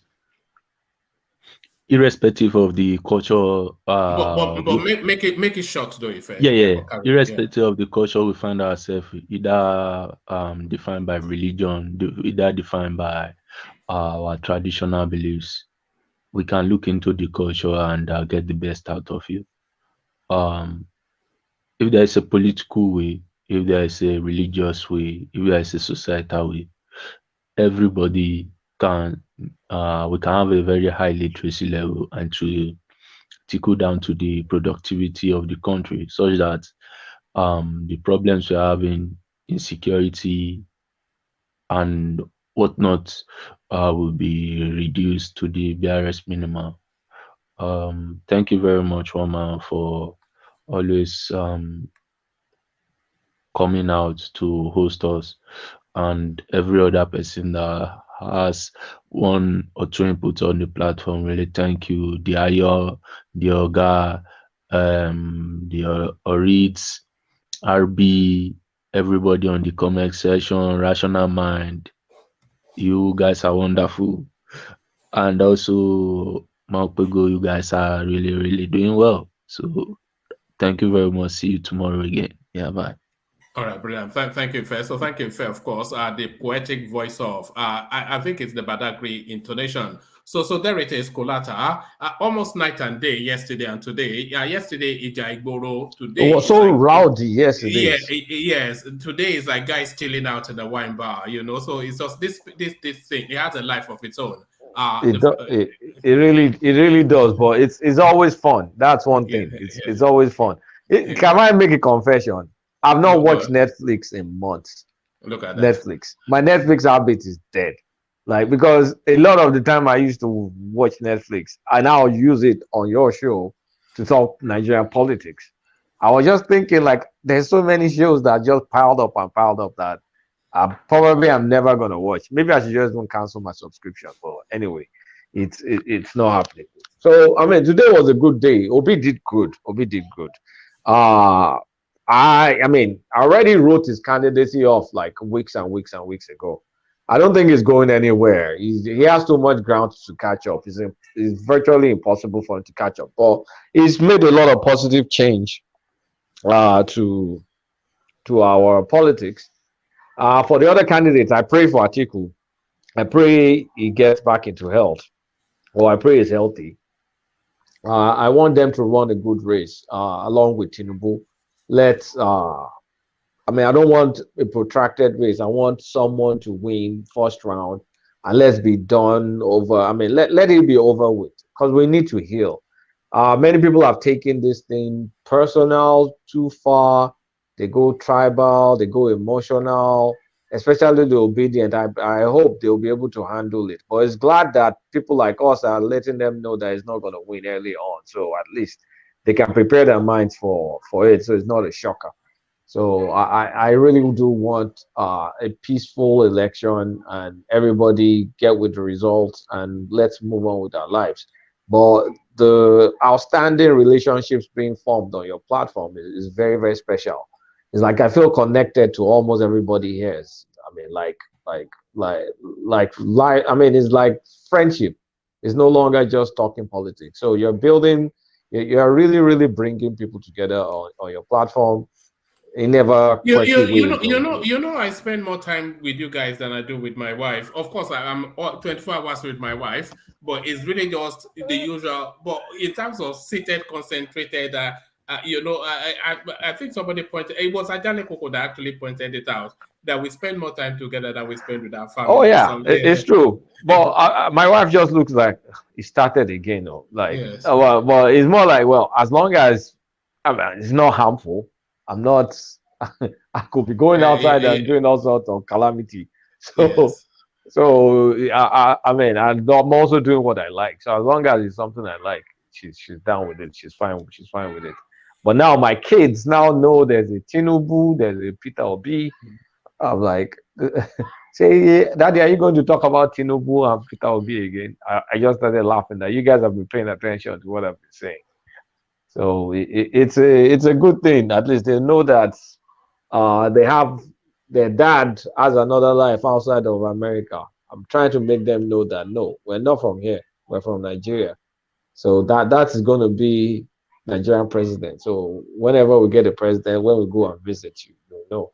And that's the conversation your dad has been having.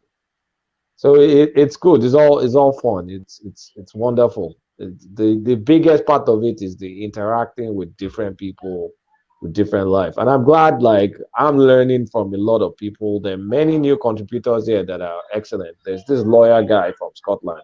There's Fatai. There are new people. There's we didn't have Fatai today. The headache you guys have been giving him is recovering from yesterday. But it's just learning the bombardment I was getting. It's just getting those kind of bombardment. Yeah, baptism of fire. So there are many people. Well, there are a lot of intelligent Nigerians because you seem to bring a lot of smart people here, and so the conversation goes in good direction. So I kudos again. You keep putting a good job, and to those in the comment section, Ekushel, the Ogas, the Ayos, even Rational Mind is there, and Thomas is double hearting. So they make the thing go round.